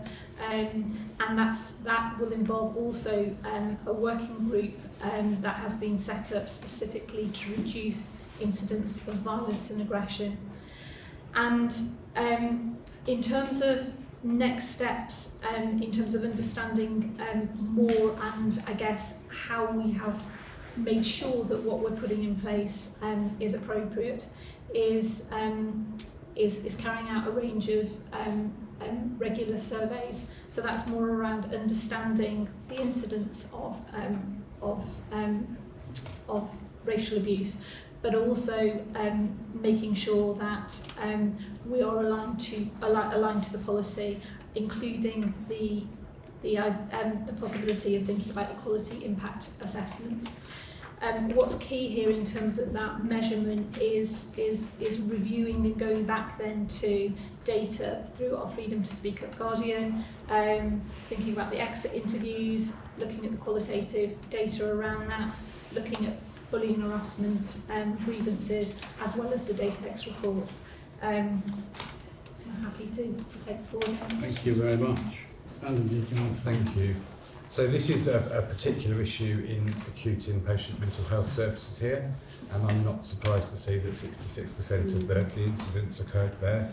It's also a particularly tricky but unacceptable issue because, of course, some of the guidance that we issue doesn't apply when you're detaining someone against their will because they're acutely mentally ill. You can't ask them to leave. It doesn't work like that. I think that Cheryl was absolutely on the money. People describe no harm because there's no immediate harm evident. The thing that most concerns me about this is the issue of weathering, where staff on a daily basis are subjected to racial abuse from people who may or may not know better sometimes, and consequently that affects our ability to maintain staff morale, recruit, retain, etc. It's a very specific issue. The work that we've been doing with the police, we have on one occasion, and it's important to recognise that some people in mental health services do have capacity and are able to be prosecuted, and we have successfully prosecuted one person for repeated racial inappropriate behaviour towards our staff. But we're looking currently at a prosecution policy jointly with the police because we need to give staff much clearer guidance around when someone is unwell but is breaking the law, what do we do? Because of course, as in other jurisdictions, very often the starting place is there's no point prosecuting them because they're unwell and therefore what's the point? And so immediately if staff describe feeling reluctant to ring the police, it's because they believe nothing's going to happen. So of course they're not going to. I think the other thing, Chris and I had a very helpful meeting with the Chief of Police and others, where one of the things that was described was often both in mental health services and in the hospital, we will call the police and ask them to become involved in something, but then decline to give any statement. Which of course, for the police to become involved, there has to be a crime being committed and they have to have evidence in order to do something. And I can understand from a staff perspective why that's a dilemma. Lots of healthcare staff don't want to be prosecuting people who use our services, But equally, we need to acknowledge it restricts the police's ability to respond in the way we would want them to, because if we don't provide the evidence, they can't do anything. So I think there's an education piece that's going to come out as well for our staff around why sometimes the right thing to do is to help support a prosecution. Not always. Clearly, individual judgment needs to be considered. I think there's a lot of work to do on this, but I'm very glad that we're doing it. Good, thank you. Yeah. Penny, please. Yeah, I mean, again, we're right back in the heart of culture anyway, aren't we? Because a target culture is respectful. And if it's respectful, then a lot of these, I mean, it's an incredible list, about 20 things. Some of them overlap a little bit, but it's awful, really. And what we're dealing with here is simply the kind of physical manifestation of things that are actually done. And, you know, I think as you're both saying, we've got all sorts of reasons why people are or are not willing to speak up. And, you know, hopefully we're way beyond, you know, many organisations 40, 50 years ago where, you know, if you said something was abuse, oh, for goodness sake, can't you take a joke? I didn't mean it. You know, all that sort of nonsense really that's unacceptable today, or should be. So I think it fits in sort of the wider culture change of respect for people. I know some organisations, of course, have gone to kind of unconscious bias kind of programmes where you're actually, you know, looking at the baggage you're carrying, which we all probably are, which is not necessarily manifested overtly, but can be covertly in all sorts of ways, which may or may not be picked up by the recipient, really. So I think this merits a deeper discussion in the context of that culture change. Well, thank you for I'm just wondering, Chairman Steve, so the absence of data that perhaps you would have in the past been used to elsewhere is an issue in Jersey, isn't it? Yeah, so at the recruitment, point of recruitment, you're not required, in fact, I don't even know if it asks yet, what you would classify as your ethnicity or your background or your cultural heritage. Right. So we have no real data on ethnicity. It's a piece of work that as we move into the new Employee Central portal, we'll be encouraging staff to go in across government, not just in health, and start updating their demographics and around gender identity as well. So all of that diversity information is a bit scarce to help us understand the population of people who are feeling affected by this.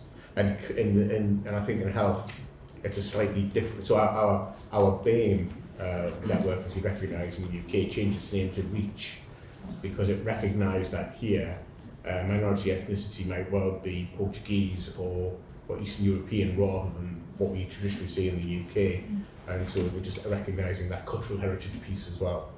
So there's a lot of work to go around the data to help us drive some of this stuff. I mean, it can be towards, you know, women, people with disabilities, all sorts of other things. Yes. And unconscious bias by its very nature, data will never deal with that. No. Of course it won't. But that's no reason not to tackle it. Yeah. Good, thank you. Just to say for the non-execs, we don't have the framework of EDS 1 and 2 in Jersey, which is your guideline from the Equality Act and the non-protected characteristics that we've used in. So this was the first start at let's just understand whether we are experiencing discrimination. Is it getting reported? What are our staff telling us about their own lived work experience, which goes back to our culture plan of how do we make it, how do we improve that experience. And I think it's an important part of it. And this has started from zero really, where we've got nothing at all to an anti-racist statement. I do think there is more around the training that you talk about, which is show racism, the red card and the other things. So we've shared that training with colleagues to consider whether we introduce that potentially as a an additional part of our mandatory training. But you're absolutely right. We've been tackling this for quite some time back in it's not progressed here, but it will do. I think it will as part of it. So what's the next step here in terms of what's coming back to the board on this? You've clearly got support for the approach, but there's a list of things that you said you were intending to do. all the bullet points. I think there's a couple of things, isn't there, that we want to come back to the board. One would be about how we've engaged with managers about recognising it and supporting staff in what look like a potentially very situation. The other is working a lot around this sort of unconscious bias. And what we've done together on pulling together our induction programme for new starters. So I think there's something about us analysing that data. You don't get the same data coming back through the staff survey, which you will get in group care. So I think there is, and I also, we don't get, for example, we don't do gender pay gap, or we don't do the ethnicity pay gap. You probably could, if you chose to. I just don't know how helpful it would be. So we need to do a bit more work, I think, about what would be helpful. I'm not so sure it's the next meeting, because of course by the next meeting, subject to the focus groups, we will have launched the anti-racist statement that we agreed at SLT, won't we? So that will be sort of too late. So I don't think we should bring something back to the next meeting. I think I need a bit more time. I'm happy with that, but on the 8 bullet points at the end of the paper, I think we might want to know what progress is being made on those, the ones that you set out very clearly. They're important, but we need to know where you've got with each of them, I think. I'm happy it's not next time, but sometime in the next 3 months or so. Yeah? Yes. Good. Thank you very much. Anusha. Thank you. So this is the monthly report on the progress against each of the 61 recommendations and the review of the HCS clinical governance arrangements within secondary care, which was published last year in August, and it provides details against each of the recommendations. So it is a bit of a progress report in terms of process as well. However, I just want to highlight that a lot of the recommendations we basically have covered in detail in board papers. So the review actually has led to the establishment of this board and also has led to a lot of the activities we've seen today. So, for example, the implementation of NICE guidance, job planning, more focus on data, the culture piece, there was a big emphasis on that, but also serious incidents and learning from it. So as of August, 7 recommendations have been marked as complete, with a further 11 close to completion, 41 recommendations are in progress, and 2 had not started at that time because of dependencies of other actions. A lot of the recommendations that have been closed are related to the board, establishment of the board, the recruitment of the non-executive directors and establishing this governance. A number of other recommendations which were addressed quite quickly were around accountability, job descriptions, job title structures in place, but also consolidation of the quality safety team and quality improvement. So these things have been addressed, and we're going through from a short process perspective, taking a similar approach to what we're doing in maternity. So all the recommendations, if there's evidence provided and recommended to close, that is checked very properly, but it has been embedded into BAU. Now, what you probably don't see in the detailed report is a detailed description of impact outcomes against each recommendation, because that is covered in more detailed reports, which we've seen today on the agenda.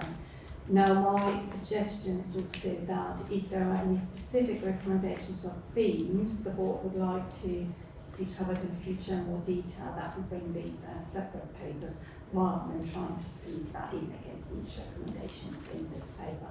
So this is more an overview of tracking of where we are, because it's such an important piece of work which has led also to the creation of this board. It needs to be visible. Thank you, Minister. Anybody want to raise any points or suggest how we might take this forward? It's your suggestion, Liz, that it's now embedded in the organisation. So no. So what is embedded is the action plans monitoring of progress, reporting back and tracking. So that's there.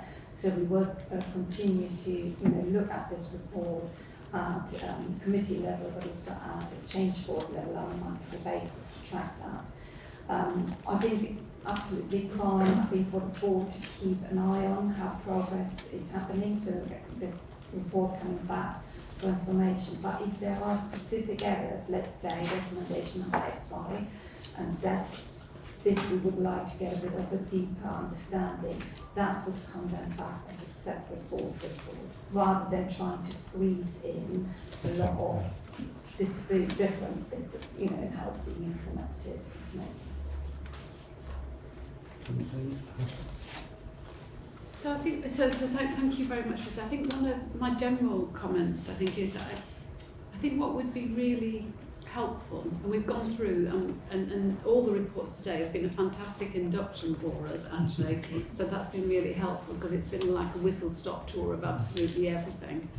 But I do think we need a mechanism to have a forward plan and to think about how we can develop a programme which is fewer reports in more detail.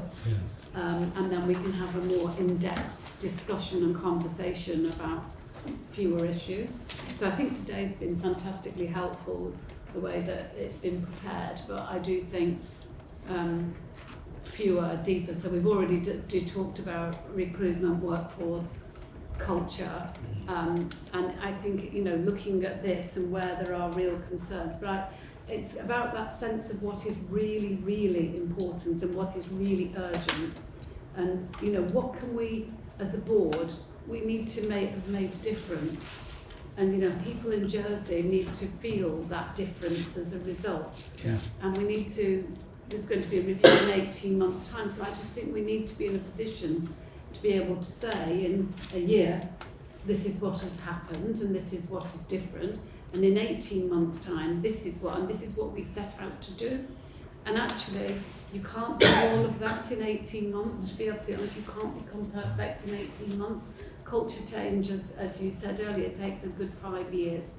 So what is it that we want to have done in 18 months? And I think we need to think about a work programme and a forward programme for the board, which does that, which gives us these updates on safety, etc., really important, but some really key issues that we can deep dive into at each meeting as well. So, but I think, thank you, and thank you for, all the reports today, because it has been a very good induction, really. Good, thank you. Anyone else? Good, thank you very much. So, Andy, mental health. Thank you, Chair. So this aims to be an assurance report to the board. At the beginning of last year, we didn't have a mechanism for monitoring how we were applying both mental health and capacity law. So we established a multi-agency oversight group, and with a view to doing just that. And the paper sets out how the group works and who is involved, and in particular describes a summary of some of the work that we've been doing over the last 19 months. So it's important to note that we are in the process of developing proposals with our SPPP partners for changes in legislation, because there are some gaps and some slight nuances in our current mental health law that require some change and redrafting. So that work is underway. So we acknowledge that needs to happen. Alongside that, we've been doing a lot of work around processes, around the prescribed forms to use when someone's detained, strengthening the information that's given to patients, and making sure that they understand their rights when they're detained. We have a group of people who are detained essentially in the community on what's called long-term leave here. We've entirely reviewed and strengthened that process to make sure that we're being more regularly reviewed and that the detention was still correct. And then working up formalised processes. We've also implemented a process for the authorisation of designated professionals. So there are professionals who have statutory roles who are required to be authorised here, such as psychiatrists who can detain, approved authorised officers, generally social workers, but not only, who make the application for detention. So we've set up, as you would see in other places, a process of making sure that those people are properly qualified, experienced, and authorised. the paper is longer than it probably would normally be just because it's the first time, but I've set out some demographic data around how often we're using mental health law and what's happening. It's worth noting that in the last 21 months there have been 2 instances of unlawful detention. On both occasions they were very quickly corrected. They were to do with the documentation not being correctly completed. And the patient was very quickly detained correctly and was of course notified of their period of unlawful detention, as was their legal representative, which we would do routinely should that occur. Underneath that, there's a consistent theme around the quality of some of the documentation, which is not resulting in unlawful detention, but can certainly be improved. So we have a quality improvement piece going on at the moment in relation to that across the system to try and make that better. We identified as a priority a specific piece of work jointly with the police around the use of Article 36, which is the police's ability to detain someone because they believe that they're mentally unwell, and to hold them whilst an assessment is undertaken. It was high. There's been 163 uses of that in 2021. I'm really pleased to say that this is a good example of really good partnership work, I think. We reduced that last year to 112 uses, and this year to 49 uses at the point at which this paper was written. That's not to say that people aren't being seen and aren't being attended to when they're in crisis, but they're being seen and attended to by mental health services rather than by the police, which is absolutely the right thing for the person. And one of the side effects of that is that the police positively report that they have a 32% year-to-date reduction in the amount of police time that's being associated with mental health cases. So this is quite different to the position that's being played out in the UK at the moment, where there's a lot of concern. We have a good joint work. That will become better when we move Orchard House to Clinique Pinel, which we hope will be at the end of the year. We have a designated Article 36 suite in place then, which means people, at the moment we take people to the emergency department in the hospital, and the police are often required to stay with them for hours whilst we assess them. That will change. They'll be brought to mental health services. We will take care of their detention, and it will be mental health staff that are looking after people and be able to assess them in a much better way. So that's a very positive move, I think. I've set out the use of restrictive practice because that's an important thing in mental health services. So how often we are restraining people, how often we're using seclusion, how often we're searching people, and the numbers are described there and are quite low. And in addition to that, we've just signed off an updated rapid tranquilisation policy. So when we're required to administer medication in an emergency because someone is acutely unwell, and we will start to monitor how often we do that as well moving forward. So these are the things you would expect to see from a mental health law report. On the other side, we have the capacity and self-determination law, which leads to significant restriction of liberty. This is where someone doesn't have capacity, and we make decisions that legally decisions can be made for them, or they may have certain restrictions placed upon them. As with other jurisdictions, as we've rolled out the legislation here, we've been rolling out training. We've seen a significant increase in applications and people referring for a capacity assessment. We have a finite resource within the service to manage this, so that's led to a position where we have quite a high number of people awaiting assessment at any given time. Unfortunately, despite intervention to increase the number of people that we're seeing and the number of assessments that we're authorising, still, because of ever-increasing demand, we're just not getting on top of that at the moment. That's risk assessed. So we are clear when someone needs to be reviewed, we are clear what the risks are in terms of us not completing that assessment in a timely way, and at the moment we have an improvement plan that's just being rolled out with to increase the number of people that can undertake these assessments, which I hope will then reduce down the waiting time for us. And then lastly, the paper describes we maintain a risk register around the use of legislation, which is reviewed every other month in the group and has a number of risks identified, including obviously poor use of legislation and the backlog of capacity assessments. So I'm hoping that that's relatively self-explanatory, and I would intend, if the board agreed, to bring this back on a 6-monthly basis moving forward. Thanks, Andy. Any comments on that? Very clear, thank you, Andy. Good. Thank you. So policy documents, management of. Who's speaking to that? Me. So again, take paper as read. I think we have touched on a number of aspects of this in previous discussions. The overall message is that, again, it's an area we haven't had good oversight of. Position is improving, well, in terms of understanding where we are, the position is improving with the appointment of the policies manager as part of the expansion of the quality and safety team earlier in the year.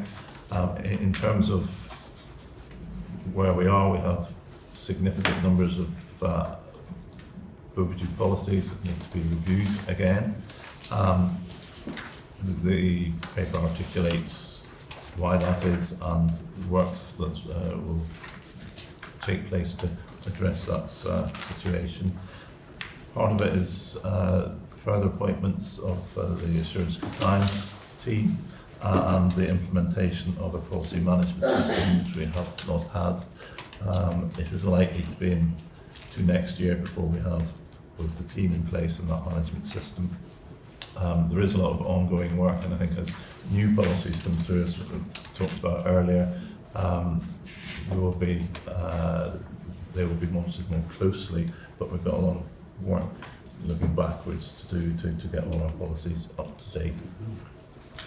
Good, thank you. Questions, comments on this? So I guess we'll just ask you to report back. Yes. And also for my benefit, explain ratifying at some point. Is ratifying different to collating? Yes. Yeah. I think the issue, Chair, is when people produce policies with good intent, they often don't recognise the consequences for the wider organisation. And there needs to be a process, analogous to what you were saying about guidelines, that the organisation at senior level approves them, or I think what the board would want to see report them, but the board would want to know that executive directors are taking a whole view and not approving policies that are not in line with the organisation's objectives or have unforeseen consequences. There is a mechanism at the moment, but for a variety of reasons I think it's quite flawed, and I think it's what Patrick's talking about, and other things about revising. So probably not the place to go into detail here, but it's not to re-ratify things that are national and obvious. It is about local policy. So it might be somebody has a policy about leave or something like that, and actually, is that the correct policy, and we're not going to have a different leave policy for every single department. It's that sort of thing. Right. So this group is collating them and making sure they are corporate, is that right?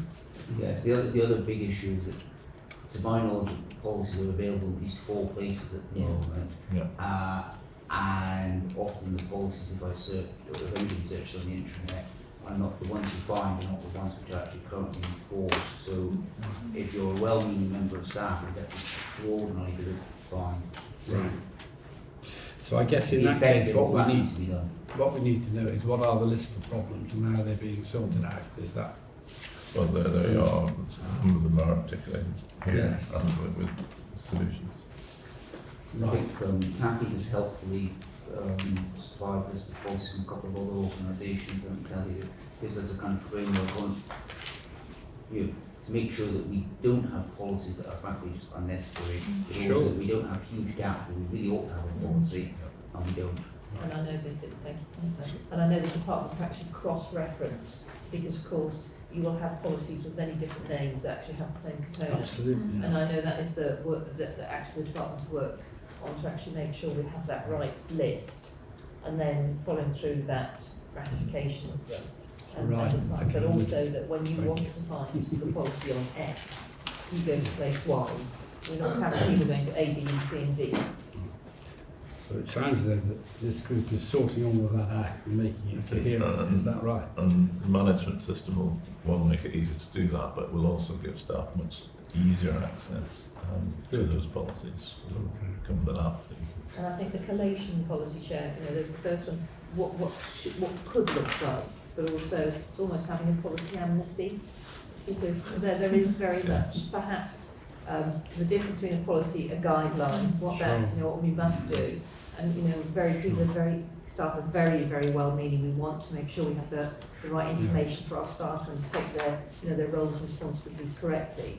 But are they in statute? Are they required, or are they a local? And that's almost the collation. Let's have a policy amnesty, work through what we need, how we can enforce it in place, and how we know it's reviewed regularly. Okay. Well, just to acknowledge there's obviously a hell of a lot of work to do here. And 535 policies, I mean, I've actually no idea what. I just can't conceive of what that. Thank God it's not paper environment. But I don't know how worried we should be. No. It's just difficult to get a handle on this, really. Yes, I think we're in the same place. I don't feel I've got a grip of this at all.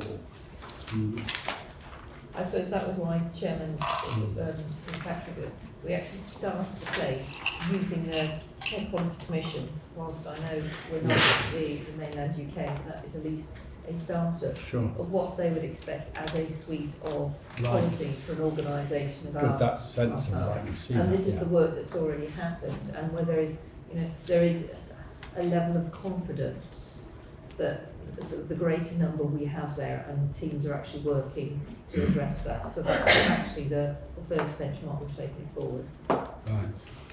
But I mean, we obviously done problem, we've got statutory mandatory training, 500 statutory training, you have a statutory mandatory training policy, you have a major incident policy, there are all sorts of things that actually, it can sound bureaucratic, but some of these things you wouldn't argue you don't want to have them.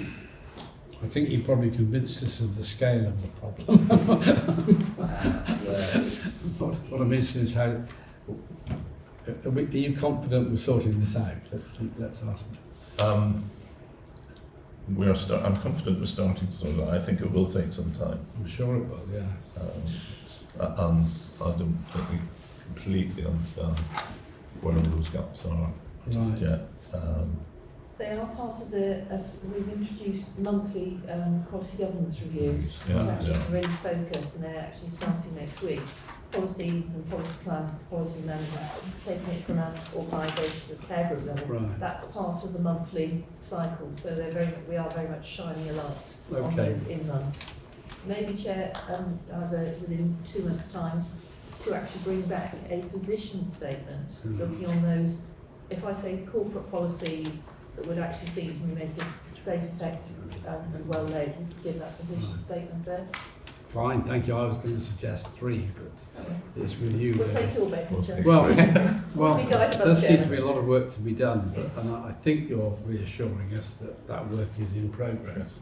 I think in 3 months' time we'll have a better idea of. We'll be further along with appointing staff, implementing the system, and knowing a bit more. Okay. Task as if you were doing big look back exercises, will need to be a stratification of what it's really risky not to have as you should only be a sequence and just to be realistic about it. You can't do all of this at once. It's a big time. Righty-ho. Overdue risks. So this paper is really in response to an issue that was highlighted earlier in the year of having significant numbers of overdue risks, and it's really just to provide assurance in terms of where we are now, that those number of overdue risks have significantly reduced, certainly over the last year. We've tried to divide it into more significant risks and risks at a lower level. There was a slight increase in August, which we expected with people being on annual leave, and the expectation that will return to 0 over the next month or 2.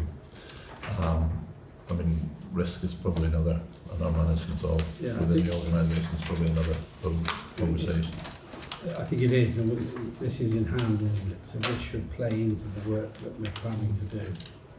Is that On the risk management. on the risk management? Yeah. I mean, I can vouch that the number of risks has been reduced, or apparent risks, but there's a lot. I think there's a fair amount of work to get a grip on this, isn't there? As we discussed earlier. Yes, we do have a very good risk manager. Indeed, yes, impressive. He's very much on this. And also links back into the corporate risk register, which is important because some risks are very high, which are our HCS departmental risks, but then some are actually wider and relevant for the government policy, and that will link back. Absolutely. Yeah. Okay. Thank you very much.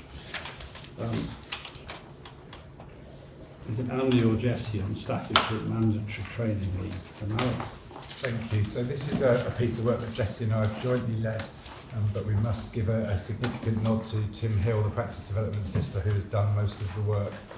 As we heard earlier, we don't have, beyond the government compulsory training programme, we don't have across HCS a clearly identified set of mandatory training that staff are required to undertake.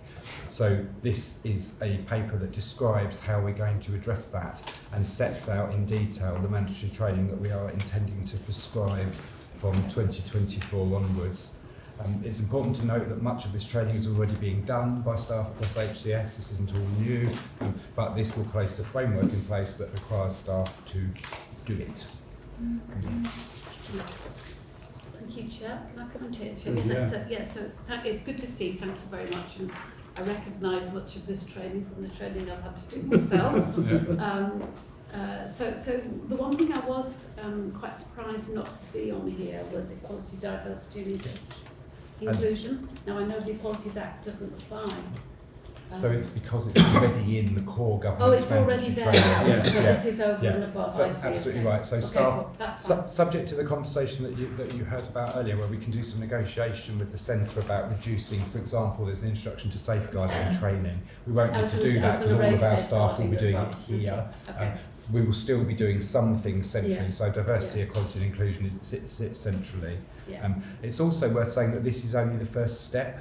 There are other things that we now need to identify that are discrete within specific clinical areas that will also be compulsory. But this should get us to a place where we're very clear about what every member of staff has to do at what frequency so that we can monitor it. And clearly this will become really important when we start to be regulated. Thank you. I mean, my impression is that we are in the process of rationalising all of this. Yes. It's moved quite a long way, really. We've moved from aligning it to the governmental. When we started the work, we did that silly thing of going out and asking everyone what they thought would be needed, and we ended up with 14 days worth of mandatory training for every member of staff. So you'll understand we had to significantly rationalise that. But yeah. Good. Okay, thank you very much. Chairman, I can't just speak perhaps on behalf of the change team. We cannot underestimate the importance of this policy. And I would really like to commend Andy and Jessie. It has taken a long time, probably been a little like an elephant in a gestation, and only a midwife can perhaps say that. But irrespective of ready for regulation, to ask that question, how do we know our staff are safe? We know our staff are safe, we equip them with the right amount of training. And whilst this has been a long time coming, this, I think, for all of us when we came into post, to Jennifer, that was our concern. So really, can I really commend the team for bringing this forward. Oh, and open close bracket has been benchmarked against external factors. Yeah. Good. Thank you very much. Chris, consultant appointments.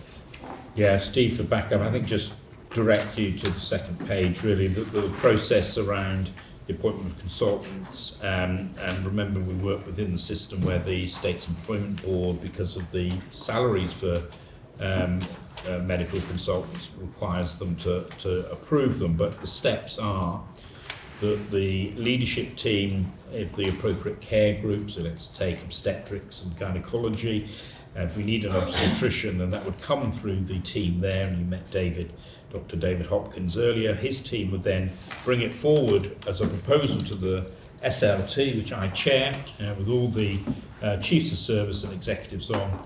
And if we felt that that post needed to be progressed, then we would bring to the board for endorsement, and from there we would get the minister's signature, because the Minister of Health has to sign it.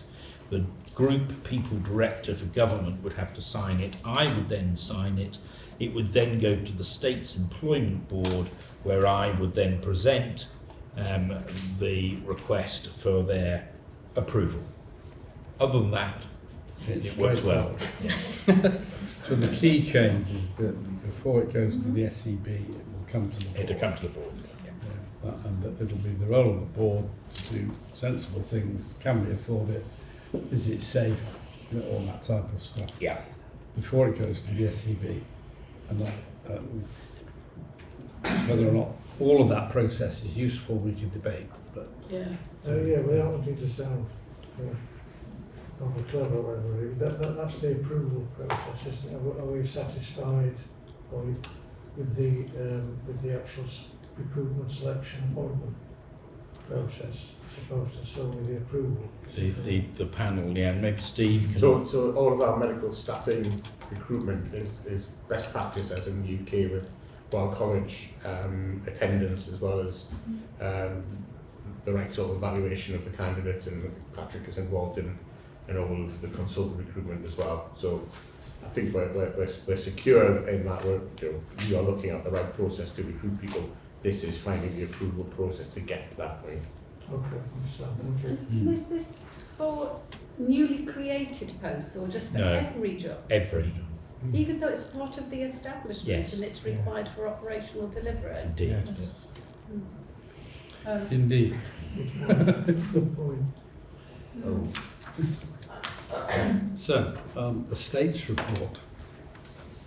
John's here. John, there have John. Here comes the table. Thank you. Thanks, Chair. Yes, take the paper as read. What we've tried to do is describe what the estate is of health and community services, obviously particularly for new colleagues, and just try to give an introduction to that. Obviously the risks that exist within what is the current estate. Obviously the Jersey General Hospital site is described, but also the significant other parts of the estate, such as those used for mental health services, our catering unit, and obviously the newly opened Enid Kenno Wellbeing Centre is described. Obviously there's some information as well in relation to who the estate team is and the nature of their work, and some of the very available public documents in terms of obviously those that have underpinned the discussions and progress to date in relation to a new hospital or new healthcare facility. I think the importance of having a decant ward is described and has been a very particular feature of the last sort of 18 months to 2 years work, because we recognise that there is significant importance not only in terms of estates compliance but also patient experience, and it's pleasing to note that in the last 2 years we have improved 2 wards by having that decant available, so that services and teams can be moved to allow a ward to be improved, and they'll obviously return to that area. And that work has allowed Health and Community Services the opportunity of having that decant ward available to us, that plays into the discussions about increasing our bed capacity for medicine this winter, which will be part of our winter plan and approach. And obviously then we'll continue to use that with the work around then de-escalating those beds to allow further parts of the estate to be done, or that work completed as we go into next year. I think in terms of what John has described around the estates team, obviously that their work is not only focused on the very much planned but the reactive nature of running an estate, but also particularly an estate that has significant issues, and obviously does play into requirements for staff to react, particularly out of hours, which obviously does cover higher costs. So it was very much an introductory paper, and hopefully has provided colleagues with an introduction to the estate. I'm happy to take any questions and obviously use John for the more technical aspects of that. John, is there anything you want to add to that? And can you update us on the concrete issue? We'll start with the concrete. So the problem with the media release is we've had our independent structural engineer visit sites, and we have confirmed 3 locations that contain that. Those areas have been visually reviewed and verbally updated from our structural engineer. They're in good condition. We still need to do some further investigations, but there's no concern at the moment to decant or stop services within those 3 areas. So off the back of that report, there will be mitigations and management plans into place to manage the site. So as a summary of that, we've looked at the issue in the light of the evidence that's emerged elsewhere, and we're confident that our sites are okay. There's no action to be taken. Is that? Exactly. Further investigation is still to close out, with the official reports to follow. But the initial summary and early update is that we are set. Thank you very much. Anything you want to ask on that specific? Not on RAP. No. No. Anything else, John, you want to add, or should we come to questions? Just to touch on the additional capital funding that we are supported by for backup maintenance for the improvement plan.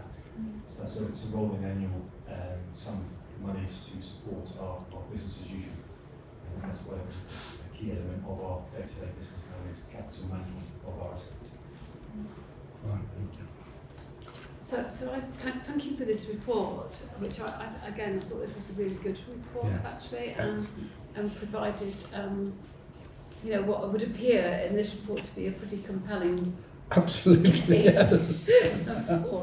for some new facilities, if I put it in those terms. So it definitely did. And this is another issue which I think, rather than, you know, at the end of today, you know, towards the end of today's agenda, I think we need a full, whether we have a full briefing, a full discussion. As Ned, I'd really like to spend some time, you know, looking at all the different facilities as well, and visiting them, and getting to know it in more detail. So I welcome the report, and I just think it's an area which we really need to do in much more detail. I agree, it's an excellent report. It reinforces the notion that new facilities are required. I think the fact that new facilities are required has been accepted on the island for a long time. Yeah, it's been accepted here. It's just a question of getting to what they are. And would it be helpful to have some sort of workshop? I think it would, yeah. And plans for that development in Jersey, which is crucial to Jersey, that we understand it better than we currently do. Yeah. Good. Well, we'll arrange that. Thank you very much. So I think that's. I think, other than any other business, that brings this part of the meeting to a close. So is there anything else, and then I'll come to the public. So, I'm sorry, it's really hard to see you against the light. My apologies for that. You're silhouetted. But have we had any written questions? No. So there's anything that you would, any of you like to ask? Any questions you put that arise from the agenda? Anything you would like to? Well, yes, sir, certainly. Okay. Well, thanks for the opportunity, because I was told by Emma that we weren't allowed to ask verbal questions, but I'm quite pleased you haven't got any emails. I'm sorry, this is a very broad question, and it relates to a lot of the conversation here. The members, I should introduce myself, sorry.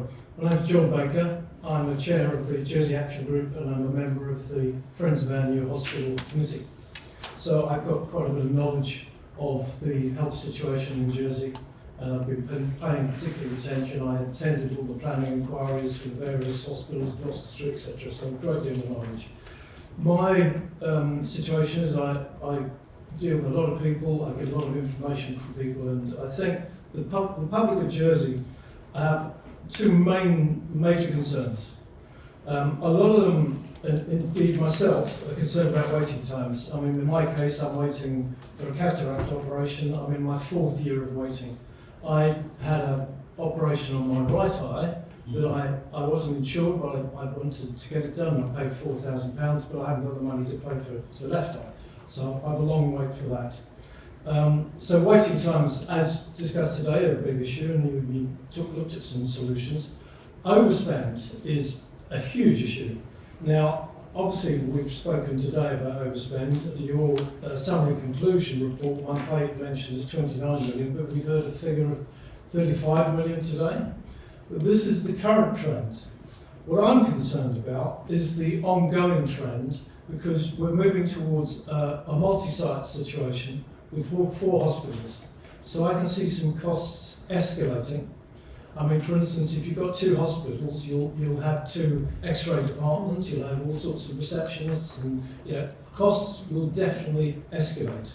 So I think the public of Jersey would like to know what the board is going to be advising Health Community Services, and in particular the Minister, in methods not only to counteract the current overspending, and the plans we've heard today may tackle that, but what measures you'll put in place to contain any future overspends. Now, one of the issues that I see is the fact that, for instance, back in 2012, there were, and this is a report from the press, there were 12 managers. Yes, here we are, 2023, with 130 managers. You may question those figures, but they're roughly accurate. I mean, that's a huge increase in costing. It's part of the overspend. I think the current spend on managers is something like 10 million. So that's an issue in itself. So the waiting times are an issue. I'd like to hear what you might advise the Minister on that. And overspend, we've heard something today. I'd like to know where you're going in terms of controlling that in the future. A little additional thing I'd like to throw in the works is... I'm trying to get my mind around your questions. Yeah, okay. So you've got a question about how in the future we might control the overspend. Yes, so advice to the Health Minister about controlling not just the current projected overspend, but the possible future overspend, which will be complicated by 4 sites. Are you asking a question about the sites or not? I'm not. No, not a question about the sites, but I believe that what you've spoken about today is going to be exacerbated by having 4 sites. So your projections could be actually wrong. So you're... Okay. Right, but we'll try and address your statement, yeah. Okay. Right. Do you want to do that first before I complete the other ones? What's your next question? Well, it was about the waiting times and how... Right. I mean, let me give you an example. No, we don't need an example. I think with respect, we've been through in some detail today. Yeah, I appreciate that. About the waiting times across a whole range of specialties. But what you want to know is what we've not so far said about how we're addressing them. Is that right? Okay. And I've got, just as a closer, I've got an idea for you that will address both of those. So how about introducing a programme for a whole island insurance, private health insurance programme that would resolve the situation? Right. Because it would, Can we a leave whole that island private health insurance plan would solve the waiting list and maybe reduce your costs. One of the things that we are not responsible for is how the island funds its healthcare.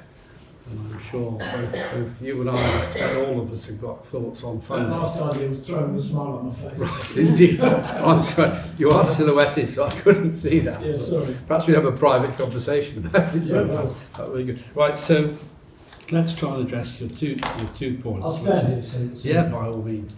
Yeah. So waiting times, I thought we'd address that fairly fully, but does anyone want to add anything? Yeah, again, is there anything specific? So we our aim is we've got to reduce those waiting times. Yes, I think. And that is very much dependent ultimately on making sure we have the right workforce, so we can recruit. So it goes back to that theme, and that we have the physical capacity to do it. So it goes back to in one respect, the beds availability and increasing our bed stock, improving our flow and improving theatre utilisation. So those are all so we will continue. We need to spend the 5 million that we've been given by the government to try to clear the backlog, which will take us into not just this year, but into the first quarter and beyond of next year. So that will continue, but it's very much predicated on workforce, our capacity to do it. We will, I think, Claire, need to send patients to the UK in some specialties, otherwise they won't get seen, the waits too long. So that's going to continue. Was there anything sort of above that? Yeah, I wondered about something like Pan Island cooperation. Yeah, we are maybe in liaison with France. Yeah, we're certainly working with Guernsey. Again, but a small population of some 60,000. I think the issue with France, of course, is that there's a language difference and barrier. So our point has been with the UK. All our doctors, as I said, are regulated by the UK and the other staff. So it's not such an easy transition. From the point of view of the duplicated cost of the health facilities, a business case, the project team that's running the new facilities is currently developing the next stage of the business case, which will highlight what those costs, I think everyone's accepted there will be additional costs. It's just what are they? And that piece of work over the coming months, I think, will describe that. I think just to be clear about management costs, you're absolutely wrong in both those numbers that you provide. I've undertaken a review because I was hoping I'd find lots of money to save. Because everyone said we had loads of managers and Opie was getting excited. There's managing managers. Yeah, and actually we looked, if you look at, and I've sent a paper to the State's Employment Board that they've agreed, and I think it's been published on one of the government websites, I can't remember which one, but I'm happy to send it out to the media and everyone that wants it. It's 1.7% of our total workforce is managers, which is tiny. But it's close to one manager per bed. No. No? How many managers have you got? How many was it in total managers? I don't think we might report. We did frontline managers, which was around 20 to 30, and then specialist managers, which was another 70. It's an urban myth, sadly. Well, I'm glad I've given you the opportunity to challenge it, because the public we are undermanaged, if anything, compared to what I would expect to see, not just in the UK. So obviously I need to tell Public Express to do their homework, because they need to do their homework. It's probably come from various FOIs that have been. Well, I mean, to be fair. But I sat down, reviewed it in detail, produced a paper, and it's 1.7%, and the 1.7% of the ratio. You're right, the FOIs are confusing. Also, very can I point out the FOIs and the number of beds have been very confusing. Well, also what you'll probably see is there are things like when they refer to civil servants, which actually all are physiotherapists, occupational therapists, which are all civil servants. So you could sort of think, oh, they're managers. But I appreciate that. And so we looked at it properly, and that was the position.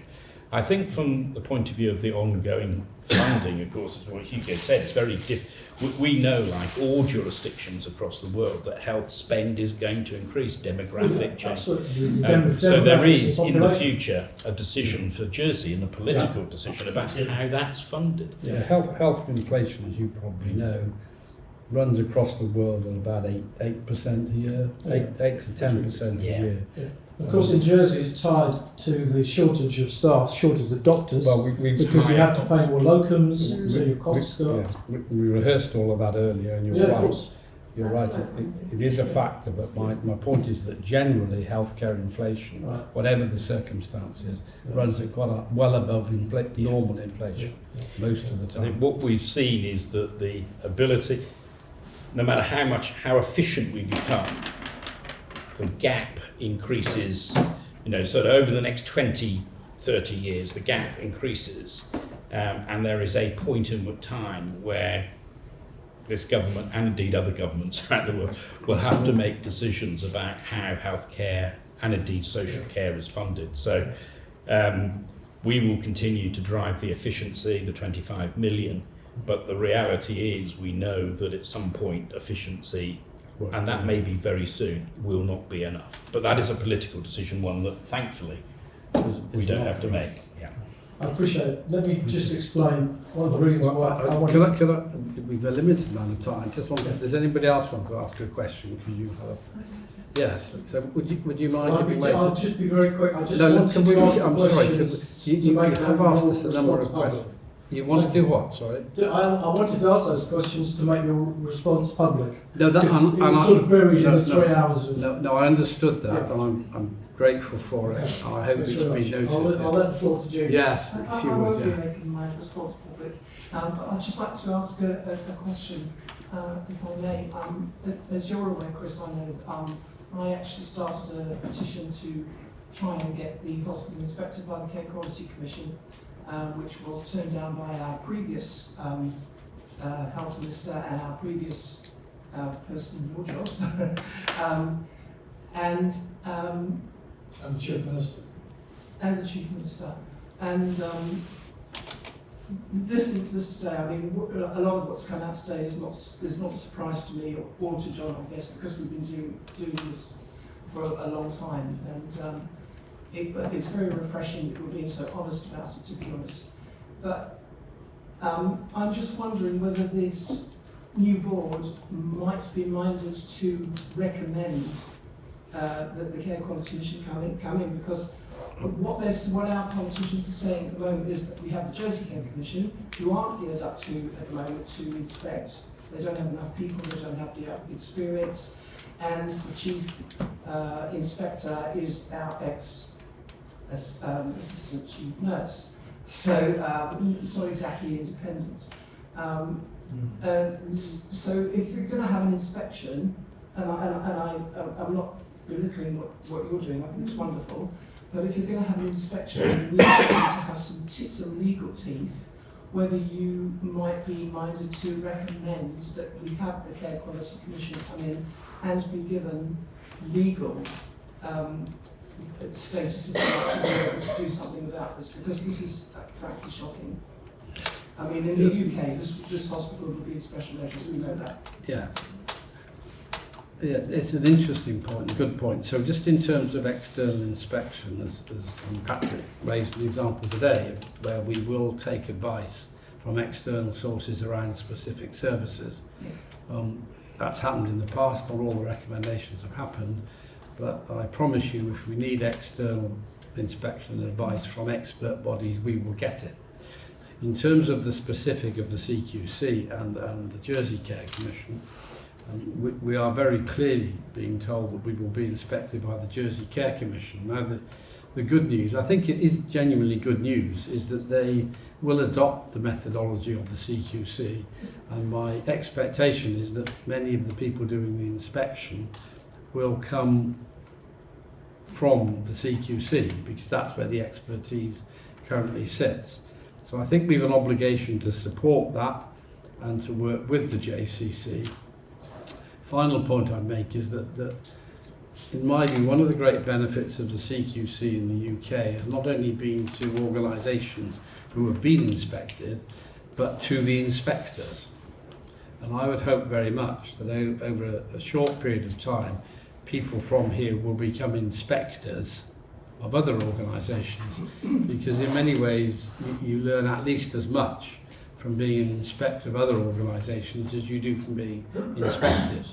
So I think it's probably sensible to support what is a new development here, to work closely with them, which is not to say anything other than that. I don't mean have some cosy relationship with them at all. That's the last thing we'd want. But I think our approach should be to be as open as I hope you agree we've been today, and will continue to be, to get in external inspections for particular things as and when we feel we need it, and to work with the developing JCC to make sure that it's a robust organisation, and we will take full account of what it has to say to us. I get that. My only issue with that is that, as I understand it, and I don't know if it works the same way now, post-COVID, but before in the UK, the Care Quality Commission would go in, they'd take, say, 50 people in there, and they'd be there for 3 days or whatever, and they'd go through everything. It's changed a bit, Gene. It's changed, yeah. I don't think it's quite the same now. No. But here, what they've done is they've had an inspection of, say, maternity, or they've had an inspection of theatres. Yeah. But it's all been done very piecemeal, where first of all they've thought, well, we've got maternity right now, so we'll get that inspected. And they get it inspected, and they still get a report that's wrong about everything that's wrong. And then they go into theatres, and they still get a report like that. It's not a case of everything's done at once unannounced. They Yeah, always know when something's going in. They always prepare for it. I understand your point, but they are really quite different types of inspection to achieve different things. But Kathy, do you want to? Thank you, Professor, on achievement. Just for interest, both Deb and I, as part of Change Team, we are actually CQC inspectors and have been part of significant and well-known inspections. Just a little bit of information, the full comprehensive review, that's the team you're talking about, which I know definitely signed a flotilla of about 50 to, when I did ended up with 70 that went in. And there are two different, that was a full comprehensive review. The organisation would know you were coming and you would spend up to 5 days within the organisation. They finished in the UK, they finished the review, I think we've got 180 acute trusts. They then have reviewed their methodology. The full comprehensive reviews are, as a matter of course, not undertaken nowadays. What actually has, they will undertake targeted inspections if they feel is an area of concern. And target inspections start with information, and then, as you say, they will form that unannounced inspection portfolio. And I believe the conversation we've had with the Jersey Care Commission, they are going to be working to that methodology. Quite agree, you need to ensure you have those independent inspectors, which is why, as part of the CPC, you would never be able to inspect anywhere in your local arena.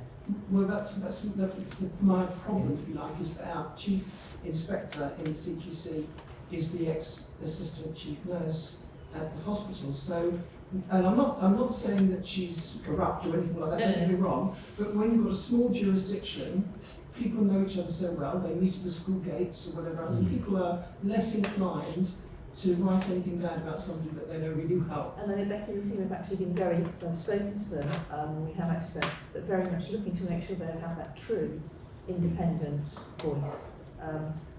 But in the meantime, perhaps to give some assurance as a result of the change team coming in, the change team has said we are CQC inspectors. Maybe a lot of those issues that have surfaced today in that open, transparent way that came as a result of the Hugo Mascatelli report, we need to be out there, we have to see those issues, and sort of Simon, Deb and I were able to actually benchmark, because we've almost lived those issues, well, we have most definitely lived those areas. So we are looking not only at a national benchmark as CPC, and very much along special measures, inadequate requires improvement. And if you actually we've been there, if you are a UK organisation and you do fall into whether it requires improvement, inadequate or special measures, you will then have been given support. Very rarely are organisations actually closed down. You get that intensive support, whether it be NHS England, NHSI, or a support team will come in. Well, so if we take it, moving that forward in line with the Hugo Mascatelli report, in line with our board today, the change team and this board is almost that intensive support, working as an independent, working with the healthcare service in Jersey to say, look, this is how we get it right, first and every time for the people of Jersey. Thank you. So one of the ministers that I spoke to about this said that he had spoken to an officer who had said that an inspection was about catching people out. And I said, it's not about that, it's about putting right the wrongs. It's not about catching people out, it's not a it's about getting things right. Like serious incident reporting, it's the same thing, isn't it? Yeah. Thank you very much. Are there any other questions? Good, well thank you very much, members of the public, for sitting this one out. We'll have a break now for 15 minutes or so, then do part B.